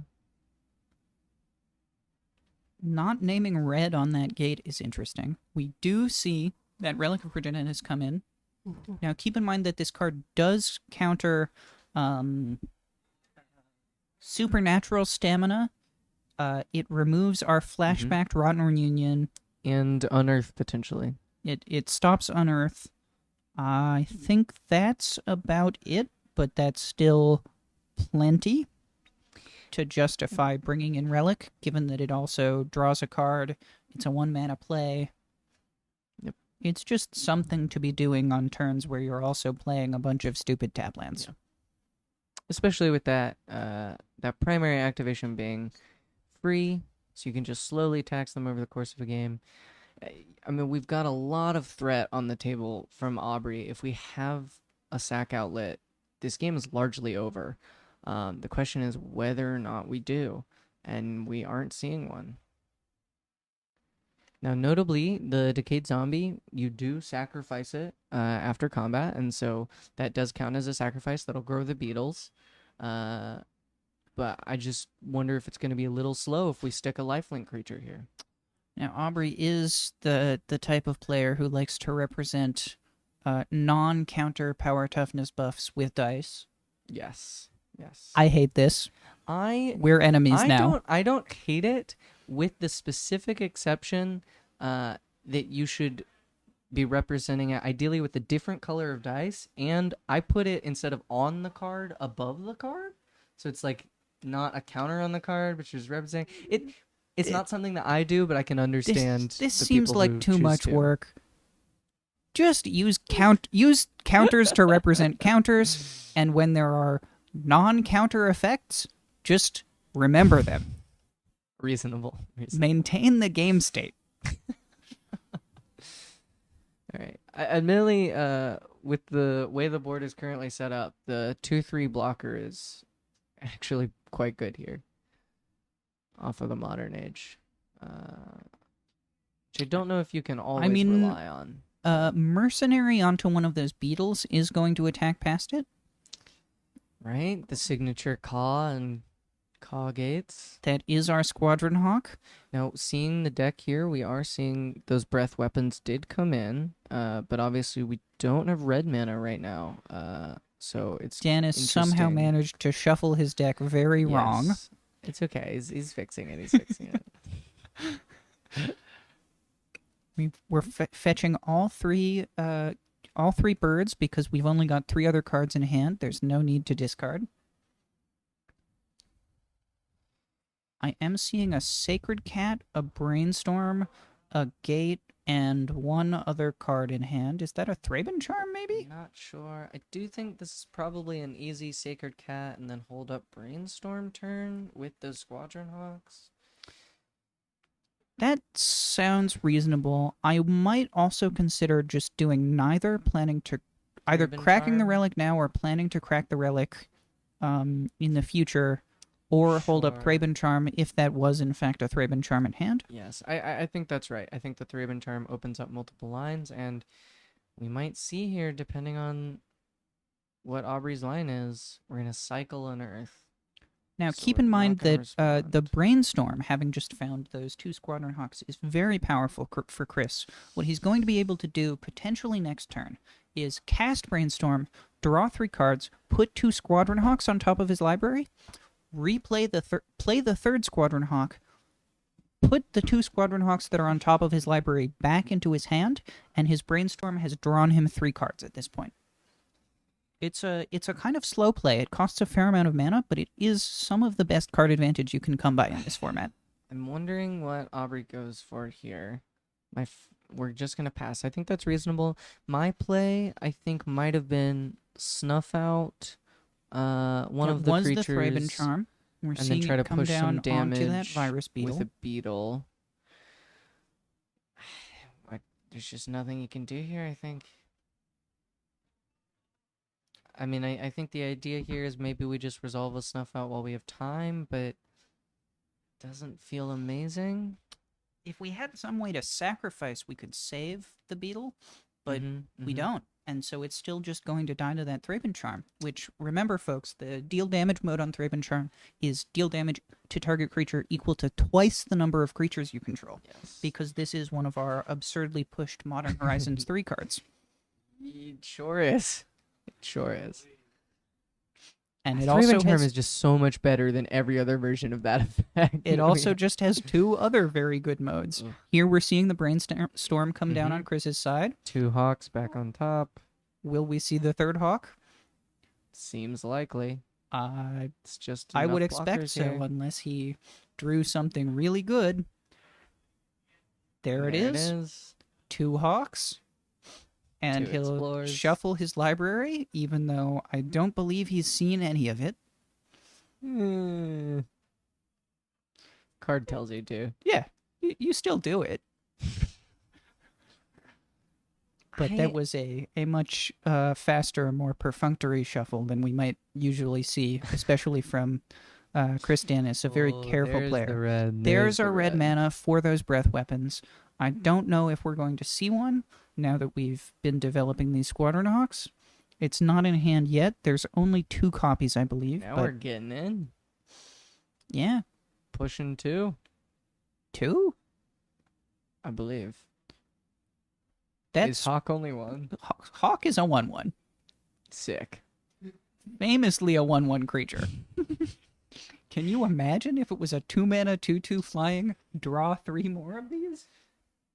This would be the best No, card you're in the right. format. Right. Well, So true. I'm not gonna lie. I've never actually played with Squadron Hawk. This is so sad. Yeah, We've got to get you playing I'm a games. baby. We got to get you off this terrible Eidolon's deck and onto Coggates. That might not be a bad idea. You could win more games. Well, considering my last performance, maybe that is what I need. You could cast Counterspell. This is appealing.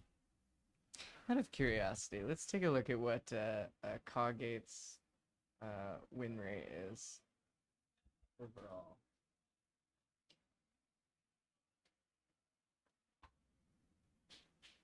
$53.9. So significantly higher. We do have our number 1 deck specialist is Chris Dennis with a win rate of 75% across. Almost. That's like 35 games. Yeah, 34.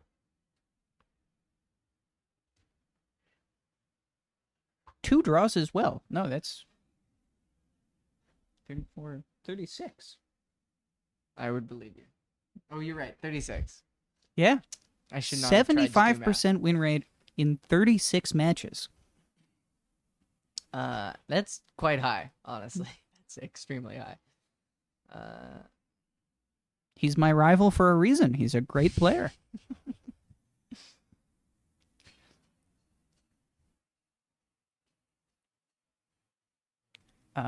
We are seeing a 3 damage fling there. Yeah. Not super powerful, but it's going to make Emolga token? No, those are the squirrels. Oh, that makes sense. Or it is. Oh, yes. Those are the Oh, it squirrel was a tokens. 2 damage fling Yes. just to make 2 squirrels. Yes. We do get the counter on the beetle, which is not insignificant, but not amazing. Yeah, I'm not. I don't know what this card is. Oh, And neither does Chris. This is one of the few Graveyard Orders Matters cards in Pauper. Whoa. Okay. Hang on, let me pull up and read you the text on this card. It's a 2 of from the sideboard. 6 mana instant. You may exile the top 3 black cards of your graveyard rather than pay the spell's mana cost. Spinning Darkness deals 3 damage to target non-black creature. You gain 3 life. Oh my god. So this is one of the reasons why in Pauper you're not allowed to reorder your graveyard. Yeah. The top God. 3 black cards from your graveyard. What a card. 0 mana lightning helix, huh? Yeah, to non-black creatures. I mean, certainly only playable in exactly mono black sack, but that clearing that lifelink creature was quite meaningful. We'll probably see the embalm relatively soon. There's our gate. Chris proving very skilled at drawing Basilisk Gate. Yeah, I mean, this game is never over, but especially off of this journey, It's over at some point. It's not quite over yet, but sure. this looks pretty Aubrey tough. it makes me wonder about the mulligan decision.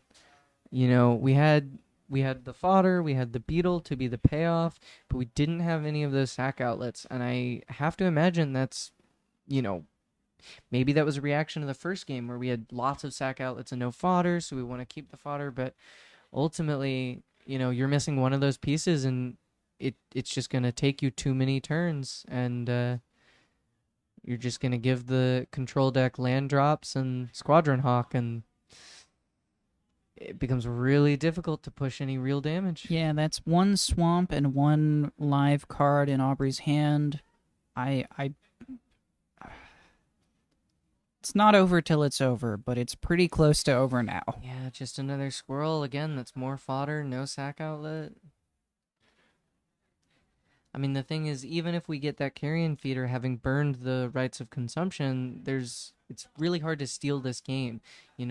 Chris is just always going to leave up multiple blockers, and so even if we had a 7 damage creature, it's going to take an innumerable number of turns to really actually try and do damage. This is, I think, why you're not seeing Mono Black Sack putting in results, being a top tier deck, is because it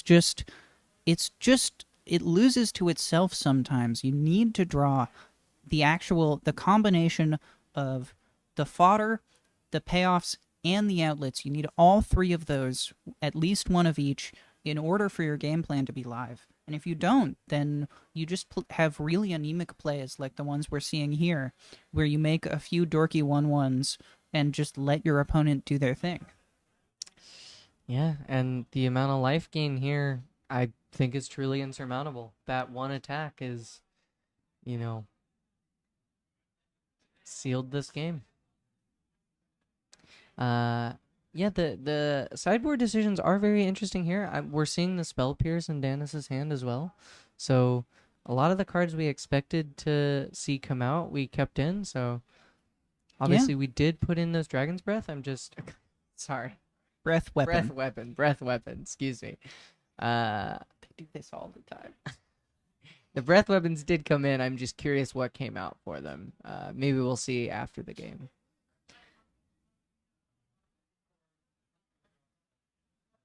I should just always call it fiery cannonade. And if I'm wrong, people understand at least. So true. We're gonna Rotten Reunion. So, no good targets. In Pauper, there are 2 different cards that are 3 mana red instant, deal 2 damage to each creature, but each of them carves out 1 creature type that is protected. For Breath Weapon, it's deal 2 damage to each non-dragon creature. There are, other than Changelings, there are 0 dragons with 2 or less toughness in the format, so this doesn't matter. Fiery Cannonade is the same thing, but to non-pirate creatures. And there are several different pirates in the format, some of which the Mono Red Rally deck plays, and some of which the Is It Scred deck plays. And there's the game. Yeah, There's just the game, Basilisk there's on a the flyer, match. Can't block it, and that's it. Wow. No, I mean, yeah, fodder creature, stamina doesn't get there. Fodder creature. And there's the Carrion Feeder. I mean, seven or so cards away. It was just never happening. Yeah. It's really tough. Now, Aubrey is not fully out of the top 8 yet. Some number of 3-2s I think will make it, but it's going to be a very tough run. Aubrey has to win the next round, and even then, it'll be down to tiebreakers and chance. I'd like to see if we can't catch some of this de-sideboarding, but we'll probably be getting our backup game on. Yeah.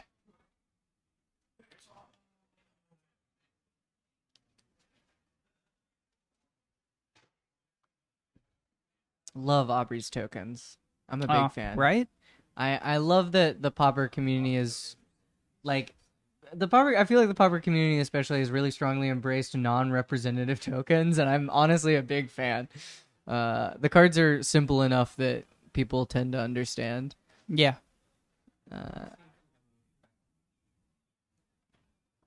Yeah, I don't know if our backup match is still ongoing. I mean, it looks like it might be. The players are still sitting there, at least. I mean, that looks like a large graveyard from the Elves Violet, so... With a Lead the Stampede on top. Yep, so we put in, obviously, Relic and the Prismatic Strands and the Breath Weapons like we expected. It was just about what came out. And Dispel as well.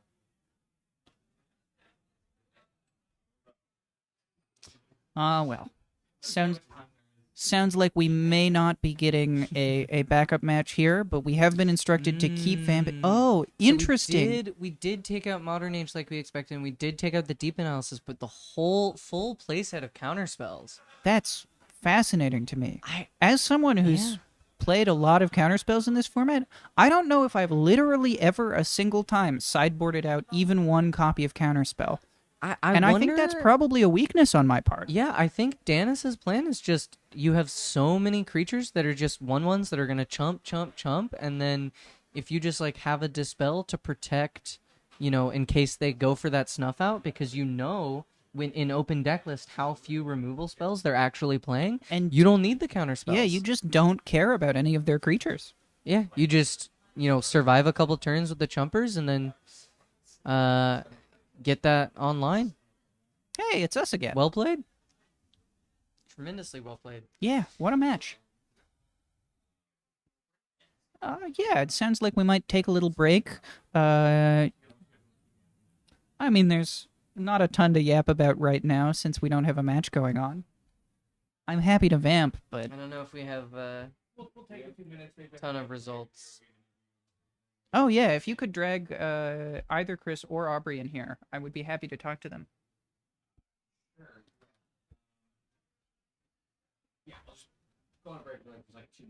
All right, quick 2-minute break. We'll try to get an interview. We'll see what happens. We're in? Mm-hmm.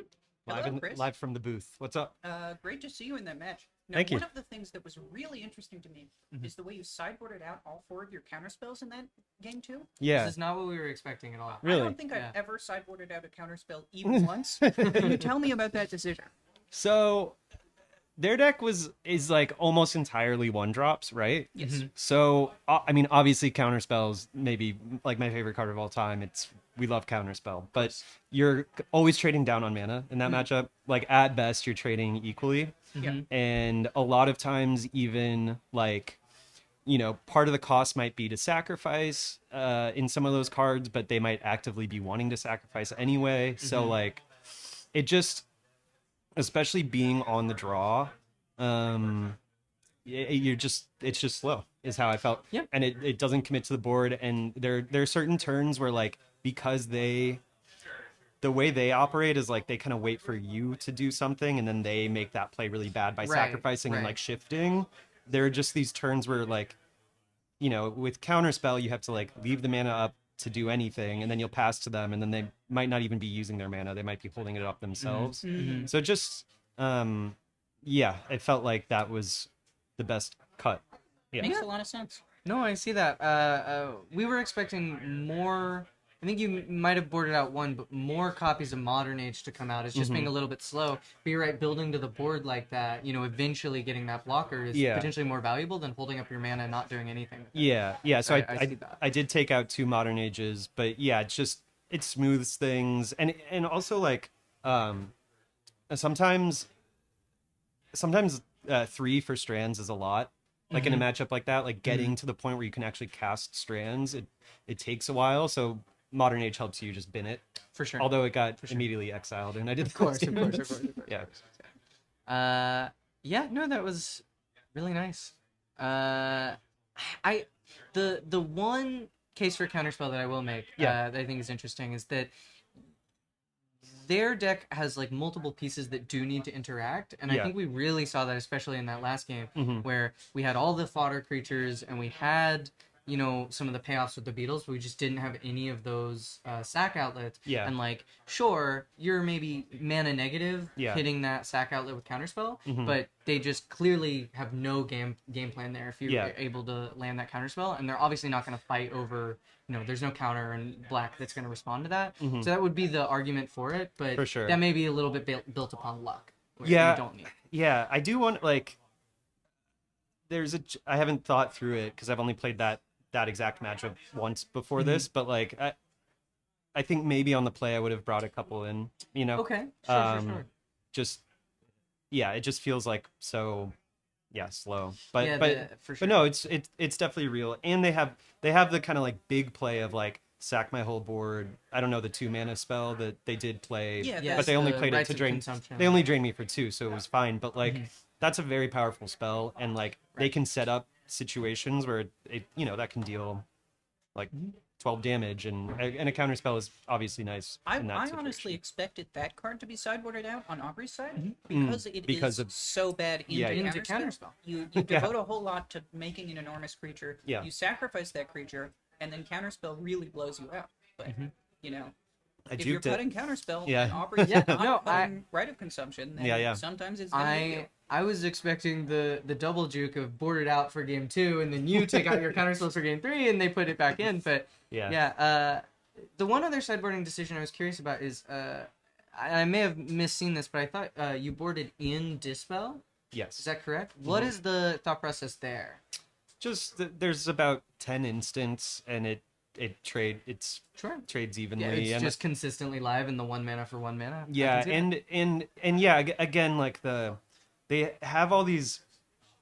They're very good at making your removal feel awkward and clunky, right? So like the 4, I've got like 7 removal spells, 3 charms and 4 Journey to Nowhere, and there's kind of like I want to be able to like kill something and then interact with whatever they're like weird, like whether they're gonna pump the squirrel guy and then sack it, or like I want to be able to have the Dispel as backup against those types of plays. And the counterspell, like especially in gates where you have so many tap lands, that 4 mana potentially Journey Takes to Nowhere forever to and get there. counterspell Like- is too slow. yeah. No, that makes a lot of sense to me. Yep. Absolutely. Well, great to talk to you. Thank you. Good luck in your last round, although Thank you you. may be able to draw in. I think I should be able to. I haven't looked. Yeah, at the beginning of the round, Yes. it looked like I would be able to. Well, figure that out. We Yeah, hope yeah. to see you in the top 8. Likewise. And, great runs out there. Thank you. Thanks. Absolutely. See you then. Thank you. All right, everyone. We're going to take a short break. You'll get back to our other 2 commentators for round 5. And then the top 8, it sounds like we're going to get the whole gang in here. So look forward to that and enjoy round 5.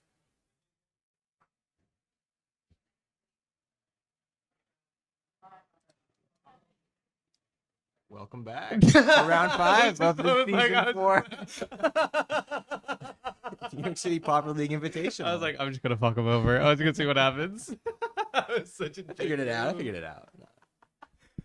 Yeah, we're back. Hey, what's up? Not much. Just been enjoying the great magic that's happening. It's been some fantastic Oh, magic yeah. so far, and it's not over yet. No, we got one more round of Swiss before we cut to top 8. Mm-hmm. And interesting matchup here. What do we got? We got Aubrey again on mono black stack versus Alex on Jund. Hell yeah. Well, let's. I think they're about to just like ready to rumble. So let's get it. Switch on over. Let's just resolve some mulligans here. I don't know. What is this matchup? What is it? How does it speak to you? I mean, what's gonna be the keys to the game? I think seeing Aubrey's deck harmonize a little bit more is going to be important here. We want to see both the sacrifice outlets and the payoffs coming down together. In the last match, unfortunately, they kind of saw one half of their deck and then the other half. On the Jund side, Jund's got plenty of interaction to try and stop the bleeding. Yeah. Karkland Shaman is going to be huge here. Toxic Analysis can gain a ton of life on a wide board. Multiple triggers can clear all of the creatures that spawn after you sacrifice some of the fodder. So I think Aubrey's going to want to Such get a good in. point. Yeah. Aubrey's going to want to get in Pretty quick. and try and do some high, burst damage turns before Alex can really get his feet under him. What's going on? Looking for my coat. It's like gray. If anyone at home sees a light gray coat, your lights are on. Yeah, so I mean, this is definitely going to be Aubrey just racing, and Alex is trying to get to turn, I don't know, 5, 6, Yeah. 7 before things, just kind of get out of hand. Yeah, if Alex can keep the Writhing Chrysalises bigger than the Carrion Feeders and Beetles, it's going to be big. Yeah, which is possible. It I mean, can happen. But all right, sitting down. Looks like we have a 7 for Alex. 7 for both of our players here, perhaps. Yeah, I don't know if Let's Aubrey's see. already mulligan once or not. No lands. We're gonna go down. Yikes. You hate to see it. You do. Although, how many lands does it run? 17 swamps? It's like a not. low It's, land not, it's pretty low. And Yeah. Pauper decks are allergic to lands in general. That's so Uh, true. My goodness. I mean, it was like doesn't like Terror run like 16 islands? 16 islands plus 4 Lorien Plus 4 reveals, which is Lorien. like kind of a land, but not by itself ever. No. I mean, you can always just simply like draw better. So. Yeah. Yeah. That's always an option. It's always an option. Yeah. Highly recommend. Famously something you can control.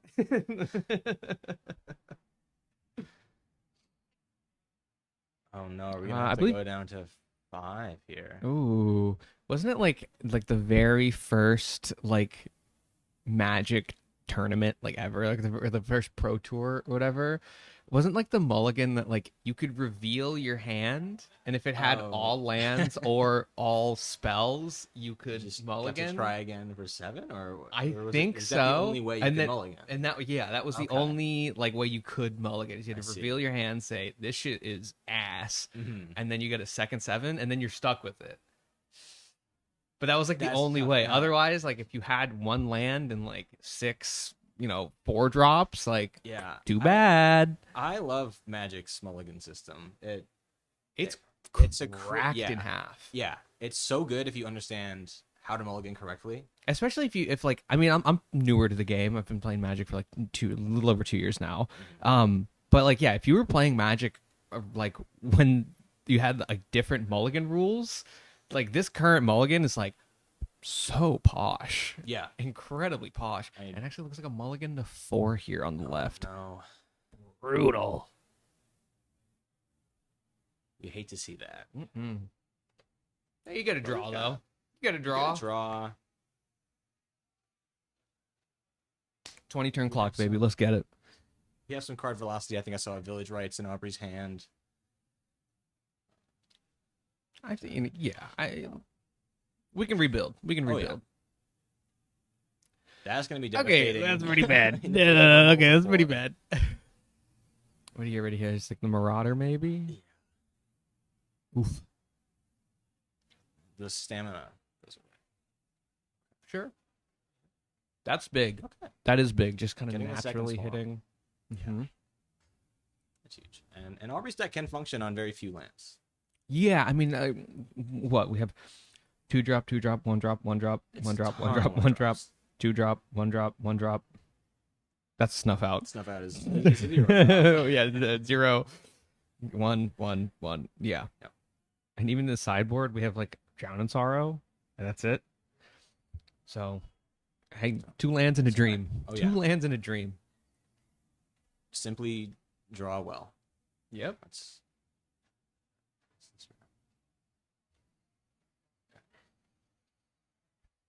It's kind of rough. yeah. A spell bomb could be pretty key here. And what do we get off the top? Another land. I mean, yeah, hitting land drops is like for free, so to speak. Just like having Yeah. it naturally off the top is I don't know. When I We'll take mulligan really low, it feels nice. To make sure you're hitting your land drops. Yeah, just like if I'm like, oh shit, I have 2 cards in hand, like hope I hit my land drop, and then when I just naturally draw it off the top, I'm like, okay, like makes me feel a little calmer. I'd rather draw the lands up front than later in the game. When I mean, yeah, when I need more yeah. energy. There's that too. Yeah. There's that too. Almost all 17 lands are just. I think I see a KCS in Alex's Which is hands, just which Brutal. could be devastating in this Absolutely game. devastating. And it's actually just going to come down right now. You know, the vampire will survive, but Yep. At what cost? Yeah, kind of rough. Alex gets to potentially draw 2 cards here from these artifacts going into the graveyard. Yeah. It's just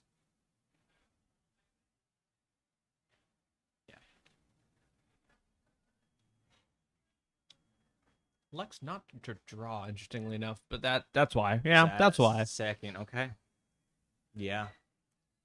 Absolutely brutal there. Now I've played a little bit of Jund in season 4, and I noticed that when you draw Writhing Chrysalis, it feels like you can't lose, and when you don't draw Writhing Chrysalis, you know, It's it feels rough. just your So, safety blanket. Yeah, Yeah. I don't necessarily see one in hand yet. I don't see one on the board, so Aubrey's certainly still in. I This mean, but game. you're gonna draw 80 cards a turn. Like, hey, You're gonna hit it eventually. Did I tell you about the? Did I tell you about the when I was playing Grixis Affinity and at the Pauper Cup in Atlanta, the guy who got a unsportsmanlike conduct warning after the match had ended? It was like a really salty Call Gates player who was like just crashing out. Oh, he was like, God. he was like kind of like slamming the table too. He's like, oh, all this deck does is fucking draw cards. Like, oh, I'm just gonna draw 2. I'm gonna draw 2. Blah blah blah. And then like I'm just packing up like just silently. I'm like, I gotta get out of here. Like this dude's gonna like fucking stab me in the throat. And then like I turn around and there's like a judge there, and the judge is like, hey, so I'm gonna issue you a warning. and then yeah, it's probably my funniest Magic story, honestly. It's so insane. I've crashed out like that as the Grixis Affinity player. That's and I can't fair. find a way to win the game. Yeah. All I did was draw 2 cards. Yeah, that's Not impact the game state along. you don't get it. You live by the draw 2, you die die by the draw 2.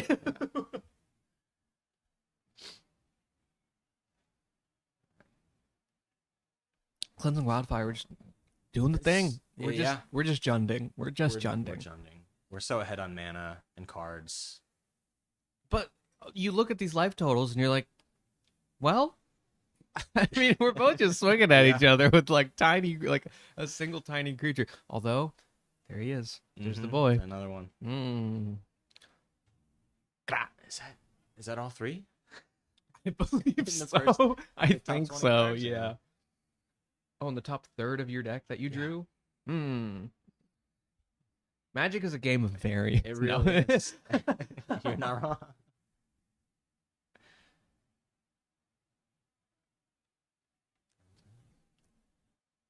And if pretty much any move Aubrey makes, it's just Is immediate. The Pocky, bad. the mid-match Pocky, the BM Pocky. Fuel up.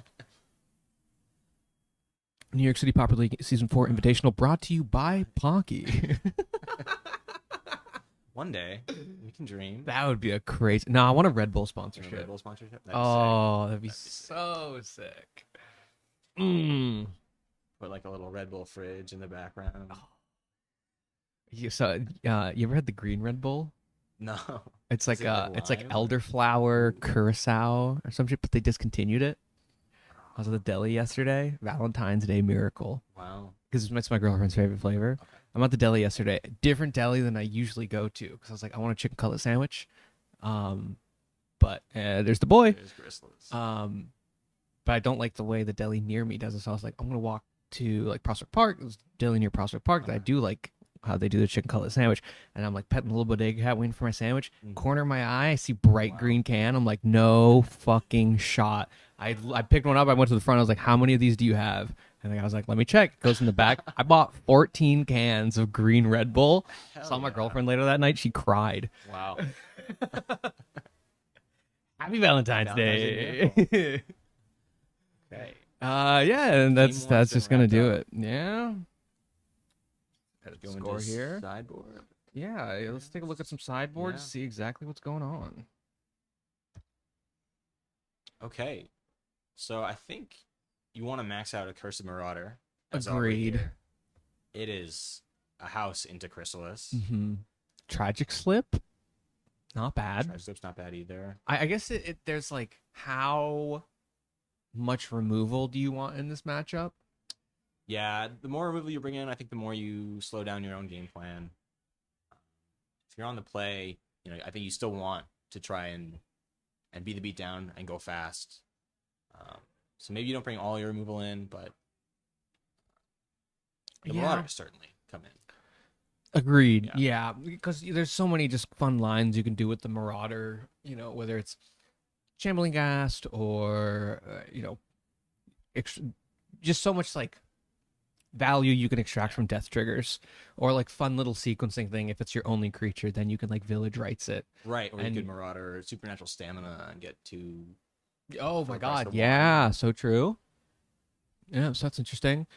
Yeah. What about Mesmeric Fiend in this matchup? I don't think this is the matchup. It's It tough. seems like more of like a Mesmeric Fiend does have that cute, it's got the 2 lines of text, 2 different triggers, right? So you yes, exile something. could exile forever. something forever, including a KCS. Yeah, I guess it is It's like a little how cute, but- proactive do you Yeah. want to be? But probably not. Perhaps the Rod Reunion comes in. I was gonna ask about that. Blood Yeah, Fountain can be tough, but how are you getting the stuff in the graveyard to begin with? yeah, but it also feels like if Alex is at the point in the game where he is cracking a Blood Fountain, has your window to win already passed Right. as of the Right. Black Sack player. So I don't know. Maybe we do. Maybe it does just Maybe it like comes- come out Yeah. entirely. Yeah. Yeah, it'll be interesting. I really don't know. This is such an interesting, this is a weird matchup. Yeah. Let's go over to Alex's deck list to see what he's got going on the sideboard. Breath Weapon. Breath seems like Weapon's an Breath obvious Weapon's good crazy. I was gonna say Weather the Storm, see an but argument for it, but yeah, I feel like when you do get like the large chain of game actions with Black Sack, it's just abilities. yeah, you're not casting a ton of spells. Right, yeah, you're actually not getting a huge storm count. So, I think just like sticking to your normal ways of life gain, your toxin analysis and The one main board the pulse pulse. may not even be good enough Yeah. to keep in. I mean, duress, you can kind of get some of the engine-y, like you can get the draw twos, you can get some of the Right. removal out of there as well. but I don't think that's the game that's gonna be played here. I think it's you're right. That is just these breath weapons. They're gonna do massive damage. Oh, it's gonna be crazy. Maybe take out like the Gixians. You just kind of, feels like it's a terrible blocker. Gixian says you. Okay. Yeah. Whenever you sacrifice. Right. Player. Mm-hmm. And then I don't know, just cut a land. Fuck it, why not? Right? No. Yeah. We don't need those. Yeah, nah. You're on the draw. Fuck it. No. Yeah, weird matchup. The more I just like think about it, it feels like it's two different games being played. Mm-hmm. I think more so than maybe any other matchup that we've watched today. It just does feel like two very different kind of axes of play. Anyways, let's go back to the overhead. See, yeah, it's just great. MTG Toxin. You don't need the death touch. KCS is already so strong, so you only really care about the lifelink. But you're gonna like lifelink 3 because they're gonna sack their stuff. That's true. That's a good point. Probably those are 3 cuts. Yeah. Just off screen, if you guys didn't hear that, Stephen providing some good insight that toxin analysis is probably also a cut because the lifelink is just kind of ancillary. Yeah, very true. And another rough mulligan here. Mulligan. Yeah. Although it does feel like Pocky. Yeah, dog. If you're Aubrey in this scene, it's so intimidated. Alex with the You're shaking. You're like, oh my god. He's eating Pocky. How is Pocky a PED? that is big. Should we Yes. be banning Pocky? Should we be piss test for Pocky?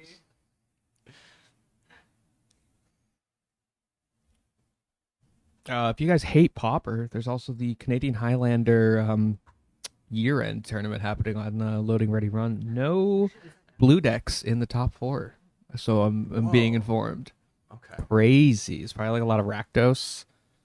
And Do you play much Canadian Highlander? I don't play a lot of Canadian Highlander. I do watch a lot of Canadian Highlander content. It seems sick. It seems like fucking incredible.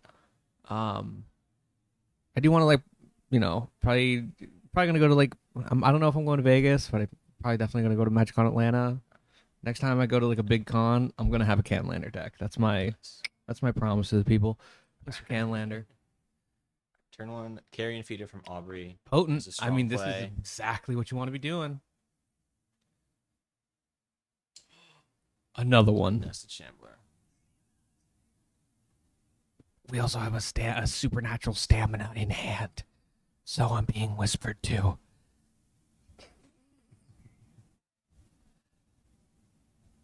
Yeah, this is not what you want to see. I mean, Ooh. okay. Oops. Uh-oh.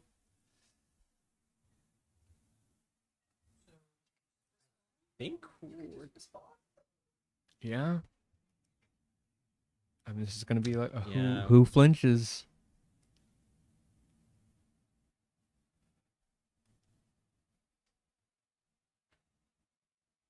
Just fucking Staring each other down. yeah, It's tough. dog. Damn, this is I mean, tense. I don't think Alex wants to sacrifice anything here No. because Probably not. you need those lands.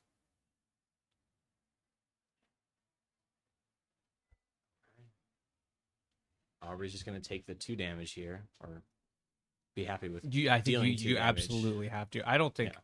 I mean, if Aubrey does anything, I'm snapping off those two lands. I'm like, I do not care. I will time log myself 3 times over. If you respond, if you do the stamina, you're threatening to push 3 more damage without doing anything else. If they respond by sacking their lands, you still get to keep your carrion feeder, push like 7 damage this turn, and you've literally like killed 2 of their lands. Like I think there's almost no downside to it unless we're just going for an OTK. Mhm. Which with a supernatural She might stamina be in able to. hand, Yeah. or rights of consumption. Is there a rights in hand? Yeah, we do have a rights in hand as well. So I mean, really, like we need to do 9 points of damage. This is feeling very That's much it. like a Quentin Tarantino movie. Yes. Right now. I don't see any feet. Casey has got his grippers. Casey has got his grippers out. Yeah.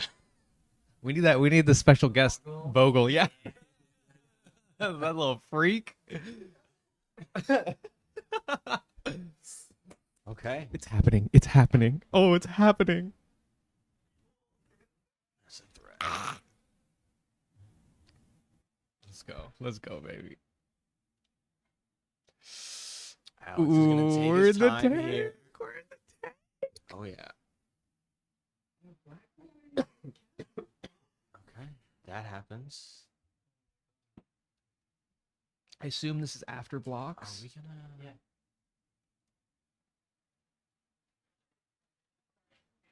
Is there a chance Aubrey can kill from here? 4, 5, 6. Yeah. Oh. Yeah. Yeah. Yeah. Okay. Does rights go to any target or just face? I'm gonna kill your Darkfine Shaman.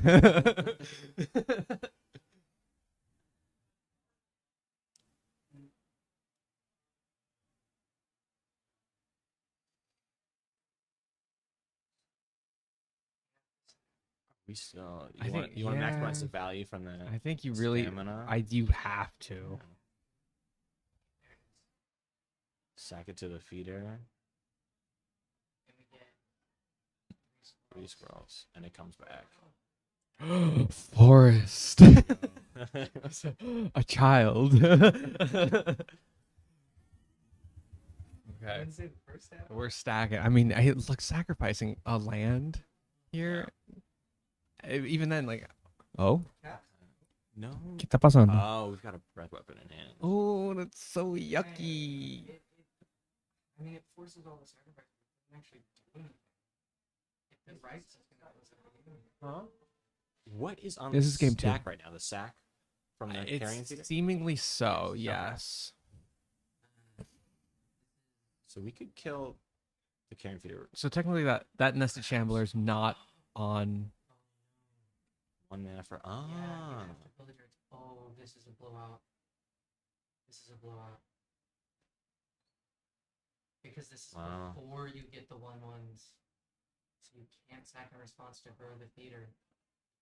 Yeah, that's rather unfortunate. Yeah, Alex just had so many ways to interact there. Yeah. Incredibly well played from him. I assume he's floating a mana. 1 for the supernatural and 1 for the. Oh, Alex is. Alex Yes, is floating yes, mana yes. out the case, yes, and then you polish everything Yeah. off. Oh, Yeah. Yeah, so see, you're left you with can- one if- squirrel. If you do this, if Aubrey had done that in combat after the damage, it plays around this. Yes. Or it forces it to be more Right. combo based. The mana would have been drained from the pool, but no, it's. That's rough. Hmm. Yeah.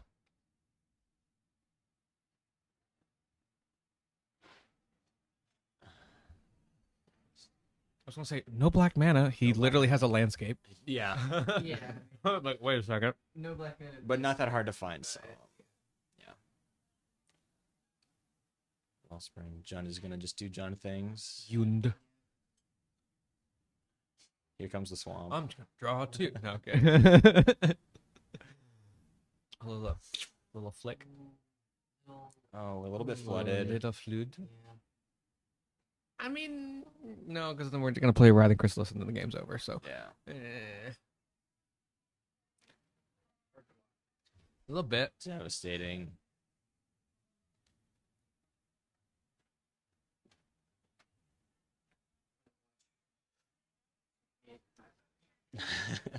I got it. Understandable. You got no Robin on commentary? Oh no, Robin's Well, we stave off the Chrysalis for a turn at least, but We're gonna it's to time to discard to the see some pavilion. lands. Yeah.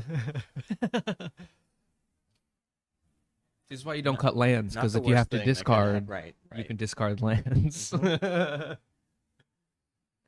big That's fucking why you brain. don't-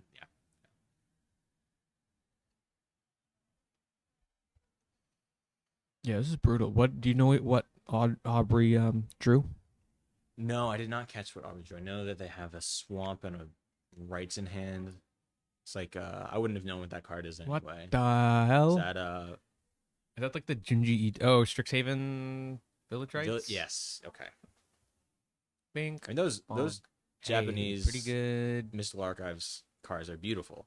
They're great. I don't recognize any of them. I don't think. Yeah. Shambling is really nice here. You can extract some value and pick off the refurb. Oh yeah. I do see a Chris in hand. Yeah. I wasn't gonna say anything. Just let it be a surprise.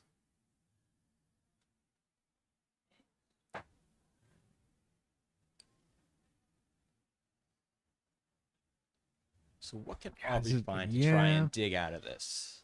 Snuff out. Snuff out would help. Snuff out's pretty nice. Mhm. Spinning Darkness does not do it. What other? What Yeah. What the fuck Yeah. else is in this deck? I mean, we also need to find a way to start putting pressure on If the Alex. Tragic Slips are in, the Tragic Slips could be good. Curse Marauder doesn't do it. Yeah, This is interesting here's a though. Mess Fiend. Okay, maybe something. I mean, do you just draw like 8 trillion cards, or do you go, haha, I'm gonna draw 8 trillion cards anyway? Yeah. I'll take that pulse. Yeah. Interestingly, Mortician Beetle reads whenever a player sacrifices. Oh, is it just creature? Oh, damn. But it would trigger off the spawns. Yeah, it's trigger off the spawns. Oh, hello. Yeah, draw Here's a 3. draw 3. Insane. Yucky. Remember Deadly Dispute? I don't want to think about it. That makes me sick to my stomach, fam. And more card draw. Yeah, I John mean, does. like if like another Chrysalis comes down, then it's like It's- Jover. yeah. But we could still potentially run it back here. Yeah. We get the big booty out of the way. You get like a Village Rights into a draw into some removal and like a sack outlet. You know, one of your key Vampire. pieces, and then you're chilling. Aubrey Yeah. does still have the rights of consumption, correct? Yes. Yeah. Yeah. Which, you know, it's like I'm gonna swing for 5. Yeah, and you're Alex like, is "Oh, at 10, shit." you know?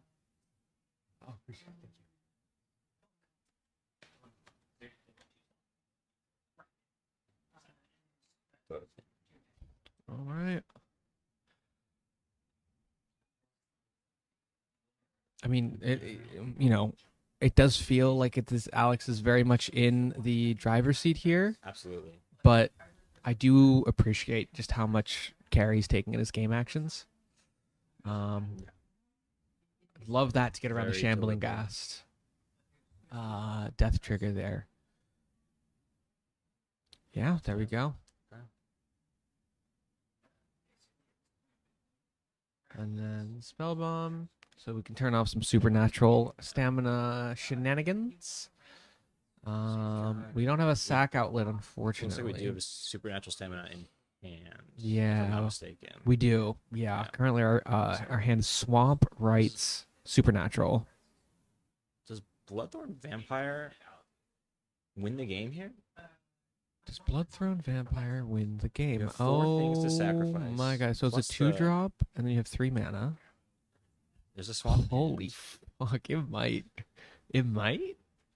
So because then we have Stamina is- 1, Oh, the swamp goes to 2, the graveyard. That's 3, 4, 5, unfortunate. 6 for 12. You're Not quite. I don't think we have enough mana now for that. Ooh, another supernatural stamina. What the fuck, dog?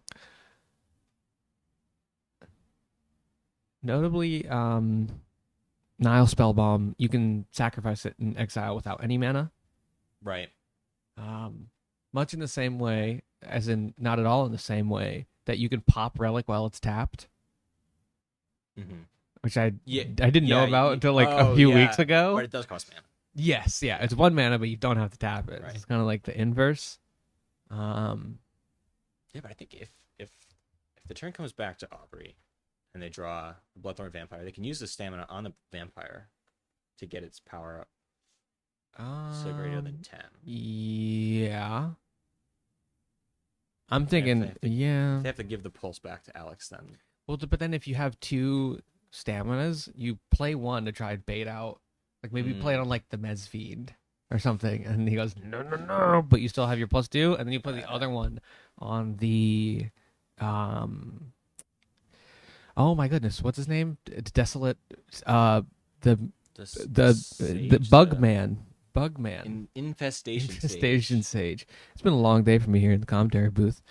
Because then you get 2, 4, and then Infestation Sage is 6, 8, and then the comeback is 10, 12. Oh, but we're 1 mana short. We're still 1 mana short. But we can generate a mana off the Shambling Ghast, and then we get that's 10.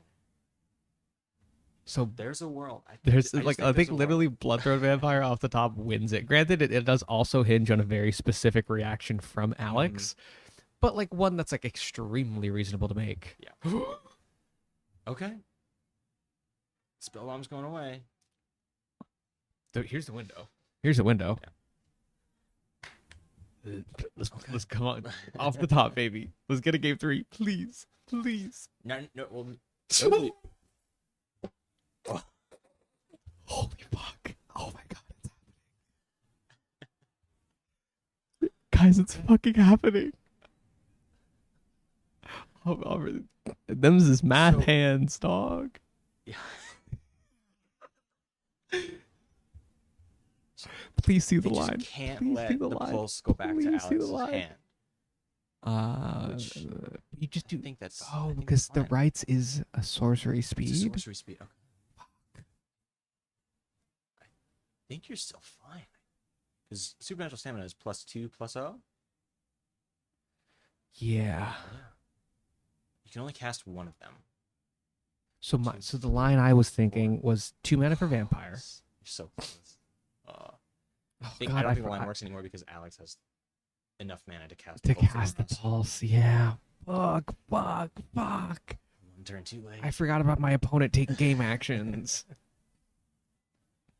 Well, maybe Alex doesn't have any permanent or lands or creatures in the. Never mind. Oh wow. Wait. Oh, that was a pass. Okay. I love that patience. That's crazy to me, dog. Oh. We just gotta tap him out of green mana. Like. Oh no. Oh my god. Yes, tap the forest. Tap the forest.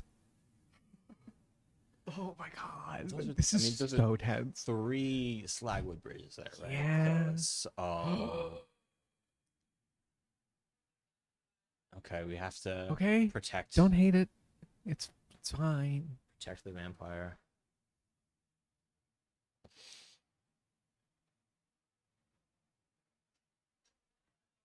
Is that another cast down or I mean, another cast down would that's just brutal. over?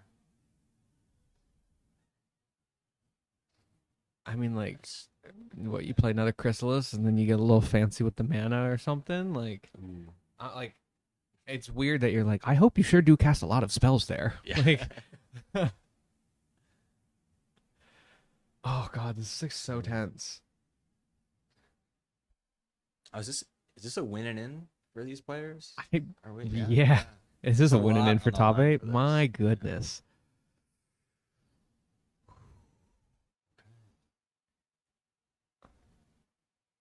I mean, Alex does have the I'll say cushion this of a Alex can do. game, but still. Yeah, the difference between having to win another game and ending it here is big.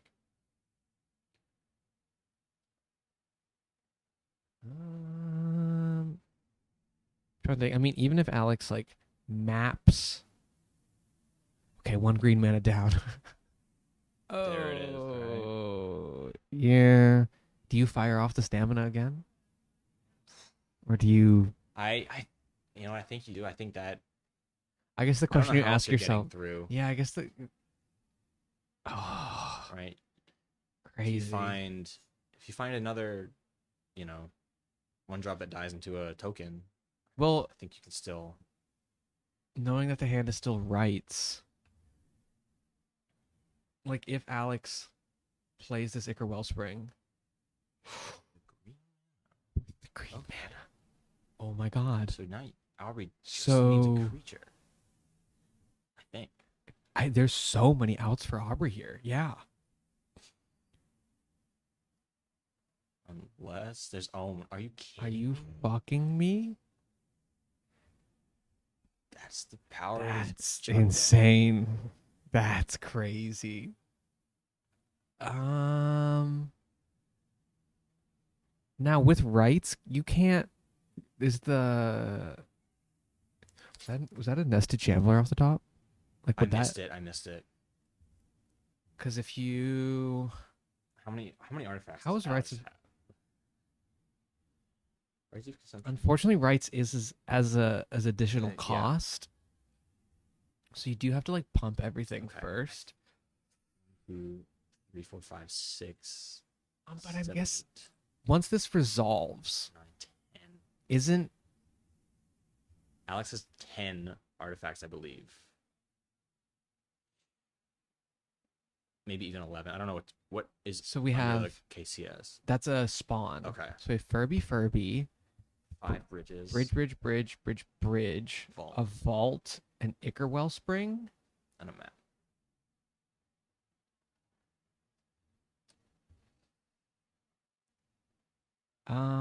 This. No, it doesn't matter. It doesn't matter if he does it because he's doing it while it's on the stack. You have to do it 8. 1, 2. because you just sack everything right now. Like it doesn't matter.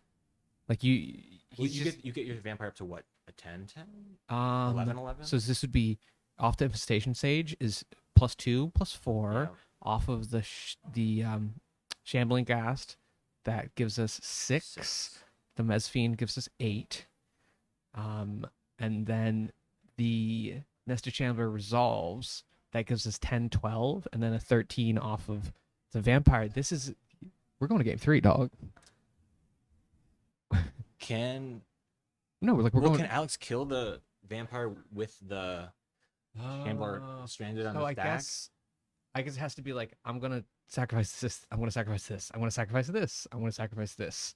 It is just gonna go back and forth. Yes, yeah, that's what we're seeing here. But I don't think Alex has enough We're unraveling this. artifacts to make this happen.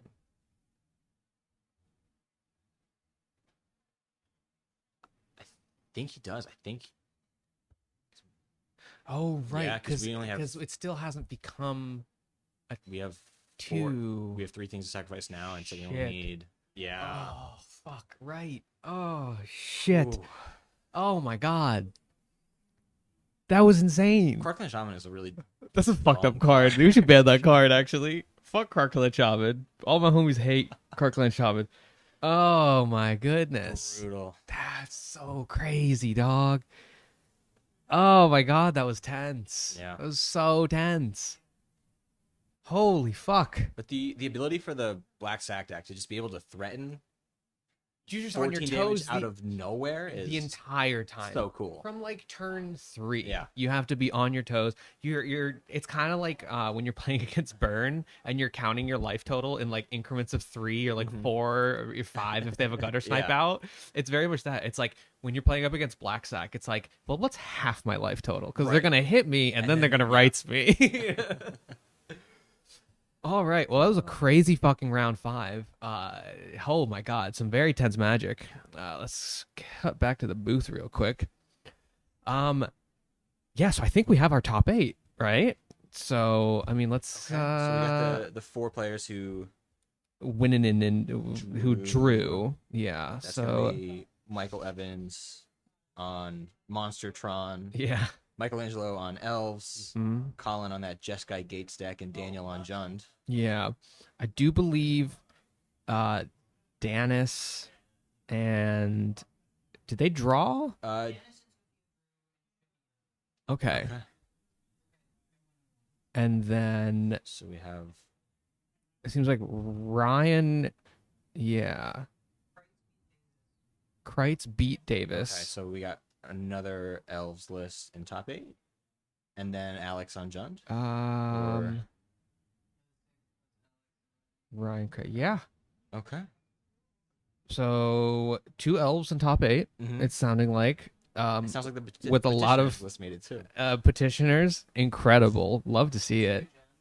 And 2 Two Jund Jund. as well. So we'll get back with once all of the actual kind of pairings get lined up and everything. Once everything's finalized, we'll let you guys know.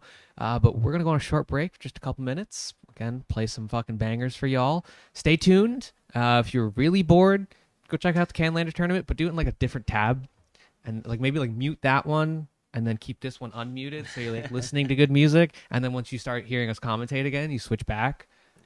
Just a suggestion, of course. But yeah, we're gonna take just a couple minutes. And we'll be back with some of the highest level Pauper in the world. Oh, by The far, highest. by The far, highest. easily. Yeah. Oh yeah. Fuck Italy. That was crazy.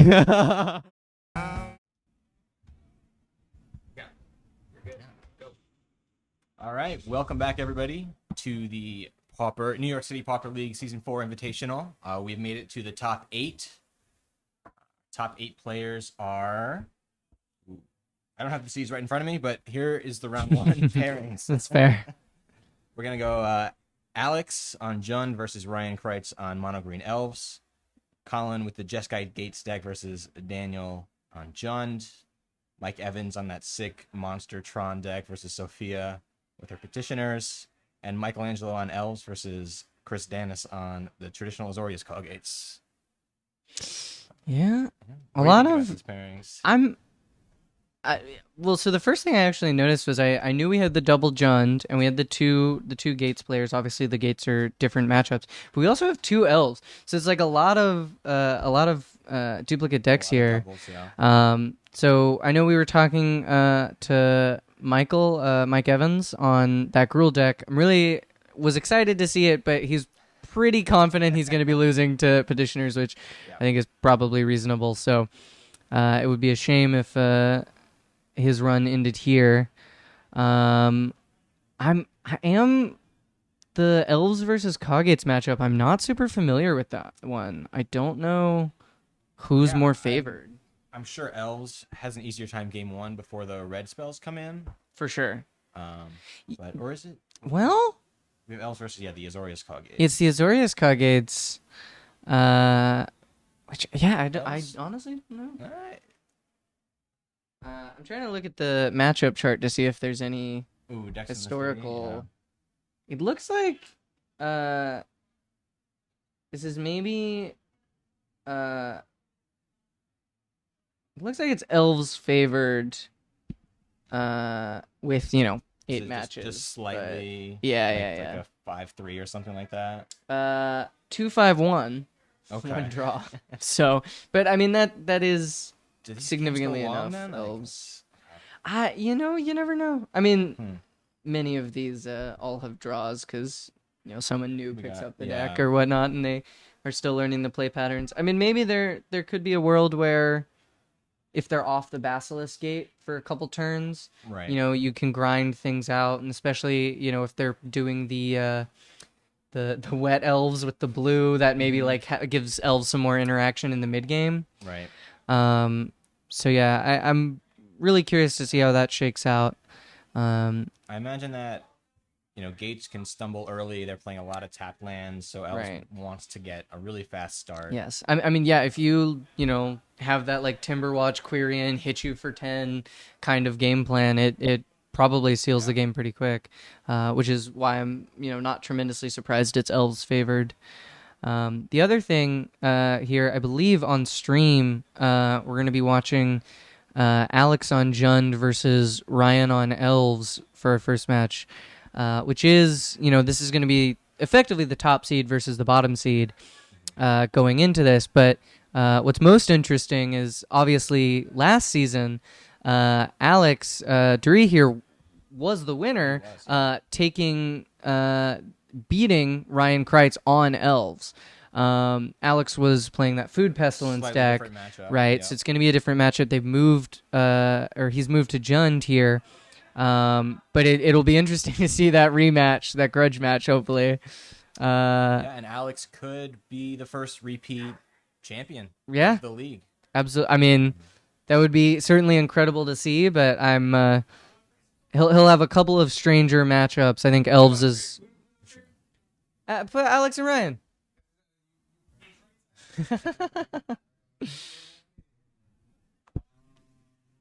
So yeah. I mean, it would be pretty incredible to see a repeat winner, obviously. Definitely a solid player on Jund, knows it well. It was really a surprise with that Food. He's playing Jund all of last season and then Season 3, picked up that Food just for the final tournament. I think the and surprise took it. factor definitely came in handy there. Definitely. I know Alex was complaining about his success with the deck earlier in this season. Of course. Switched back to Jund. Really found his stride there. Yeah, I do think the surprise is a big part of it, but also it does feel like a somewhat favored matchup into Elves, Yeah. depending on your draw. Yeah, So, Pestilence is a hell of a card. and,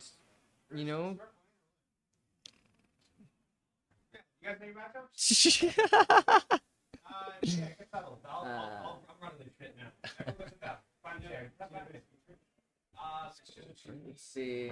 Alex and Ryan, and Mike. Thank you all. What's the Elves Jund win rate? looking Yeah, like? that's- I that's feel like what I'm Elves looking is at. Favored last time I checked. So it is gonna be Elves favored by, so we've got 24 matches logged and it's 60%. Yeah. So sounds that is a pretty wide margin. So this is Alex's kind of deck, right? Like the Pestilence was a surprise, but it makes sense for Alex as a player. For sure. Yeah. For sure. And so I think, returning to something he's maybe slightly more comfortable with, this is still going to be a dominant match for him. And no bracket reset this time. We're just going to see that best of 3. And is Kreitz actually on mono green elves, or is he playing the blue splash? He is playing the blue splash, I believe, on the match I caught earlier. This is lying to me, I see. Yeah, there we go. So I do imagine that'll help. Yeah. But Yeah, we should. it's always so awkward because of Writhing Chrysalis being colorless that you can't Hydroblast it. Oh yeah. It really limits your options. So you can stymie some of their development with the wildfires, and you can hit potentially a KCS that's going to wipe your board. I think that protection is the main use case in this matchup. It's But munitions too. That can be a key munitions player. Yeah. can, especially in the longer game.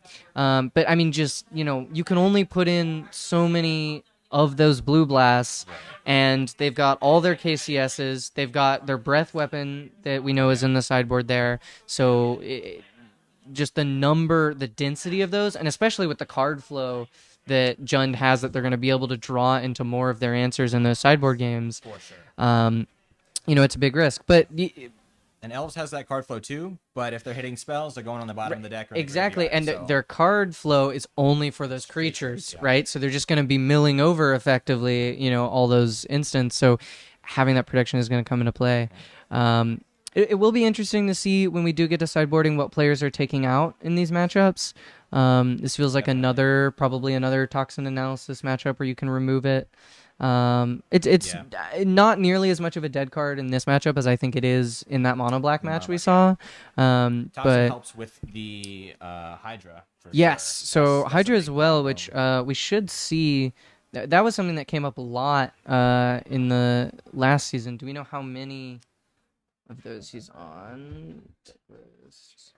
So we've got. Oh, and also we are playing the Sagu Wildling, which will dodge the KCS as well. That's actually that could come up. That's a sick piece of tech. That's not a wildling. So three Nyxborn Hydra. So that's not a small number. So Okay, that's a lot. this, I mean, similar to that Pestilence, if we don't see that fast Timberwatch start, we're maybe just going to be looking at, play those big Hydras, play those big Ints, play, potentially a Sagu Wildling, and just hope to, crash through before we get your second, third Chris that's just going to overwhelm.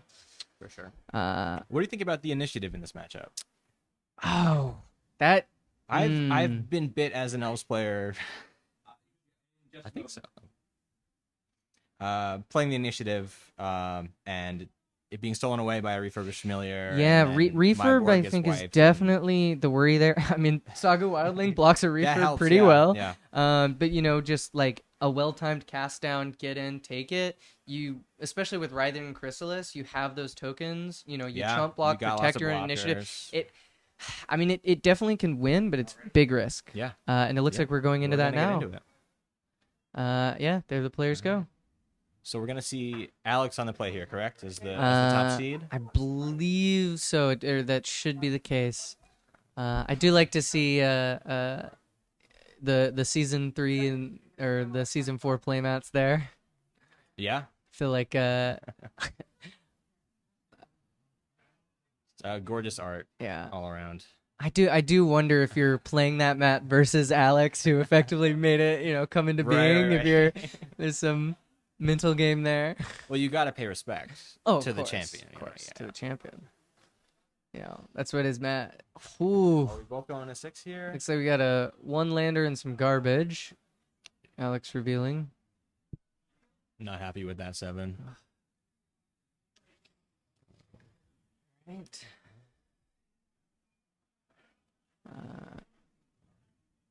I do also, always wonder about the sequencing for Jund with Wildfire in a matchup like this, where, are you really tapping out on a turn like that and risking, maybe not casting a cast down that slows down, take out a priest or something like that.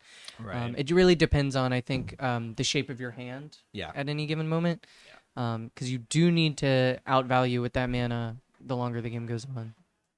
And the first few turns can be pretty pivotal for elves too. If Ryan finds an Ent and a Vandal, then that can slow Alex down tremendously. Absolutely, yeah. Vandal very, very key in this matchup. Absolutely. Okay, we've got not a lot of lands. Only We got 2 lander black. for Alex there.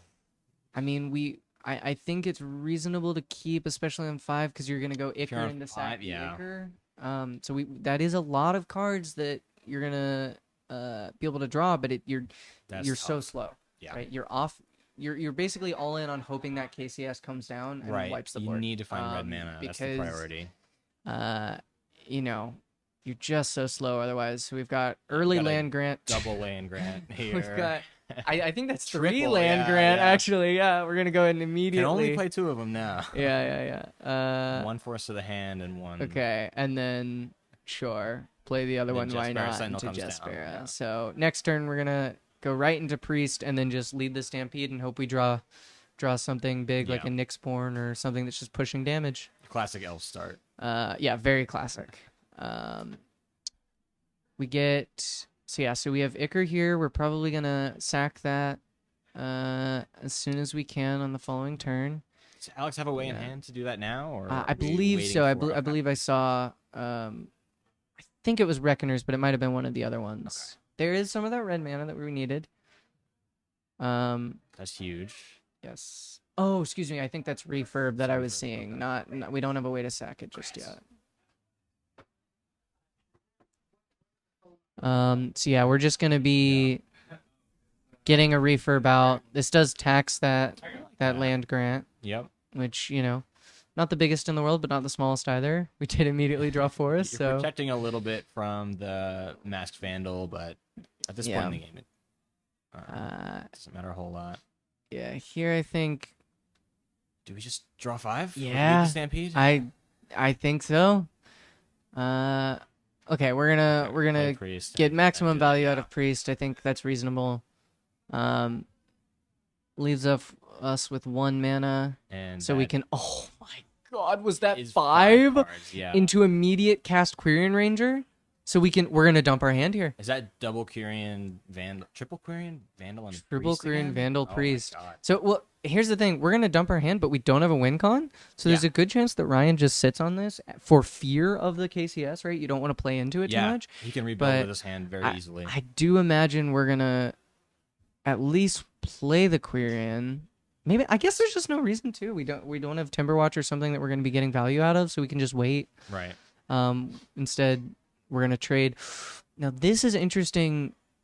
I don't know that I love this because the block. Do we get to? Was an attack from? Yeah, can you just second main Quirion, untap, play the Masked Vandal, hit your red source? You can't play KCS next turn. It looks like that could happen. I don't think I like that block from Alex. I mean, admittedly Ryan passed, so and then there's the map. Yeah, I don't know. I'm that's something I would be asking Ryan about after the game for sure. We don't need to hold up that green mana. Right. Yeah, because now the KCS comes down, and you sack map, spellbomb, whiteboard, or at least you threaten that so they can't develop into it. And Ryan has no win con. You're just hoping for another draw spell. This stymies Ryan's development a little bit here. I mean, we have truly a silly amount of mana we can make, but just nothing to do with it. We're mapping onto KCS. That could be huge. At Yeah, this point protect in the game. it. Yeah, that's really massive. And we see cast down on top, which we're just gonna leave in case you do draw that, that int, that Nyxborn.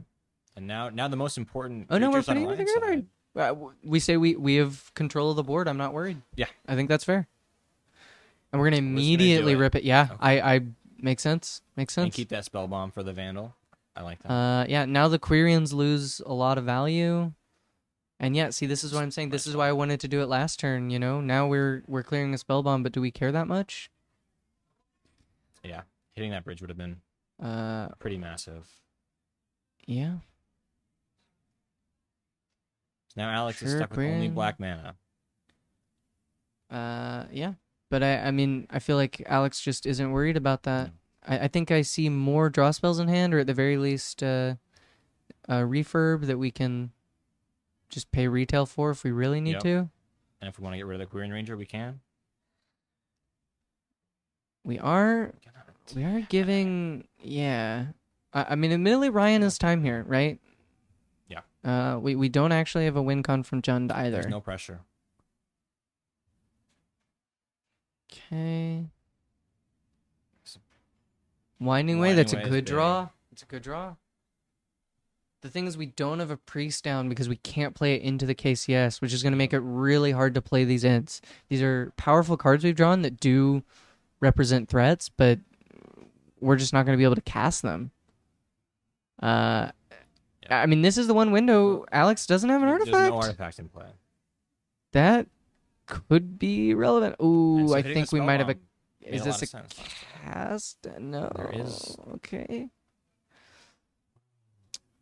Toxin for the clue. For the clue. Oh, And then my turn the clue God. into a map. Yeah. Oh. Yeah. Okay.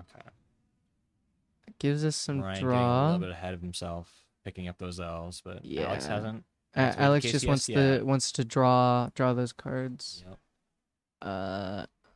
And yeah, the death touch here just, if you can't play the ints, we don't care about the death touch, right? We just want that card velocity. We get our red mana back online. We're going to eventually draw into a Chrysalis to take over this game. So yeah, I do think we're definitely on the game plan of probably another Quirion. Yeah, it's going to go.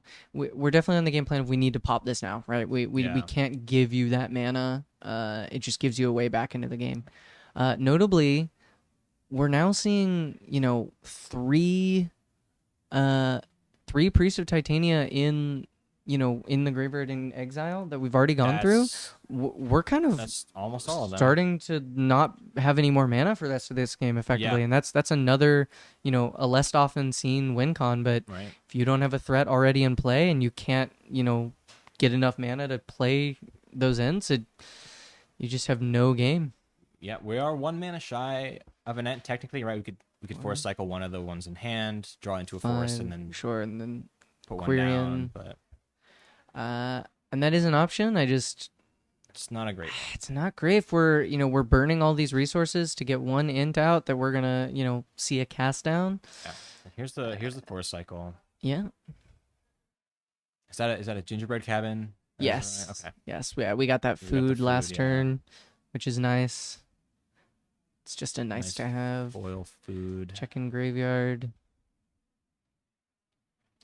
Yeah, I think that was I really like the toxin analysis play from Alex here of choosing yeah. not to activate, so I keep the pressure of my KCS with the counter on it in play, and the death touch, it doesn't kill itself. So we're going for the initiative. Okay.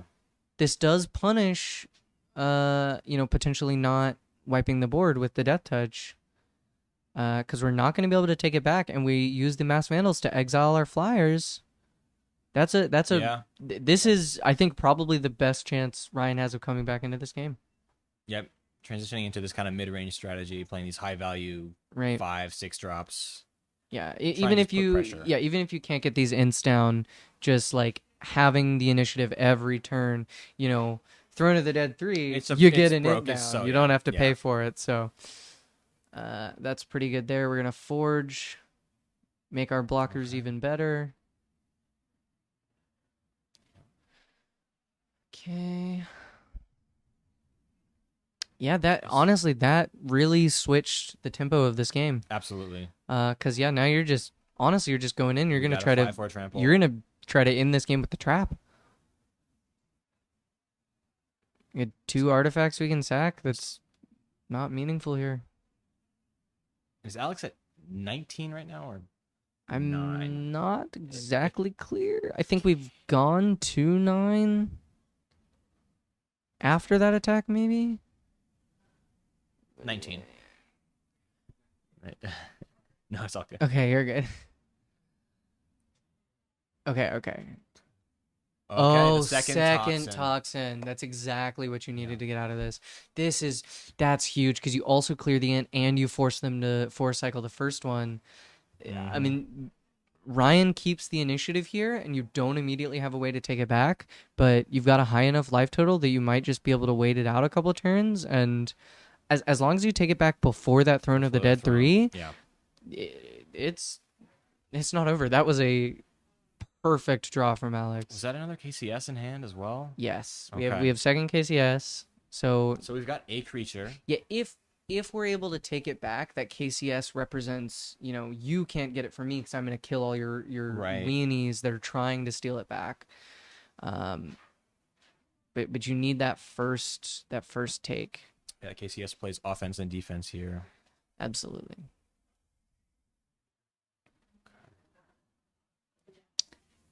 Taking this moment to shuffle and think. Yeah.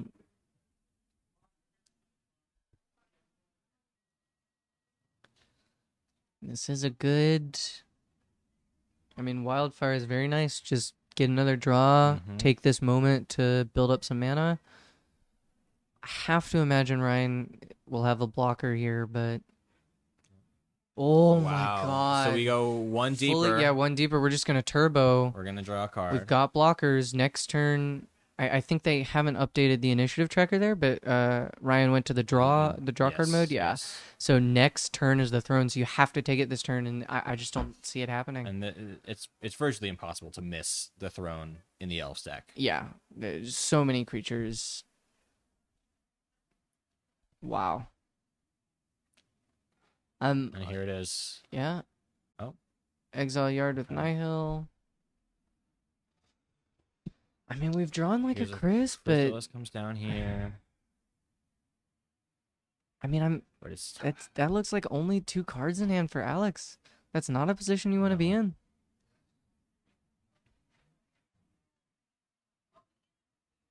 Yeah, I mean, last card is a draw spell, but it's kind of absurd how resilient this elves deck is. In the face of you really don't expect Parkland it. Shaman. Breath So probably looking at Timberwatch here. Yeah, 3 counters and hexproof.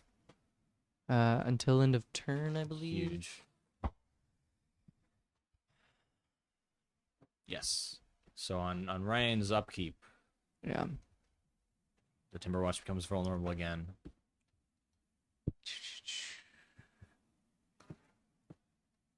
I'm curious to see if he goes for an attack here. I think definitely with the trample creature, but you probably hold back the rest of them. You see a cast down here? That is a cast down. Okay. I'm curious about that. I almost wonder. You have to assume they have creatures in hand. Kill a land here. It's just free. Oh, really punishing the cast down here because. Oh, are we thinking about a Pulsum Marasa line? Maybe. Maybe not. Yeah, that really. I mean, even after the spell bomb, punishing the cast down line with that. Yeah. Then yeah, too many blockers. Seen You're. Alex We're gonna start going through not the taking the initiative initiative. again.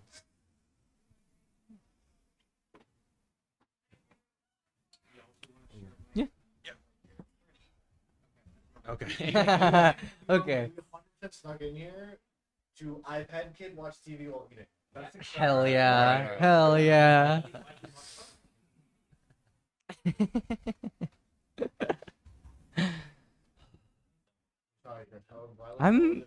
I'm really after that second toxin analysis. I thought this game was over, but just I the did too, initiative yeah. is that powerful, It's so good.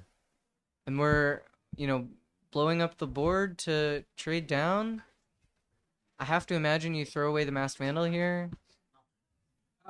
Timberwatch instead, take the trade. That makes sense. That makes sense. We get the trade because again, Alex has no cards in hand, and you're just gonna start outvaluing with the initiative. Yeah. Just free value every turn. You get that deck thinning off of the land, and now you're gonna draw. And now, no matter what you draw, you can cast it. There's no Right. spell in the deck that you can't. Even X's 5 Hydra here feels pretty good. I wouldn't mind that.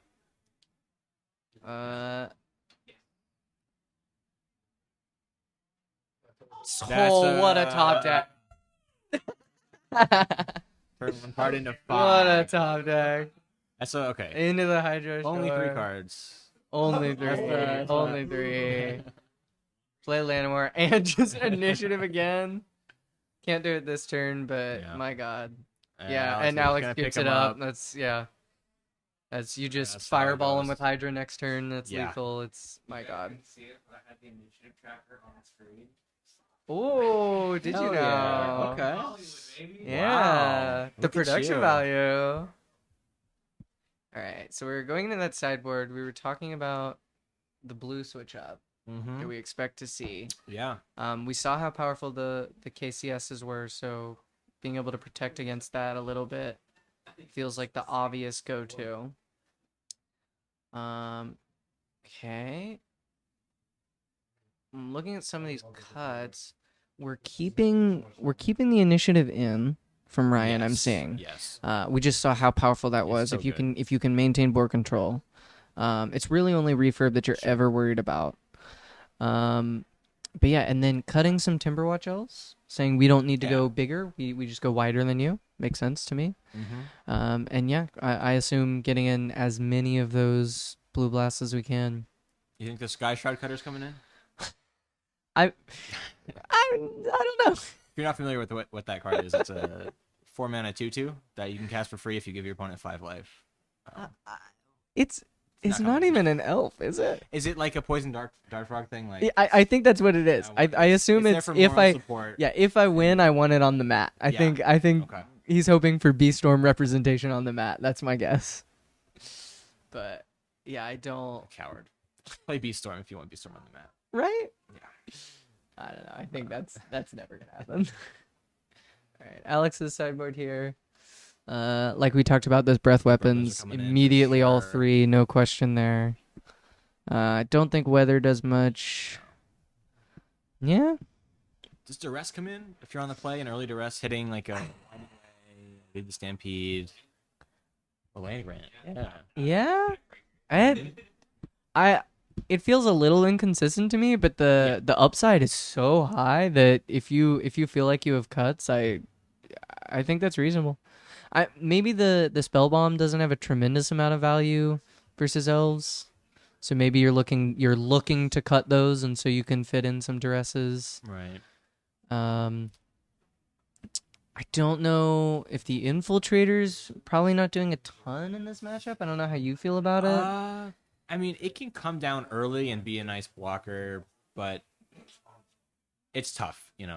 Yeah. You need to have the sacrifice to get that going. A 2/1 isn't going to cut it. If it comes up to a Yeah. 5/4, then you're happy, but Yeah, that's not guaranteed to happen. especially when you're expecting the game to go longer, and so the elves player is going to be, slamming their own 5/4s, and their their 5/7s, ints obviously yeah. are huge. So I think there's definitely an argument to keep it in, just the value of playing it early and then letting it slowly over time accrue that value. But I also wouldn't be surprised to see it cut if, Alex does believe duress is worthwhile. What do you think about Red Elemental Blast? Is it too cute? I- To bring that in just for the opposing blue blast. I'm a player who generally doesn't ascribe to that Yeah. strategy of like, predicting that they're going to put in their blues. It just feels a little inconsistent for what you want. Whereas breath weapon is always going to find value, Right. something like that. That's another one where if you feel like you just shave on one copy of something, then I could see the argument. But I don't know. I don't think you're ever putting in more than one or two copies, like at just to be cute more than anything else. What about a Heritage Wreck to deal with Hydras? Yeah, Wreck is a more interesting option here. It only does have that one target, though, right? Yeah. I don't know. It's limited in its utility, but it is a silver bullet for a very problematic card in the matchup. So like I do see the argument for it. I think honestly that specifically with the Heritage Reclamation, I would divert to experience. So I would, if Alex feels like that, has served him well in the past, I can see it coming in, but it wouldn't be a go-to for me. You've already got, the 4 cast downs, and the toxin analysis actually does find a little more value here than I initially realized, just because the game is going to go so late. Right. Sometimes you have those elf starts where you're just going to run over them, and the toxin analysis feels not as good. But in this matchup especially, I was surprised by it. I don't know. I mean, I don't think it's a terrible matchup. I think Ryan was just able to line up that initiative at exactly the right time, and so huge. You might feel throwing some breath weapons, one duress, and just feel confident going into the next game. Whoa, PnP? Okay. Cool. Should we? I mean, yeah. Let's just go ahead and switch back, though. Yeah, let's get into game 2, which is underway. All right. Whoa. So Okay, so we got- masked Vandal to land here. Yeah. That's a really unfortunate start for Alex. And then making some mana. Looks like we did have a turn 1 land grant. Elves is doing elves things. This is a very elf things kind of start. Okay, we've got more. Oh, okay. Looking at Alex's hand here, Alex has got answers. a lot of nice tools, a lot of nice answers. I think Alex needs the land though. Nice. Yeah. Yeah. Sure. Replay. Dump your board. Yeah. Yeah. Okay, so that's a bridge. Land. We like that. We need like those lands. Cause we're just gonna start playing these refurbs, I think. Yep. Close. I think the refurbs are important to come down here just because we're gonna want to go refurb and then the KCS and then use the sack the refurbs potentially to the KCS, which that does limit you versus initiative. But oh my god, Nyxborn, I don't know what. How many counters are you putting 3. on that? Okay.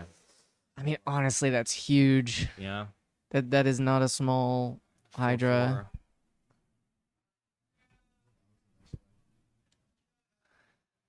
I think you gotta.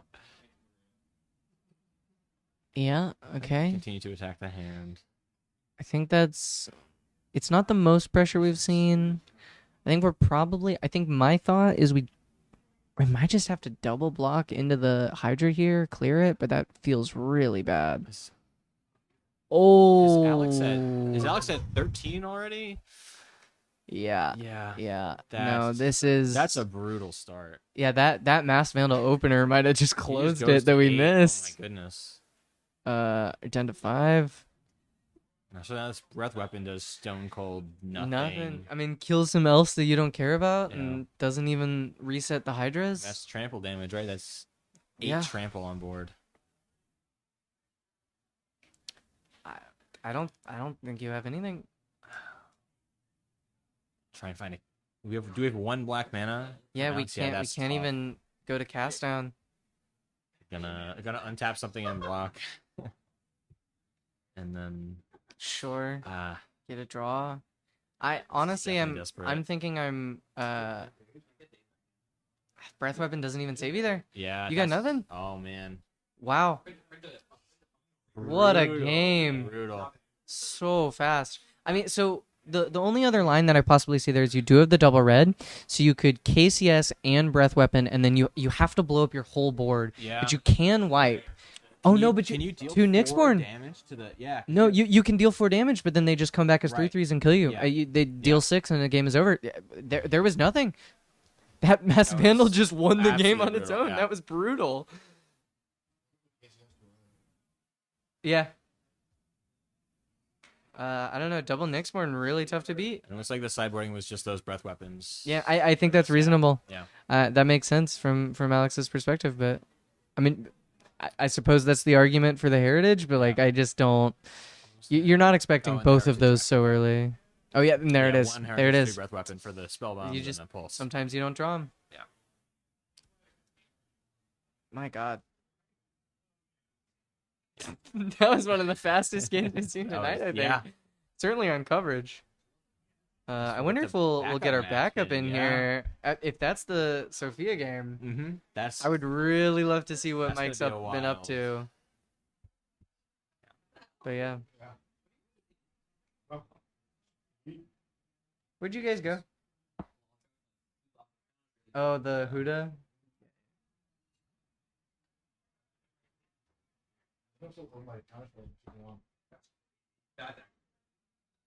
you haven't gotten those yet?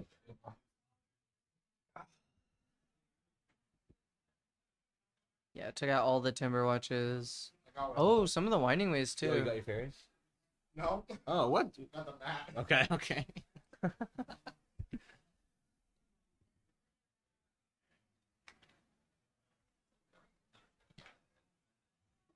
Um, nah, I mean, if they were beta counterspells, fine. Yeah. They're revised? They're Or? revised, yeah. Okay. Mark full sign. Bad art. I only mark full sign. Yeah. Those are different things. So, I will say, following the storyline, It, Ryan got his comeuppance. Yeah, Ryan got his revenge. It looks like we will not be having a repeat Round 1, champion Ryan's this revenge, season. because, my God. Took that down. All right. So our backup match has concluded. Okay. Wow. Let's Okay. fucking go, Mike! All right. Tron Yeah. is still alive. He was so doomer that he Yeah. thought he could never beat That Sophia. was an auto loss. Which No, that's kind of what I was I thought it, like, or at least wasn't as bad. Not nearly as bad as he thought it was, but yeah, you're I don't pretty- know. Yeah, you're I think putting 20 it- power on board on turn. Yeah, 4. it just. I think the risk is it comes down to how many of the fog Sophia draws, because if you pressure Sophia to have to block her stuff down early, then you win the game. But if she's able to just fog you and then keep her 4 advisors to mill you out, by the turn 5, turn 6, you do probably lose that game because you don't have as much interaction. I think it does work though. Like somebody has to tap her own blockers. Yes, Right. exactly. So I don't know. Yeah. Congratulations, Mike. I maybe want to see him next round. I don't know what the matchups will be. We'll see. But We have the. Okay, so.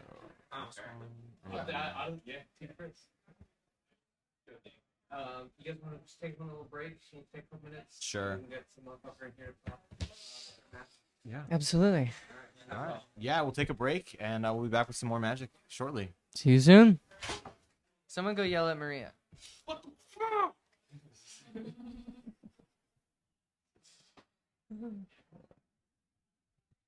I can't understand my homework at all. That I'd hope to see its if it was Jeskai, which I'd love to see make it to top 4. If it's a Mike on that Gruul deck versus Jeskai, I feel like that would be a fun one to watch. That would be sick. Take a Yeah. break for a moment from all this Jund and all this elves. Oh yeah. We will see. Of course, but Gonna that, have the elves final. Yeah. I think it seems likely elves are going to unless we have the mirror match, which could also be entertaining. Right. No, It'd be funny. It's a funny matchup. It's always going to be interesting to see how the players navigate Oh yeah. the mirror, especially with like differences in sideboard and Mm-hmm. whatnot as well. It does probably punish Wright's. Punishes the blue. Yeah, because Let's see. the blue just isn't gonna be able to do anything. What'd you figure out? Hero deck time, baby. Just Mike Evans, of course. Oh, Michael okay. Evans. Do we know who he's playing? He's gonna be playing Michelangelo. Okay. All Versus one right. of the elves. So we do have elves on both sides of the bracket. Yep. What's Michael Andrews? Just We're round going and for Oh an my elves god, final. if we have baby. the Let's mirror go. final, no matter who wins, it's an elf playmat. No, because the hero deck could win, and then Colin Yes. could Okay. win, All right. All right. Yeah. which is ideal. Oh, and Colin did get it over Dan. yeah. Okay. Yeah. Wow. I'm- Okay. Congratulations. I would Yeah. also be interested to see Jeskai make I it all gotta the take a way. look at this Jeskai list again. I think I wanna play this deck. Honestly, it's not even the only blue is the relic It's and just a relic, and then you have the elemental blast. Yeah. yeah, literally. And you get to play the lightning bolts and galvanic What's blast. Mike's Light- speed? Do we know? I don't know. I don't know. Let's check. Go I can check for you. standings. 2. You see C2. two? So he'll be probably on the play. He will be. Sickening. Sickening. Yeah, I mean, okay, so who do we like predictions versus who we want to win? Obviously, I would love to see Colin and Mike I think based off of deck choice alone. So realistically, I do expect Mike to lose. It would be incredible to see him, but I do think he's gonna lose. Come So the on. question is what happens on the other side of the bracket, and the truth is, it might be Colin. Like it might be Colin into elves as the final matches, and I mean, yeah, when you have when you have 4 bolts, 4 blasts, right, main and board, you've got and then red top and board, you just go, sideboard. That's I think Yeah. that's heavily favored. That's what I'm wondering, and because I don't know if he's played elves this tournament yet. Do we know if any matches in those? Colin or Mike? Colin, Colin. I don't know. because I would be Look up his interested to history. see, if he's already won that in matchup. melee? I think he maybe was supposed to play More an elves professionals player, here. but they did the IDs, and so they didn't actually. That would play. make sense. Yeah. I think if you click on the player, you could see all their matches. Colin Interesting, for Colin, yeah. then matches. Matches. One against Flores, one against Sophia. And Drew. Dan, Drew, and then Drew So versus looks like Mike. his So no, fourth yeah, match of Magic today. no, What a no dickhead. elves. Magic players are. All right, I'm gonna go check on him. I Let's think we should be see. good to go soon. I want to play Just elves. drawing. I want, everyone be happy. Get fog. I want a fog. Crowd goes crazy. Yeah. My fogs are better than your fogs, Chris. I think they're equally. There you go. Well, I guess not in the bone is pretty. You get to cast that. Yeah, I Yeah. get Yeah, mine kept getting mixed up. that. I mean, combat wise, Another pinnacle it's kill better, ship it's is in better than mine, but also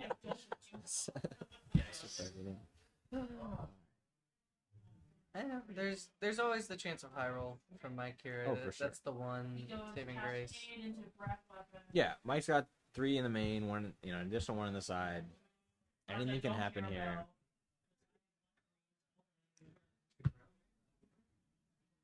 I don't know, I might leave. when I lost. You know. Have a good Take one. care, Alex. It's all downhill after that.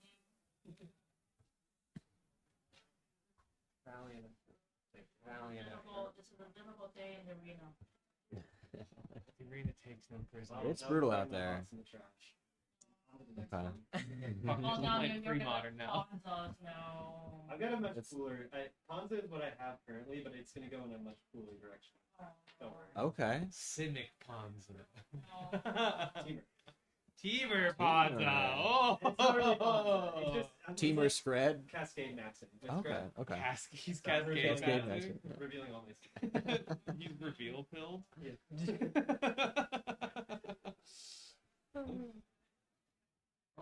There's a whole season before it matters again. Switch over. We can look at some No, hands. that is drop starting one. Tuesday. Yeah. Alrighty. We're about to get into it, huh? Is that a... Did Michelangelo switch playmats? Just for fun? Maybe. Yeah. Because we definitely were not looking at that before. Yeah, I think I would have think I would noticed. yeah. Sure. The word semifinals too large. It's not. It's the perfect fit. I'm okay at this shit sometimes. Once By again, which you Mike mean the Flash you're default crushing it. settings worked out? Yeah. Yeah. Most of the time it doesn't work. Don't have to change the font size. Yeah. Very nice. Perfect. All Oh, right, yeah. we're looking at deck lists. Yeah, definitely worth doing when you're seeing Mike's list for the what Shout might out be to, the like, first time. privacy screen protector, making the colors look completely Oh boring yeah, cross-screen. baby. I hate those. The fuck, your friend's like, look at this meme, and the Yeah. phone's like tilted like 4 degrees. You're like, I Can't see can't see shit. shit. Yeah. What are you worried about? Yeah, but fucking. All my friends know Look my at you phone nudie pics on password. the subway with pride. My friends who are watching the stream wanted me to tell you that my last name is pronounced Donnie. Not Dennis. Oh shit. Oh, Yeah, I didn't go. It's not. Apologies. I was gonna say that would be a surprise to me. Done Drowning in sorrows. Yeah, exactly. for one black and or $10. Boo.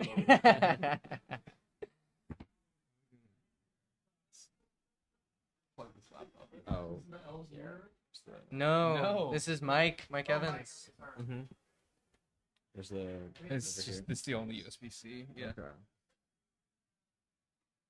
Hey, There you go. subscribe to me on Twitch so I can afford a second laptop charger. Thank you. Brutal. Just steal one. I just from forgot the, one. Steal one from the store like I always do. I Not accidentally like stole a borrow. HDMI cord. It's done. It's annoying because I Just don't walked get outta another here. HDMI cord. I'm like, why the fuck do I have like 6 of these? I only have 2 TVs. Alrighty. Initial hands. We've got some lands and a map. I've got lands and spells. Lands and Lands spells, and spells. baby. I mean, I think that's. I can't tell if that's 1 or 2 Tron lands and map, or is it? Looks like 2. It is 2. So we are keeping. Yeah. Mine I mean, and that's a a tower. Tron on turn 3. Yep. We keep from both players. Definitely looking for Priest, Quirion, start into big spells. Yeah, Mike's gonna need to go real fast here. Yeah, we're gonna crack. Makes sense. Fruits. That's one. Yep, on 3. 1 + 1 + 1 It's a kill chip 7. time. I mean, hit that Priest is Hydrogen- pretty good. Hydrogen Overkill. bomb versus coughing baby. Coughing Priest. Got a Wretched Griff. Okay, no kill chip. Bramble. Just Just gonna draw a play card. big guy. Twice. Crop rot. Alright, pass the turn. Turn that forest into another tower. Let's Turn that go. forth into tower. Turn this.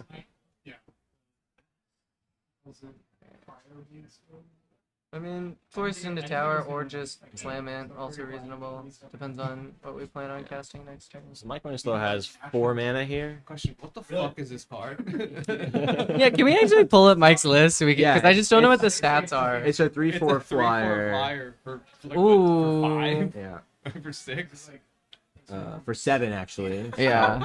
It's- So it draws you a card. Okay. You can also pull it up on Melee. Oh yeah, melee is Oh. it's gonna be easier. Yeah. All right. It does draw a card though, so it's pretty legit. I don't know. It looks at your snacker like it's nothing. What? If you go to the pairings Oh. or the matches, and then yeah, if you just there you go, that'll do it. Okay. So yeah, I think this is Wretched the Griff.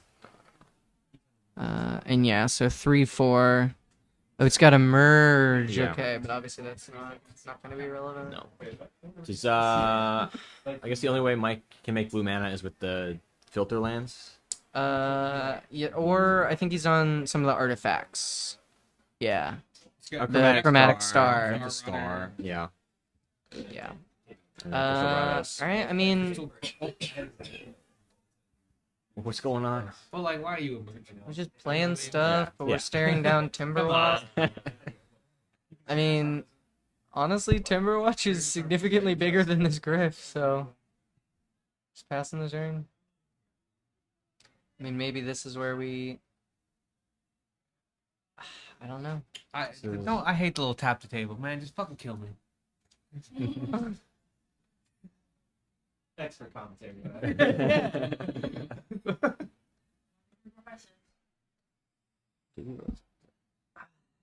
That's a very high. 12.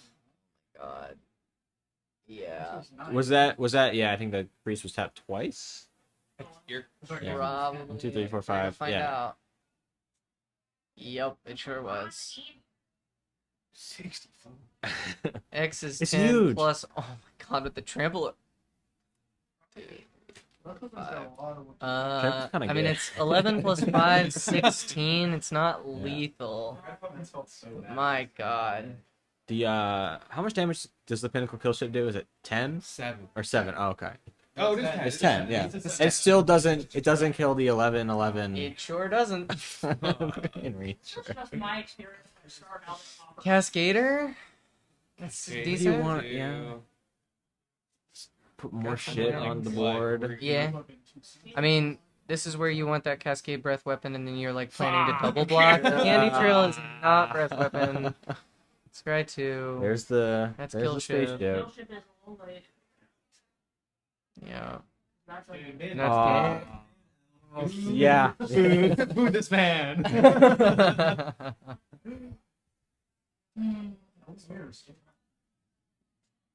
Oh, I believe in Colin. I'm not believe showing it. Elsmere. There are children We'll- watching. we'll-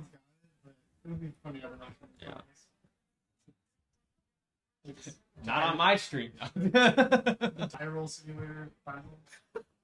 Colin's deck does pretty well. I do love the idea of a Flint Hawk on a play minute. Actually, I think Absolutely.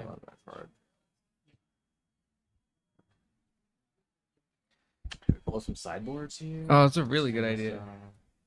What's going on See here? what Mike has. Yeah. I got breath. Bunch of cards I four. know. So I think one thing to note is that the girl I'm talking to on Field, she went Uh-huh. to school in North Carolina, and I grew up in North Carolina, so we're kind of bonding over that a little wow. bit. Yeah. Anyway, sideboard. Cool. So probably Crusher in. My brain's so fried. I don't. the Crusher Club swimmers are gone.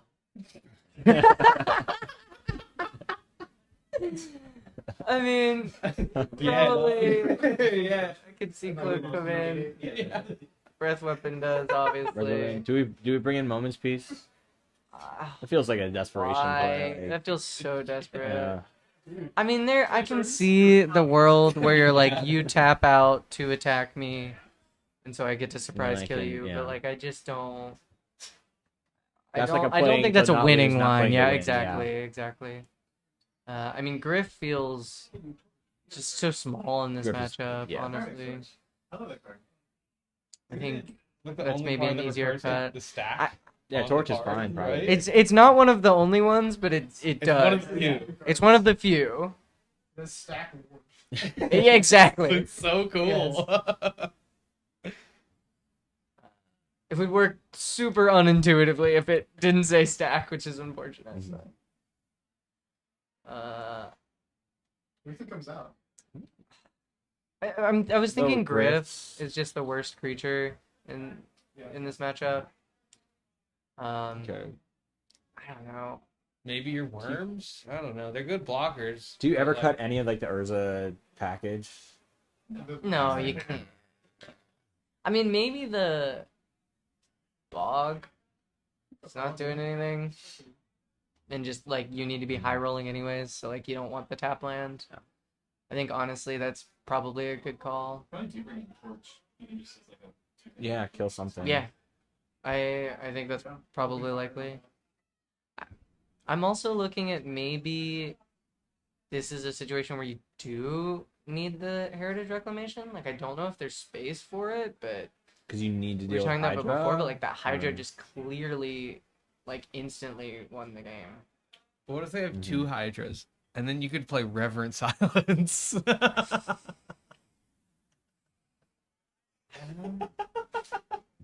Yeah, I mean this is a really tough situation. What's the other text on Reverend Silence? It's destroy a forest, they gain 6, then you ruin that Wednesday. If you could, yeah. What are you doing? It's so Oh my god. Oh, it's so good. This is a, Poor it's a Yu-Gi-Oh card. poor what is- Davis, yeah, exactly. Oh my god. Yeah. There's no personal information on that screen. Okay, great. That's my work laptop. Oh shit. Accidentally leak the Met Operas next season or some shit. Can we just take a look at the L sideboard real quick? Yeah. Let's do And that. also go and check if they have they started yet? I don't know. Let's check the picture. Oh, we're resolving. Alright. Mulligans. Alright, real quick then. We're in. Okay. Alrighty. Okay.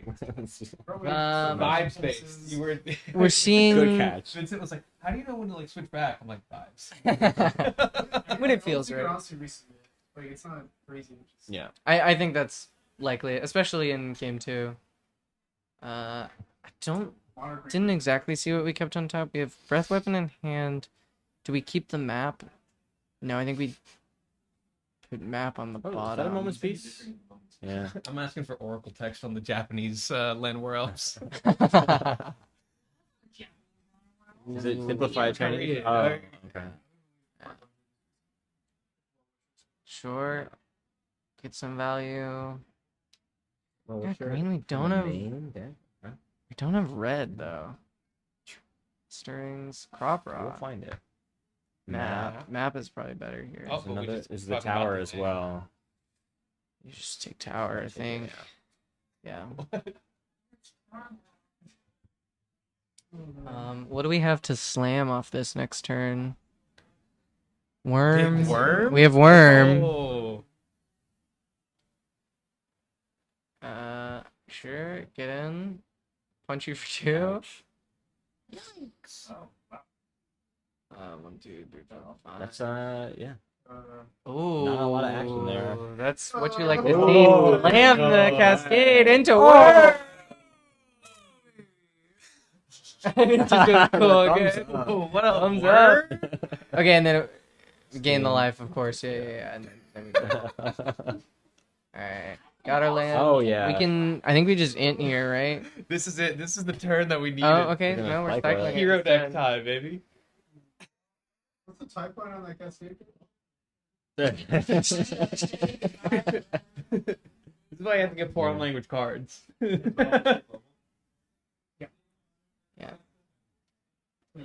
I mean, what are we? We just get force, do no action. we have the vandal and get rid of it. Okay. But I mean, we've got a 7/6 Trampler in play still. I mean. Yeah. I'm still feeling Ooh, good. nice well wisher, friend. This man's whole career. I mean, or just other worm. Yeah, sure.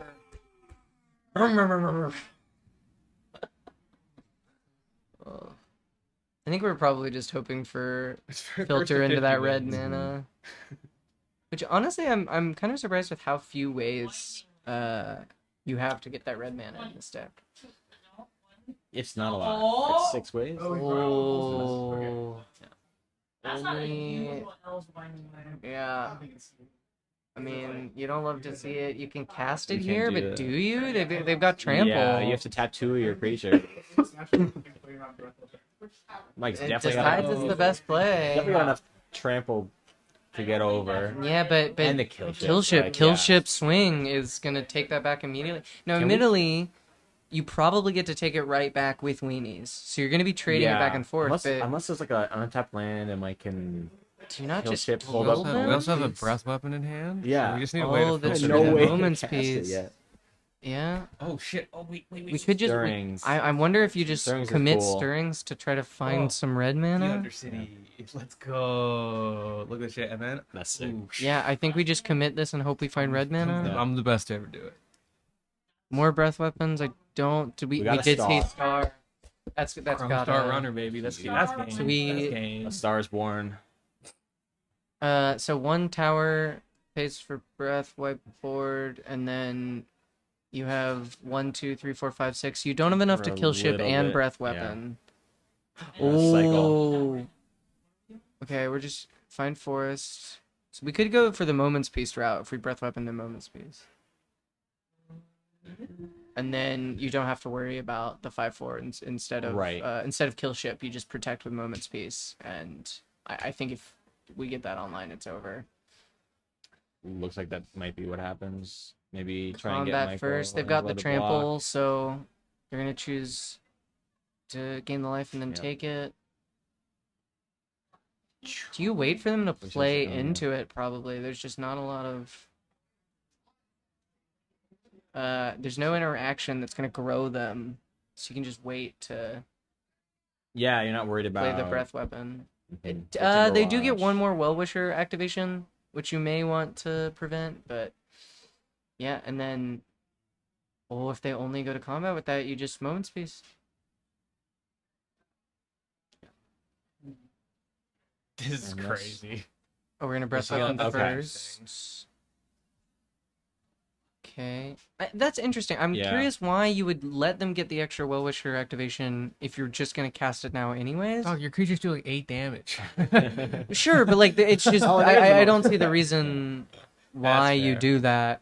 Like either you do it end of turn or we're gonna okay. fight. We are Okay. fighting over it. Initiative. Okay. You're gonna What do we tell do? me that extra 6 life or whatever it is isn't gonna matter? Come 2A on. Could or matter. 2B? We're going to the forge. Is that the left or the right? It's the left. Great. Forge left. Yeah.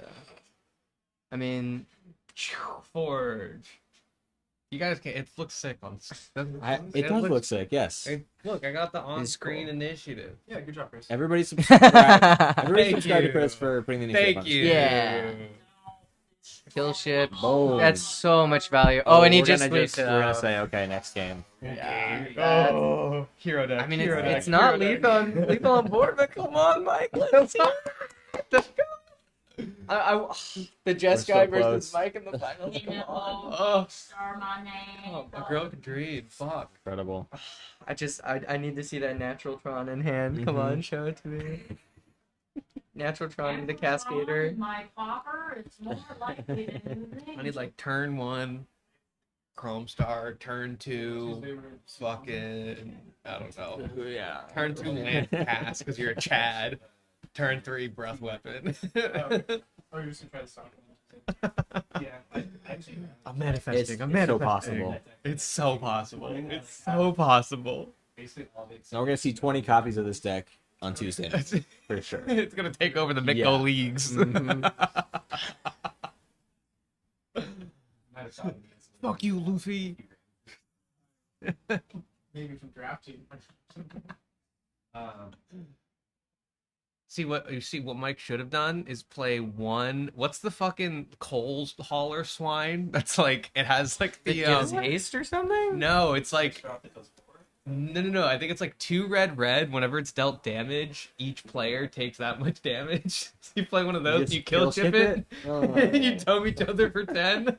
Seems like an incredible way to lose to Wellwisher. yeah. There's a. That's not the worst. That's what Mike should have done. Yeah. Didn't get Tron fast enough. Let's just reset. Fuck it. Re-roll it.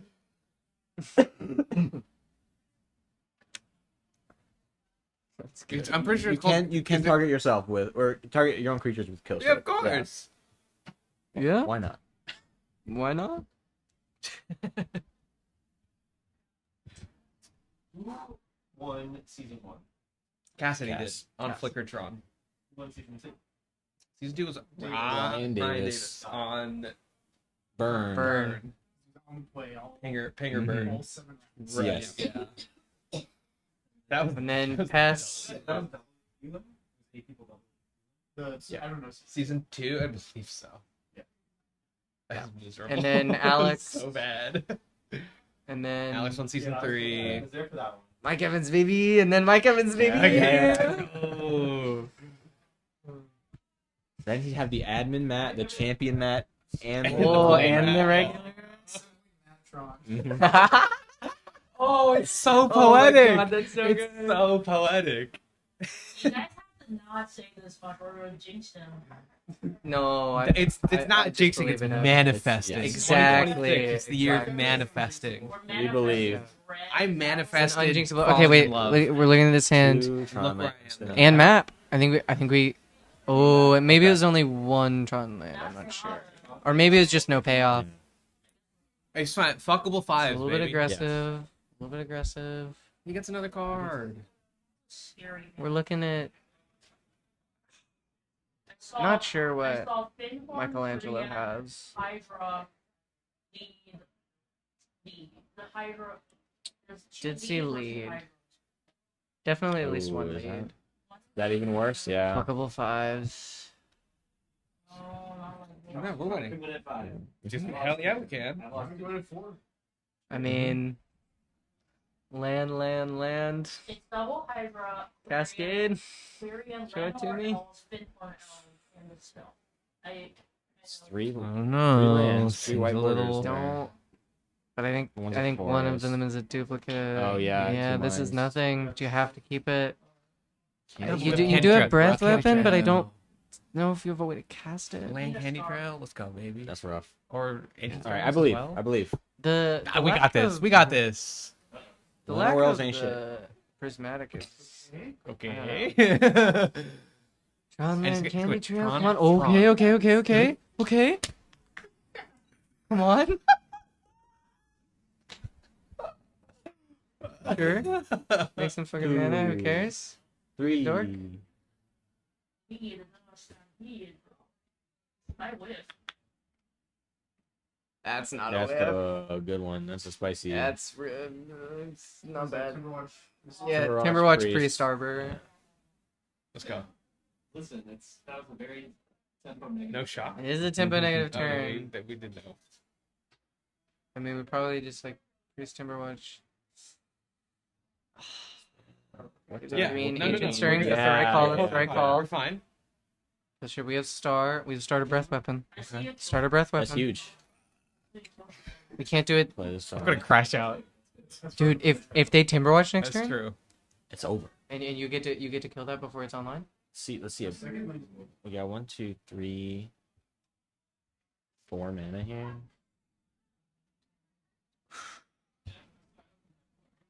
It's only No, for. Overextend, motherfucker. Do it. Overextend. No, it's just 3. Wait, they do Timberwatch. I love it. Okay. I think it's worth the Breath Weapon here. Okay, That's fine. come on. Can we? Get Yeah, we the have. Tron Yes, land? we have the. Get Crack away. it. Draw Yes. a card. He already knows. Fucking need it all. Okay. He does get to reset with Priest, but it's so slow. Alright, you just go Dork. Yeah, you're here from the start. Come on. Oh, no, okay, Come on. Priest Go first, Priest. Priest first. And then Yeah, next turn you go Dork. Tap for 3. Okay. That's it. He doesn't have the gotta mana. He get doesn't have the mana. Not yet. Give me that Tron. Oh. Give me that Tron. Give me that Tron. Oh, baby. Tower. It's a map. Probably just map here. What were the other options we saw? It's very good. Oh, just take the star. Okay. Okay. Yeah. I He's reveal like, you'll my never face guess. down card. You've activated my trap card. Second rough.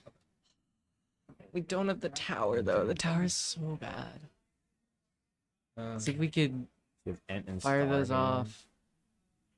I mean, we can probably force cycle in. Yeah. Oh. That's the bigger- We get our land per turn. We get to shuffle No. No, which I'm surprised by, right? That I would think would be a one cool thing to copy. play, yeah. Cause yeah, you're all in on the very temporary mana sources of the stuff. Okay. Do we not play the star? No, it doesn't want to get abandoned. That's fair. And he's got the 4 mana now, so you can just rip it next turn. That's a good call. We're gonna pop candy, ruin your evening. Ruin your evening. Okay, pull Squarian makes sense. Do not play. No, just do it. Just do it. Come on, he never has it. He never has both. There's no way. There's no way he has another one. There's no way he has another one. Come on. He wants to. Drag. Okay. Still gotta get fucking 3 for I know. one. It's great. Tower off the Do we top. even do it here? Yeah, that's what I'm thinking. Is I think it's reasonable to save it You don't have anything else going on. because you're only worried about Timberwatch. You just play Candy Trail and pass. You're worried about Invitational. Okay. Oh, okay. Sure, that's fair. Play the star, nothing. I mean, maybe wait for the Vandal. Oh my Yeah. god. Oh no. Oh no. Oh, here comes something. We're gonna. It's gonna be the Hydra. It's gonna be Yeah, huge yeah. Hydra. Your breath weapon in response, but I mean, if we get the tower into kill ship though. Maybe should have killed. Maybe we should have pressed weapon before the. Yeah. Mhm. Oh, I think that's Oh, yeah. That's a In response to really Aquarian.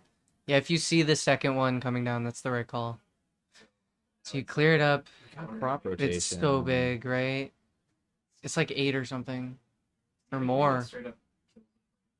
Or is it just? Oh my god, it's out of It's kill an ship 11 range. You shell? had to do it before that. Yeah. Oh no, Mike. Even if you tower. That gets you tower, but no, it's not enough. What up? It's not enough. Oh, it's No, it's crop rat, it's crop rat. So you have Tron. That would have been You're crazy. right. If he responds to the untap, I think Mike has this game. Because you just get to kill ship it here and that's it. So now you play the Cascade. Fighting an uphill battle. Queen 20. Oh, but he could. Okay. I guess we survive a turn. Draw a card. Yeah. Not a terrible point. I mean, it gets Ooh. vandaled. Oh. Yeah. Take And- 11. Yeah. Mike has Heritage Rex inside Blood Crabs. Mm-hmm. Yeah. He does, but we don't know if he put them in. Which I mean, that's what I was saying. Like that ended up being super relevant in this Mhm. matchup. Sure, find another tower. I don't know. Do you just kill ship and shoot the Vandal? You It's just not a die to the- blocker. Yeah, it can't block. Well, you have Moment's Peace in the graveyard. Right. I don't know. Is if there you have enough mana to do both? I don't think so, which I think is why we're We get a little bit of life here. Candy Trail. Yeah, you don't want either It of doesn't do those. anything right now. Is that another land? I don't know. Oh, Drop Rot, sure. so, I mean, find another one. Difference. I Yeah, know. So close. He's got one space. You know. One more turn. Winding Way, though, is really good. 1, 2, 3. Whiff, Four. whiff. Okay, Okay. Just not know bad, if you don't not care. bad. Don't care. Combat, Moment Speed. Take 66. It's just gonna take it. It's not lethal. That's fair. And then Crop Rat now, probably.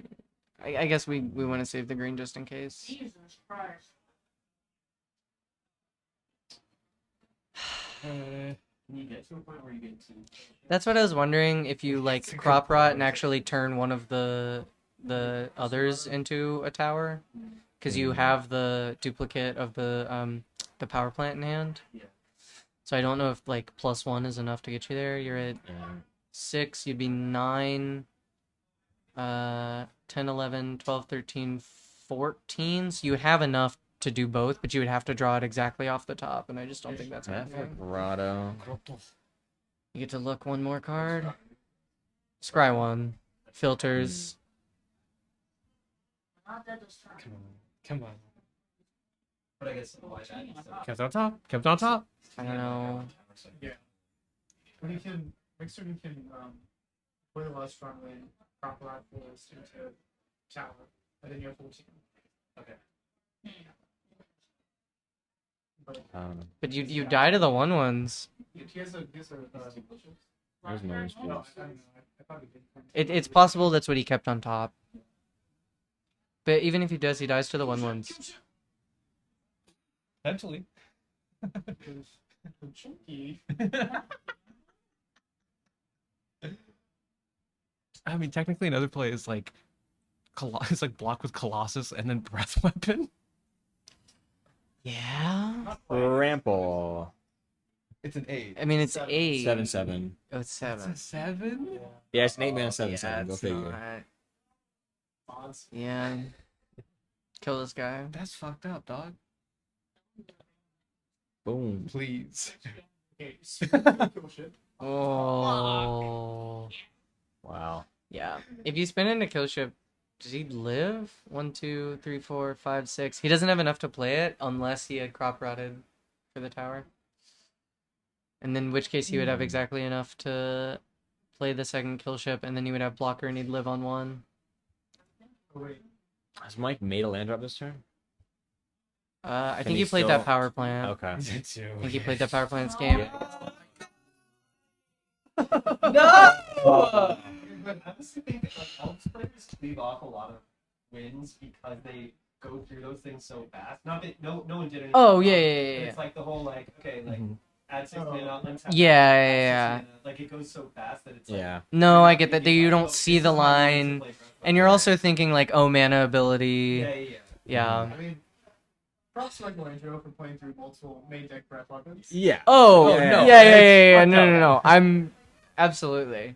But this is a NYC Well, and MTG just stream. We're playing- biased off the And get-go. playing to your outs and knowing the Nyxborn is the way you win the game. Like, I think it's very clear that Michelangelo is aware of kill ship and is like specifically playing for the 11. He did it both Right. games Yeah, where he yeah. got to that 11 Yeah. toughness knowing the kill ship wouldn't get there. Yeah, I mean, wonderfully played. Wonderfully played. Absolutely. Ugh.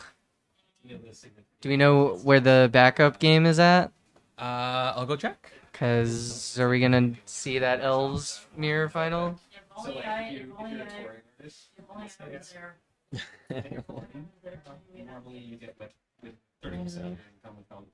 Okay, yeah. You would have cleaned up. And then at the end of the year, you get to claim credit for it when you file your taxes and your nomination. And I have also But just either way, parents. so it gets withheld on 30%. It's a long day. It's a lot of playing Magic. Oh, yeah. Where yeah. even if you aren't backup actually matches, game 3. Okay. They're in the middle of game 3. spent like So it's some weird calculus. It's like Who Are looks they- like they're winning? yeah, I don't know. Are they gonna slide over Do we or? want to? 60%. No, they're Okay. already like they're Okay. chugging. It's determined Let's switch over to the booth. They think riots get legal. So if you can determine that you had Yeah, I mean, presence. I don't know. I mean, I- absolutely, yeah. Yeah, anybody who wins deserves it. Yeah. That's yeah. It's the Been consistently top of the leaderboard with Elves for multiple yeah. This room is Yeah. full of killers. We Like, look very annoyed ourselves. all of these players. I mean, yeah. It's the most popular deck at locals. We got the hero. You. No, we were talking about okay. we. Yeah, we really Yeah. It's It was so close though. yeah. Oh shit. I always We- think that if you play against me, I Can't just get assumed you had more dorks. Yeah. Had to wait. if you play against me and you win, Yeah. It's the curse. it's the curse. Don't. It's really funny how the just like But then I think Brian's ahead right now, so I think I don't know if I'm gonna beat Brian again. Wait, Price is ahead. I think so. Oh. Well, they were in game 3, but it looked like good. Elves mirror. It's possible. I think we might be heading that Seems direction. likely. I feel like if you have a bad matchup, Brian's just like Yeah. like there's no Yeah. I think I considered playing more. Like I could play the fourth in the main, and I just was like, I don't know. Yeah. I was hoping that the gun players would have eliminated some of that. Drum destroyed.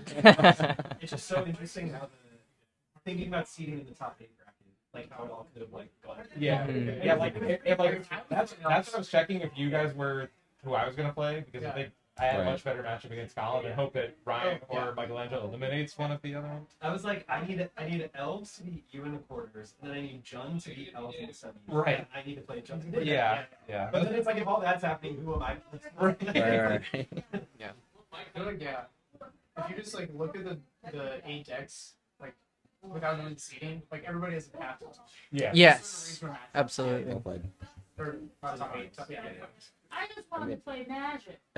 But apparently, I can't play Magic if I draw 10 lands. So. Yeah, that makes it difficult. You get Well, Mike Evans, playing congrats lands on is his playing team run Magic. with, Yeah, congrats on an 3rd off-meta place. deck, I would say. Yeah.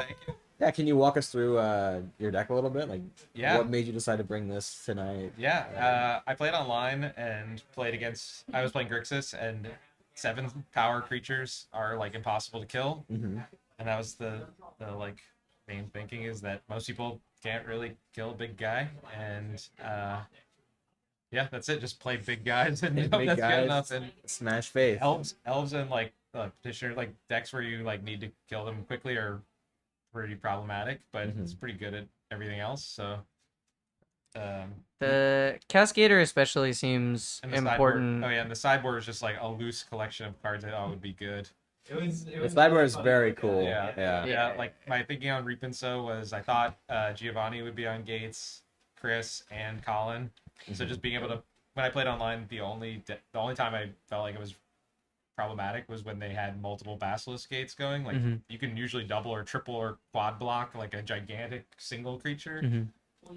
Like Guardian of the Guild Pack doesn't matter because most of the creatures are colorless. So I was Right. thinking if I blow up their Basilisk Gates and tutor my own lands, that would be Yeah. good. And similarly, against Gates, their main removal spell is Journey to Nowhere, and so their Reverent Silence was just like, I'll get back 3 of my Yeah. creatures Get them and- all for one, yeah. and kill Modern Age, and I don't know. Is Otherwise, I think I mean, it's not really specifically for you. It's just it was just too popular. And then the cloak What's is the just cloak? like a fun. You like I played Alex in the 3rd or 4th round, and Yeah, we saw that I come played down. the cloak, and he looked at it. He was like, "I think I'm just dead." Like I put it on a generous set, and it's just like you have 4 turns to do something. And he did find a removal spell, Yeah. but like the thinking is just you put on a 7 Yeah. power creature, you get 3 turns to figure it out. Yeah. Are there some matchups? Like, what are the matchups you bring Whisper Silk Cloak in for?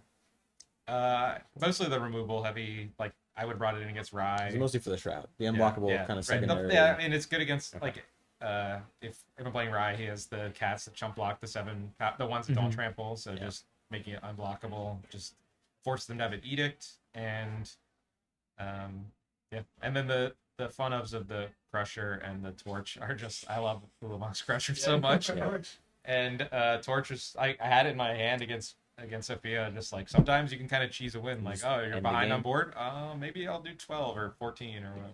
I think the second season that Torch has been in the top 4 sideboard. Yeah, I read. Oh, you had one too? Last season. Nice. Really? Yeah. You were on Jun, right? And Jun. Okay. I can't remember what the thought was. I mean, it's probably the same. It's just like the game goes for I have a long lot of time, and there are mana. 8. Like, Yeah, exactly. like I have 9 lands. Yeah, because I think there were a lot of jump players. No one is like. Yeah.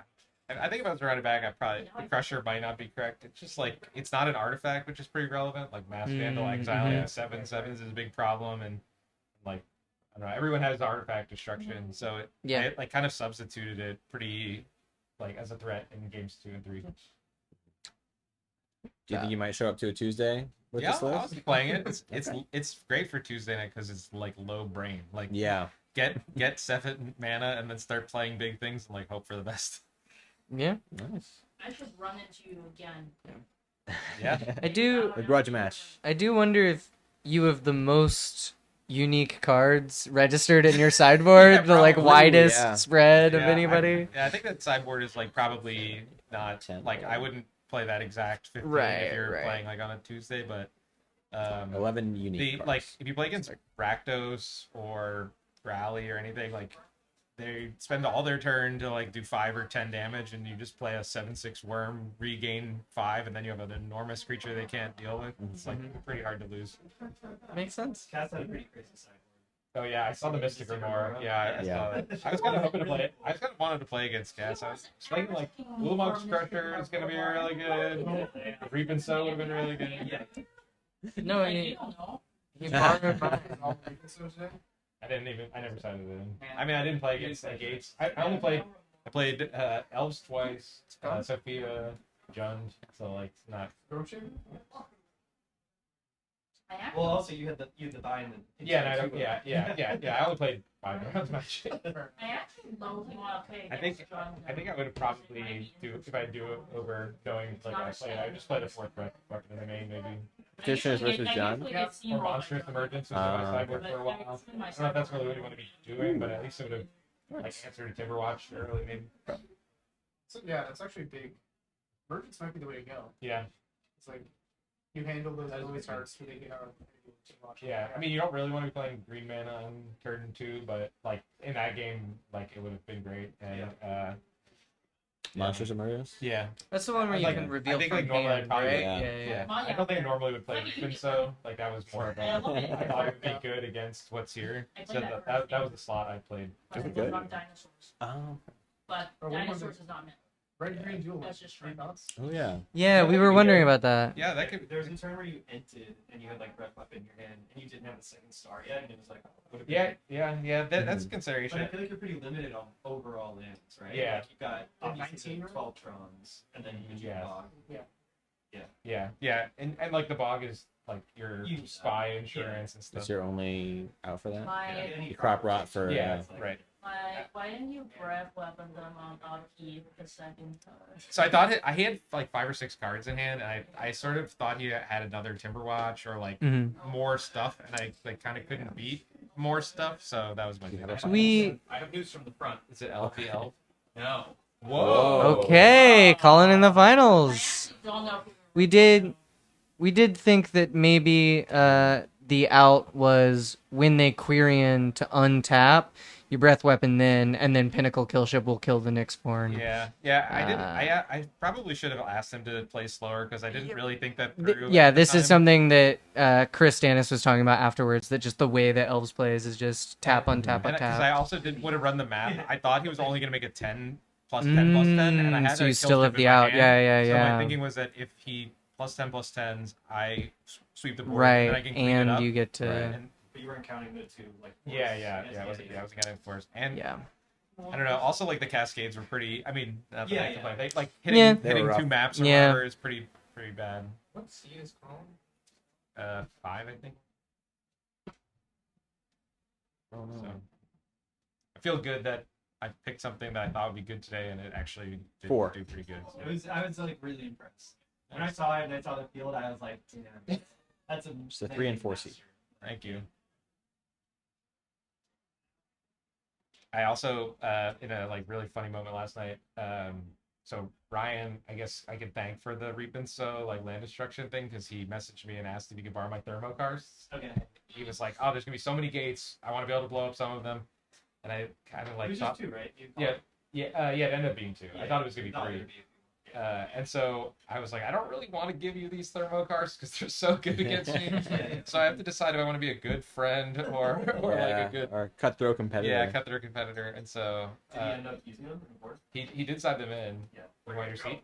You want your seat? No.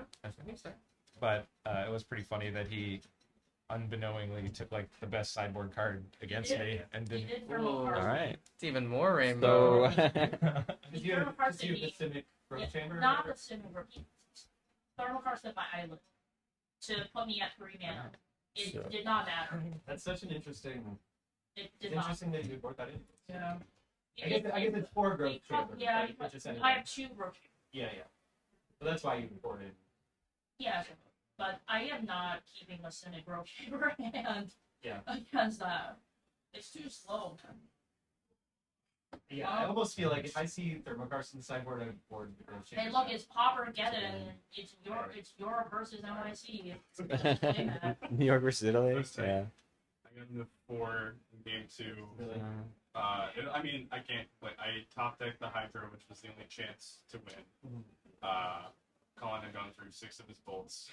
That's just Chris, are there different rules for the finals? Are we doing best of 5 here, or is it just untimed best of 3 still? I think it's just best of 3 All still. right, Yeah, all right. no, I want to go home. Yeah. Yeah. Way better against you than mine. This is someone earlier was like, well, hopefully we won't be out by 9 p.m. again. And it's true, but it will be 8 It will be p.m. 8. So, It'll be close. you know. I tried for the crushers out there. I don't know. Lightning bolt is fog. Yeah. Yeah. Alrighty. Actually, Got I our my rehearsal. Final match. Final round coming up. mulligans. I could have made it in 7. Yeah. I don't know what you're worried about. I'll leave it a bit. So Colin just beat Elves. Got some deep run. So But if he wants to take it home, he's gotta defeat Elves twice in a row. So, Runner. Which is that's no small feat. Yeah. Ices are Yeah. 4, 3, and 4. Especially, obviously, Michelangelo's I been don't know running what they are. hot. There's some sort of lightning bolt. Okay. Oh, feedback. Some viewers say they wish that they posted records on stream. I have heard this. Yes. Yeah. Swiss rounds. coming soon to a stream near you. On-screen records. Right. Is Uh, this Colin the 26? mulligan? Yeah. I believe so. Second Hey, seven. no, Gates, How banger is welcome Michelangelo's hand? I don't really.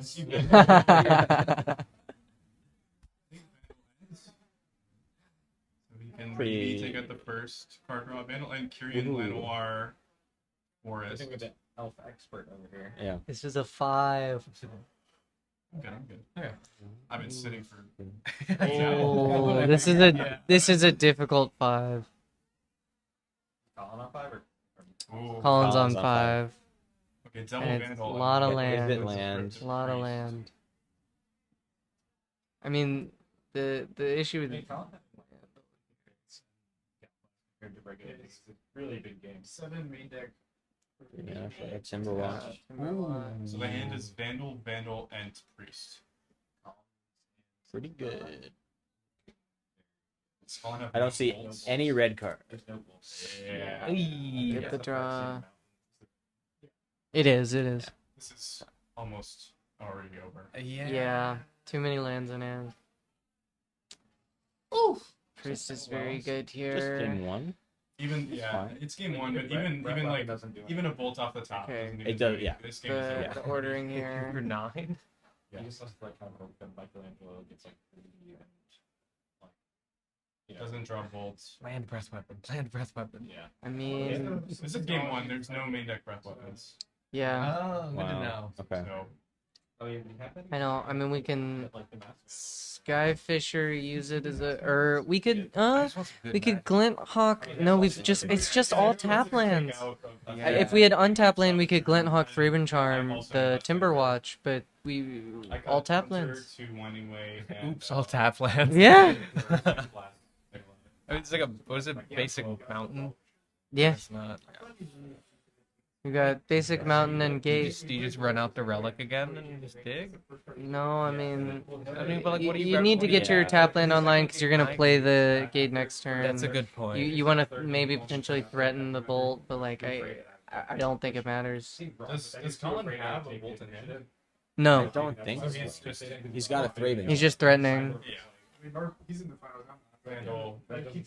Vandal, Make my elf count lethal. Yeah. I don't remember his full board, but like the Black pairs Quarian. made sense, especially after seeing Bones Feast. Do the thing. Lethal. Yeah. Holy shit! What a game. Damn. Okay. that fast game versus Mike Evans, I think just got beat for the fastest game that we've seen on stream. Feature match. Is that a turn All 4? day, I think so. Yeah. Hard to tell when you have one mountain or one forest. Yeah. Turn 2 Timberwatch carrying is really hard to beat. You're just Yeah. 10 for 9 on turn 2. Sideboard. We get those breath weapons in sideboard, so that's gonna be key. Let's take a look at Colin first.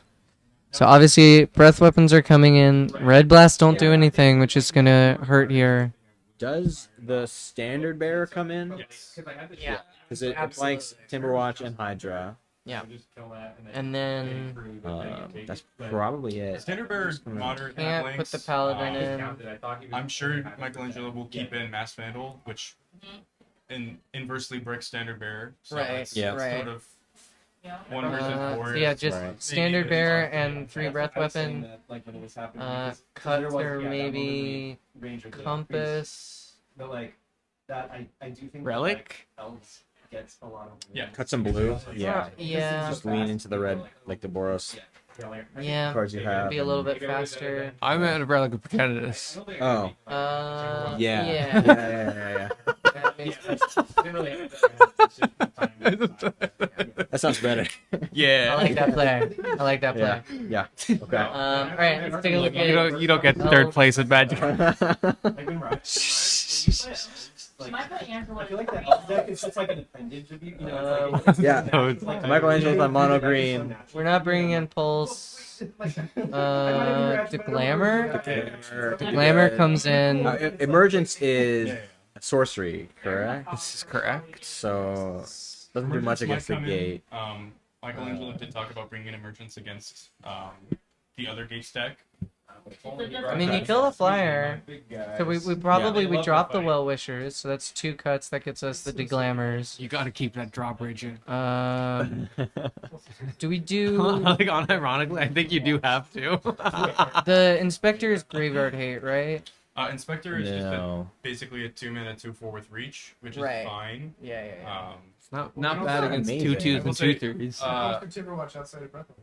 Yeah, it does bump your Timberwatch outside of Breath Weapon, and sometimes you just don't want Avenging Hunter in these kind of matchups where they have a ton of evasive flyer. creatures. Yeah. It can be really, like, I could see that you can too. just lose the game to yourself Yeah. by casting. So, yeah, There's no Despera at all. If so 3 of those Cutting. come out, and then we squeeze in some variation of the Monstrous Emergence and maybe the Inspector. Maybe something like that. Elves won't get one. Yeah. Hard to exactly say. Yeah. But I imagine Switch Well back Wisher over. could also get cut here just because there's so much. Yeah, well, that's what I Yeah, first suggested was Well Wisher for the Deglammers just straight away. I would assume some number of Well Wisher and Avenging Hunter are being replaced with some number of those cards. Ooh. Well, that's just my bet. It's hard to see what we got going on, but we got land and Titania. Wondering if this is another mold of 6. Let's see. I believe so. Certainly a mold. There's Pulse, I think, in hand. The beauty. No lands. Oof. That's 5. Yet again. Give me a quick final. Yeah. The shackles. Is Michelangelo on 7? I think so. Yeah. We can at least see there's Pulse, Priest, Forest. I believe Alana War Elf variant. I don't know if there's a payoff, but And Is it a I mean, winding just way? winding Yeah. way. is that a Curing Ring? Yeah, it looks like it. Well, Yeah. the way is winding. Anything could happen. Sailors beware. You go land Quirion, turn 2 priest, turn 3 draw cards. I think Colin has to keep this, but it looks like it's double planes. That's- Ooh, yeah, it is. Yeah, Oh, and then Plains, all these Plains, red Limbus. spells. You have Limbus. Limbus. Bolt, Hawk, Sin. You just play. Is it's synth here? It's gotta be safe, Yeah. then you just believe. But Yeah. it's a rough. Yeah. 5 both games. It's what it is. land, Glenhawk, Forest, hack it. Quirion. You're just 2 forests, so he doesn't even have to pick up the first forest to cast Get gate. priests now. Or do you? Yeah, you just. Yeah. have We need to to be in our committee for the local. Yeah, for the agreed. local- Agreed. Priest. Aquarian gets in for a Why while. are we afraid of I'm Elgin? nominating myself, but I'm banning Beast of Titania. So Colin can slow this one down. There's the second priest coming. Okay, I mean, this is real. Yeah, No, the the engine is the on. gate into the Yeah. red was exactly what we And needed. he did draw a synth. So Yes. Yes, engine's I see a synth. online. He just needs to find another bolt, and I think he'll be relatively stable. Yeah.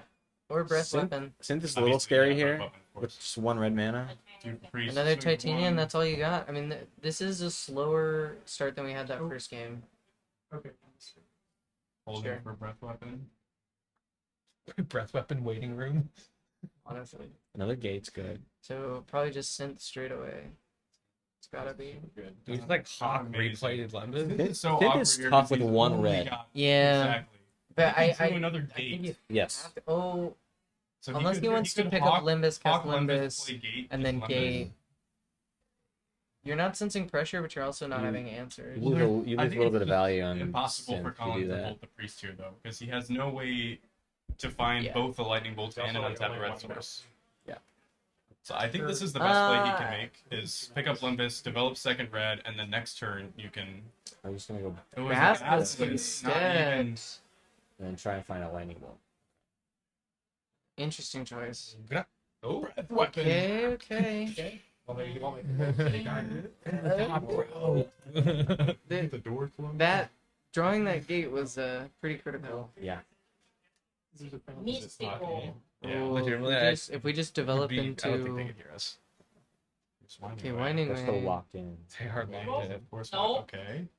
Miss, fans. miss. No, no. Yes. What? Oh the- my god. Wow. Frankly, honestly, this game and the last terrible winding ways from Michelangelo, they have not been Winding going. way. Wait, another one. Come on, come on, baby. Okay. 4. 2, 3. Yeah. Averaging 2. Averaging 2. That makes more sense. Draw two, still quite good. That's my average, by the way. Yeah. Wow, I mean, if that was a blue card, you would definitely play it. it's full vomit mode.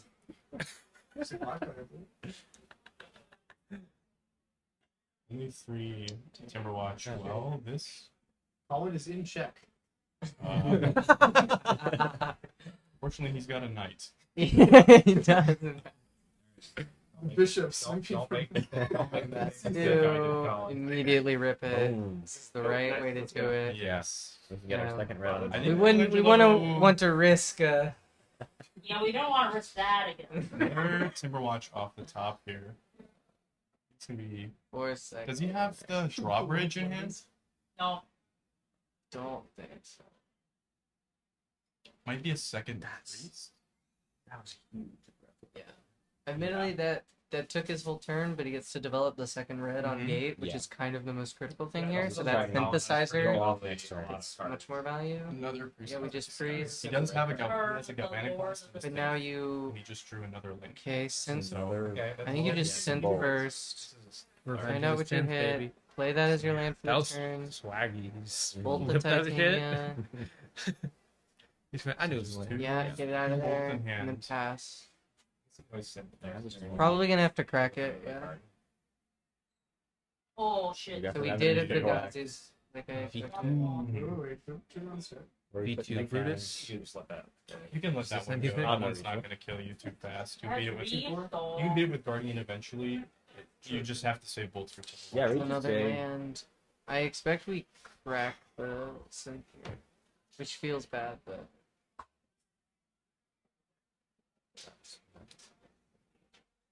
we Yeah. just need cards.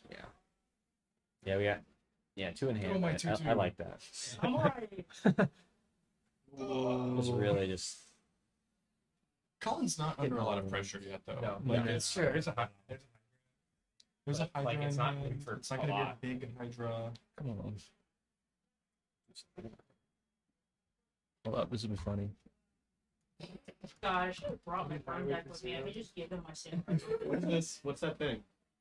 Samurai. Samurai. Samurai, 2/2 samurai Gotta with get big Colin. mid- Are you gonna It's not overlay it onto the? Oh my god, Chris. Guys, I wonder if we can get it Doesn't done have an before the. initiative. before it Goes away. dies. Quick. Even their basilisk gate. I think the samurai might be jamming. Yeah. It's a big thing. It's abyss time. It's abyss time. 4, 5, 6, I think. Yeah. It's 8 total. Down to 6. Wow. Honestly, that's huge. it's huge. Michelangelo has 2 pulses in hand, I think, and he just drew Cure and Ranger. So he can start. I think Fuck he yeah. Can, I think he can Yeah, pulse if you and just reduce that priest tempo. into Brilliant. I'm the best to ever do it. Yeah. It's gonna like shift it accidentally slightly. And I it's so am bad. gonna like make sure Okay, if he okay. moves it, I gotta move You it. gotta follow it. Yeah, there's the timber. I mean, this is kind of this is potent. Yeah, I mean, Columbines got many you points. can't. That's pretty huge. That's massive. It's not bad. That's huge. So he can keep missing and kill the Timberwatch elf. But again, another pulse and another Timberwatch elf are coming up into this next turn. Also, just at this point, it's like the Hydra will. I mean, it's like Takes for like 6 is gonna win the game. Big Hydra.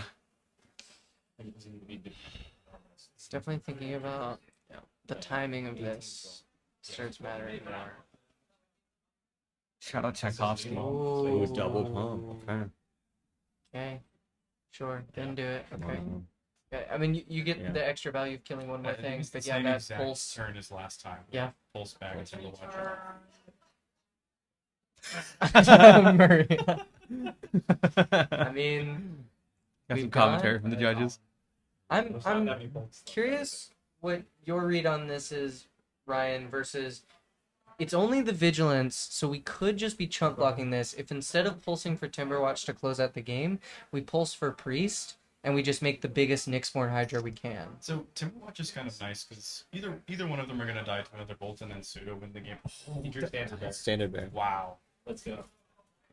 One of by the way. Oh yeah.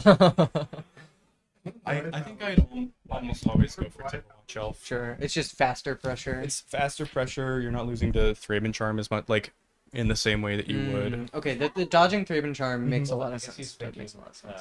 that Is that a standard? yes.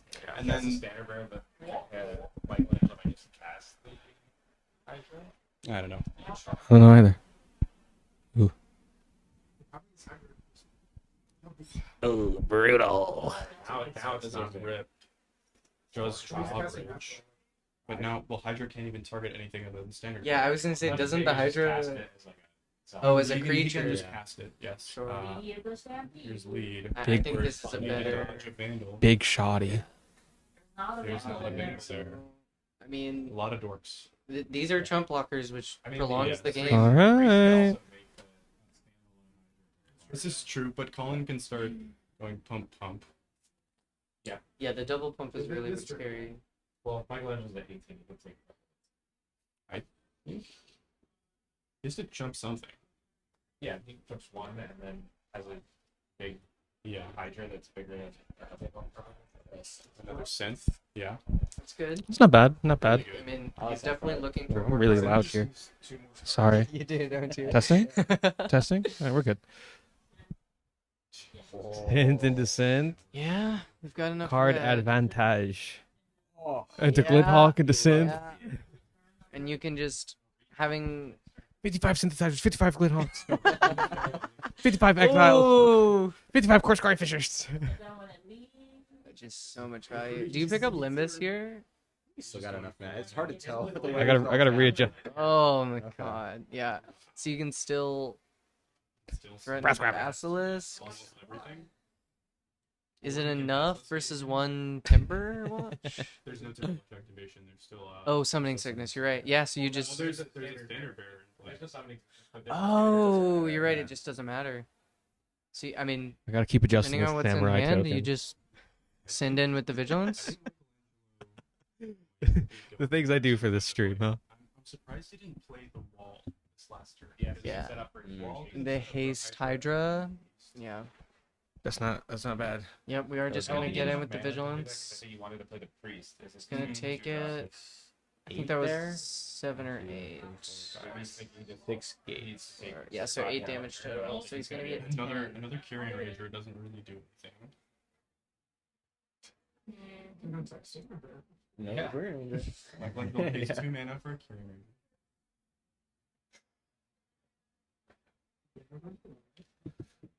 Make all the mana we can. Just He's just gonna make a huge try. Yes. yeah.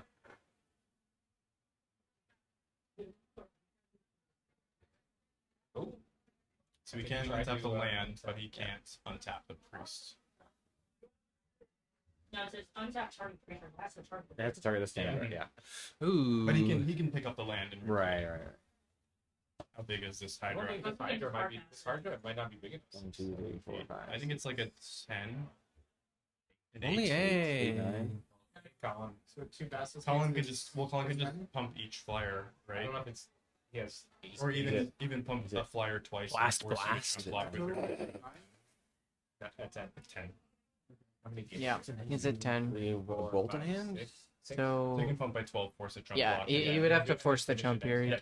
can't push lethal.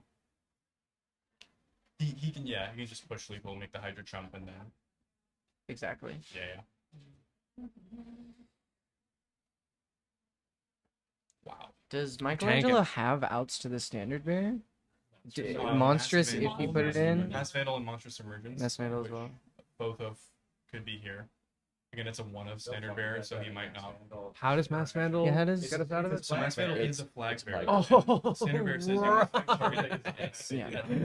Okay. It's not. There we That's go. not the Yeah, cleanest yeah, yeah. answer because it doesn't have. Does it have reach? It doesn't have reach, does it? Well, it'll have reach when there's a Hydra on it.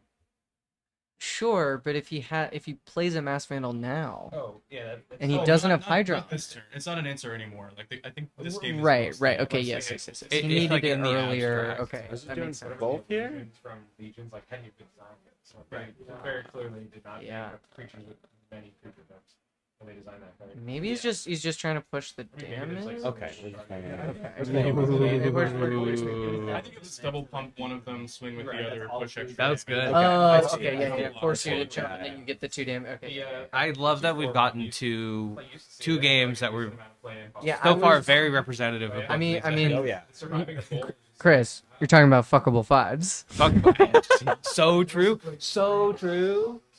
Oh yeah, it was a different time. What a crazy last turn from Colin, though. It's just like, okay, I top deck the synth, it hits a synth, it Yeah. hits a Glenhawk, it hits a Force Skyfisher, it hits like chaining Not in comp- Truly.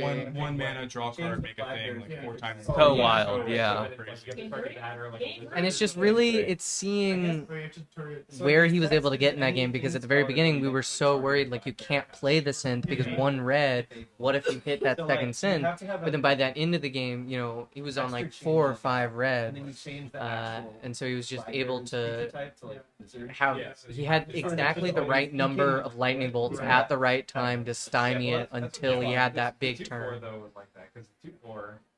And of course, there was also Breath Weapon this game.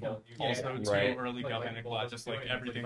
Yeah, did definitely exactly. come Or, I mean, Exactly. more relevant. And that's the benefit of a post sideboard game where you've got 12 plus answers to what else is doing. There's 8 1-mana answers, 3 Fragrant Shrine, I believe, and then another 3 3 breath Weapon. weapon. There's so many interactions. Be anyone's game. Yeah. Yeah, Definitely. 3 Thraben Charm. 11 main deck, single target removal spells, and then 3 breath weapons from the side. Is Here we go. a This is the lot. last game. Yeah. This is for all the All marbles. down to this. That's a For every standard bear in single hand. marble. That's standard bear, but we're 1 Do we have land. a keepable hand? No. No, I think There yeah. was this, yeah. It was 1 land into yeah, but it would have been turn 2 synth, which is feels real Don't bad. like doing that. Real yucky. Neither do I. Oh, it was out. It was a gate. Yeah, it was gate. Yeah. Yeah. Oh my goodness.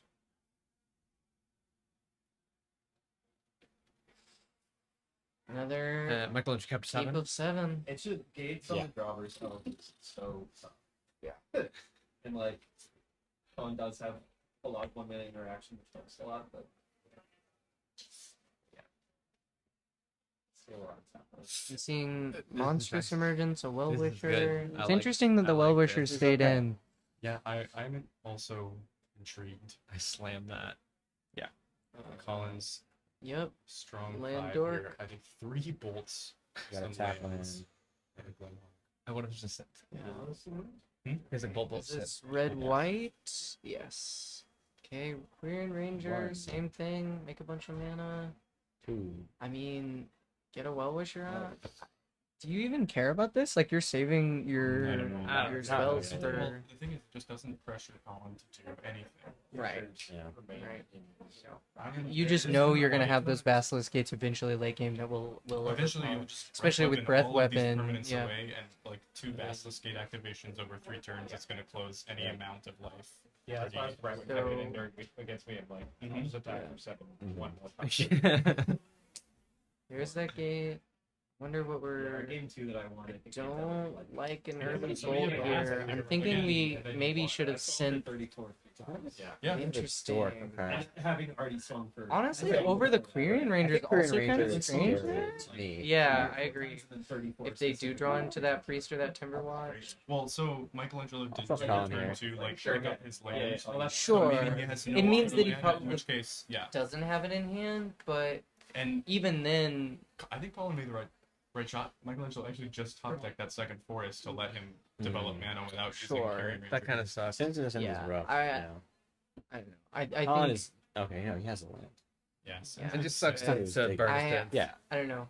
A second But I mean, well, you, feel like you the gain so threat much wasn't value there. actually out of just one. Shit, maybe That's not. true. Yeah. Maybe we don't care. Another Basilisk. gate, pick Now up we can first. Now we start. have that red The mana engine just is in case. It's time to play the game. Probably, I think this is kill the Yeah. Quirion here. Michelangelo does have 3 lands at this point, so it can be reasonable to kill Well-Wishers to save you I would kill the sanity. Ranger. But I would kill the Ranger too. Yeah, Whoa. I'm choosing the Well-Wisher. I don't know. Alright. I like the Quirion We're Ranger gonna gain significantly six better life though, points. because even if the Quirion Ranger is just sending you to 4 mana, like that's Yeah. more meaningful to me. Where you're gonna play priest, you're gonna winding way into priest, play the priest. You know, like yeah. even if you don't have a mana dork, it's still plus 1 Oh, mana. Colin's hand is Yeah. one of each of those. Shady's colors. back. Or Michelangelo's hand is one of each of those colors, so it really. It doesn't. Monstrous Well-Wisher. Probably start off with another of that. Want to see me bolt this Send- Well-Wisher? Want to see me do it again? Yep. We get another gate. Gates. How does he always do that? He just flips it into his lands. It's so swaggy. Raven Charm, Lightning Bolt. Lightning Bolt. Maybe that explains why he didn't. Mono Range game. Want to see me do it again? Yeah, I mean, I guess he's just planning to go gate, kill your Well-Wishers, and then finish the game with Yeah. Basilisk quick. I mean, he does have a lot of the removal spells in hand. It just feels very aggressive. Here's another one. Yeah. You can. Oh, doesn't finish Really? all ahead, I- okay. the Mystic and a second monster. Missing the land drop, I'm almost wondering if you want to crack the synthesizer there.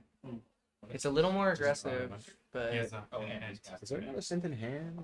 That's No. Okay. it's all burned. Right. Right. It's okay. It's Colin just, doesn't run any counter Colin will Yeah, have to- no, Yeah. that sucks. Well, there's Colin It's doesn't- only blue blast. Yeah. Colin doesn't have clean answers to kill this ent, and now Agreed. Michelangelo just has like No journey? Oh, that's a pretty That's decent good. No journey. Wow. Yeah, Wow. tap that.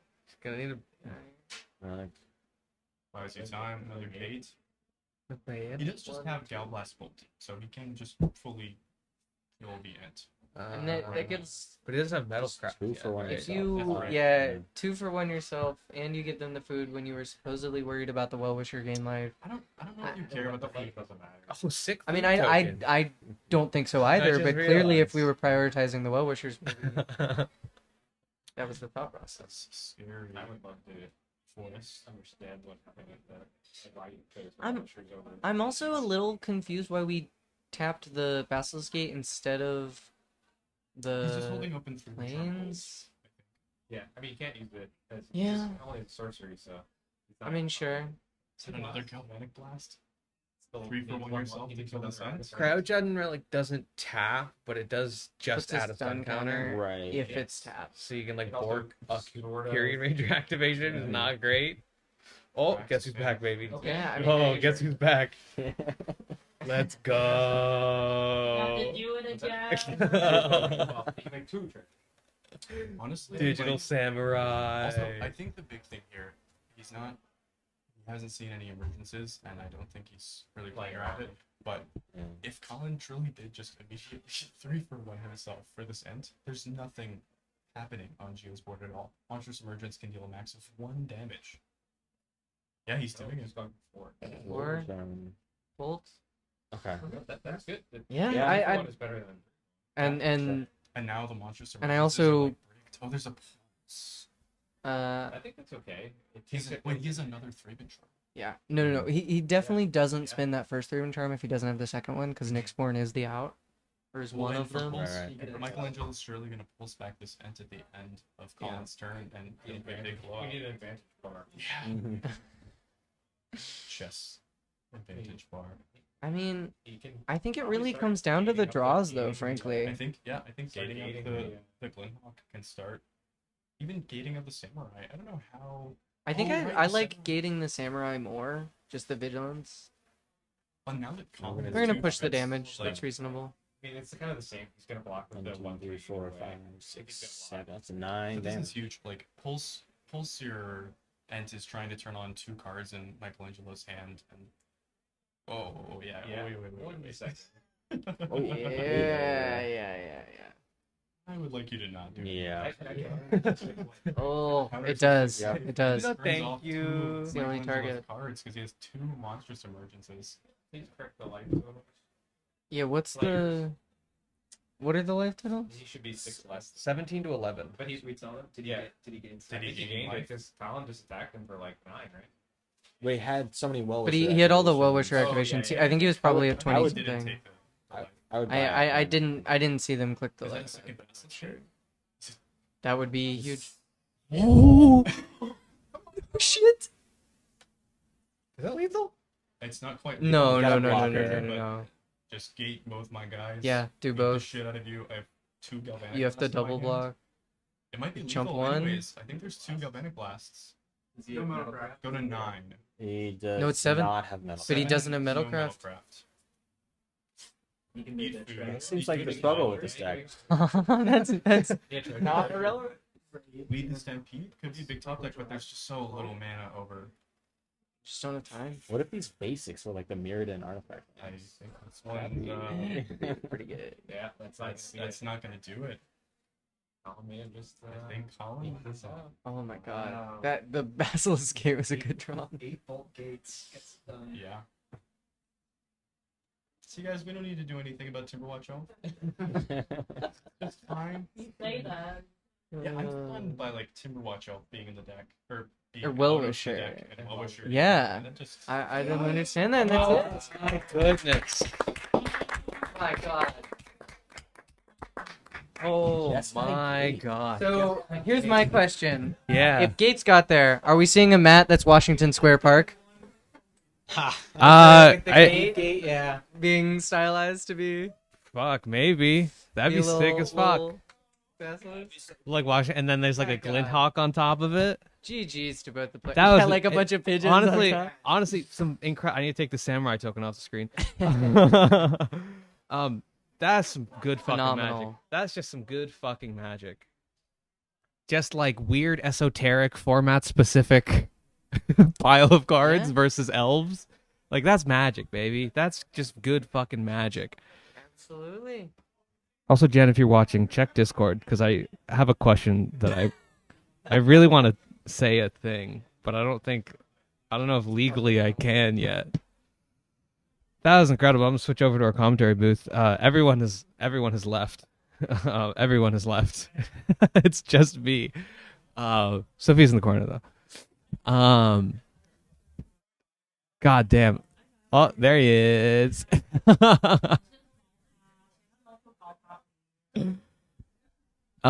God damn. What a day of fucking magic. It's just so good. God damn. I'll see if I can't get Colin in here for a quick little interview, and then I'll send you guys off. I'm not even gonna put it on the break screen. I'm just gonna be back in just like 1 second.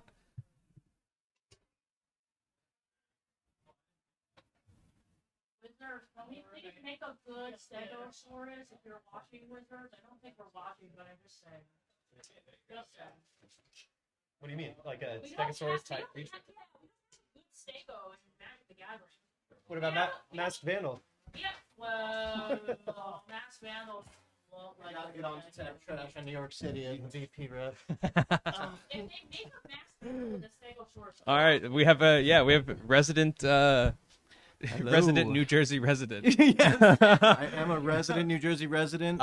Fantastic run today. How you feeling? I'm feeling great. I mean, I definitely feel like it was a little bit of luck on the draw, on the matchups, and also that's Magic, some though. tight play as well. Yeah, Yeah, of I course. mean, my first matchup was one that I know is difficult. I got paired into Rye on Pestilence, so It's fantastic. yeah, I feel great. Feel awesome. Yeah, I mean, I know you've got to skedaddle. You've got a dog to I to do. go take care my of. dog hates me right now. So I did need to hop on the league and say I'm here repping Victory Point. Don't count us out. You know, Hell just because yeah. we're from Jersey doesn't mean we can't win Magic games. Oh, of course So not. I'm No. trying to push the Victory Point crowd to be a little more competitive this 100%. season. Fuck yeah. Awesome. We love to see Thank it. you guys so much for organizing all this. Congratulations. Thank you. Huge congrats. LP. Forza Elfi, vai, vai. All right, safe travels. Thank you.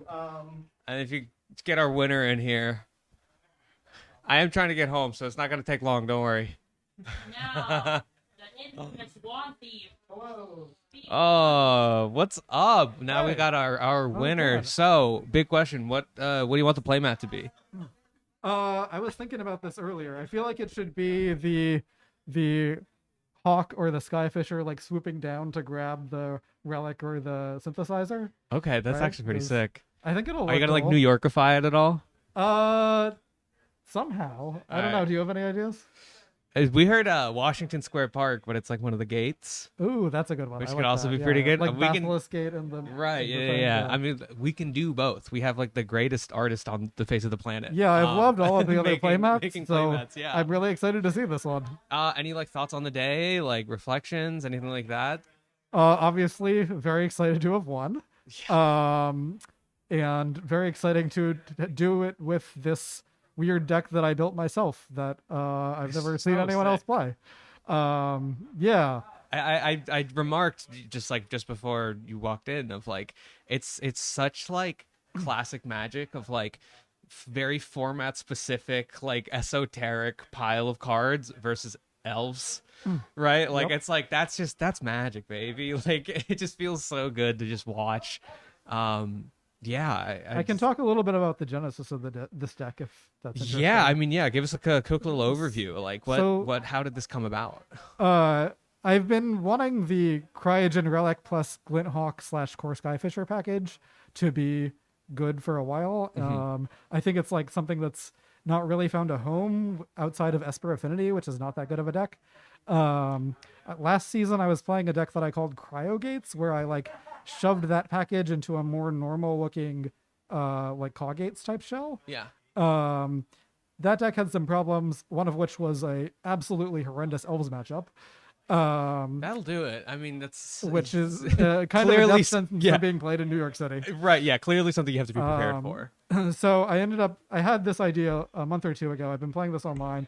It's kind of like Boros Synth, but with a Gates package, and we're splashing the relics, and just very happy with how it's been playing. Yeah, I mean that game too of just like Synth, Glinthawk, Synth, Core Skyfisher, Synth, just like so much value extracted out of just like just a very small amount of cards. And I mulliganed so many times during that finals, but it's not that scary to go down to 5 because the deck is so good at recouping card advantage with these engines. Absolutely. Anyone you want to shout out? Any? I don't know. Shout out to my husband Dan, I love you, as well as to all of my friends here that I have made by playing Pauper in New York City. Yeah, well, it's a pleasure to watch you play. It's a pleasure to call you a friend, and it's a huge pleasure to say that you are the Season 4 New York City Pauper League champion. Colin, thank you so much for blessing us with your beautiful mind. I'll let you go home. I'm gonna let everyone else go home. I'm gonna let myself go home. New York City is the fucking best place to play Magic in the world, and it's even better to play Pauper. If you think you're anyone who picks up a common, Come out and play. fuck you. It's great. Come through. Come through. Come fight me. Come fight me personally, physically. Nah, I'm playing. I'll fuck you up. Thank you so much for watching, everyone. I'm Chris. This has been the New York City Pauper League Invitational. No, that's still the right words. That's still the right. It's so confusing having the New York City Pauper League Invitational tournament and then the New York City Invitational Series, which is a separate but kind of related thing that I'm also involved in. Tournaments aren't.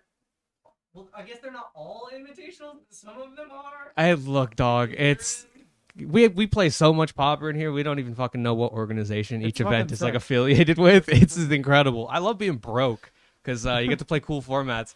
All right, thank you so much, everyone, for watching. Can you hit stop streaming? Yeah, Chris.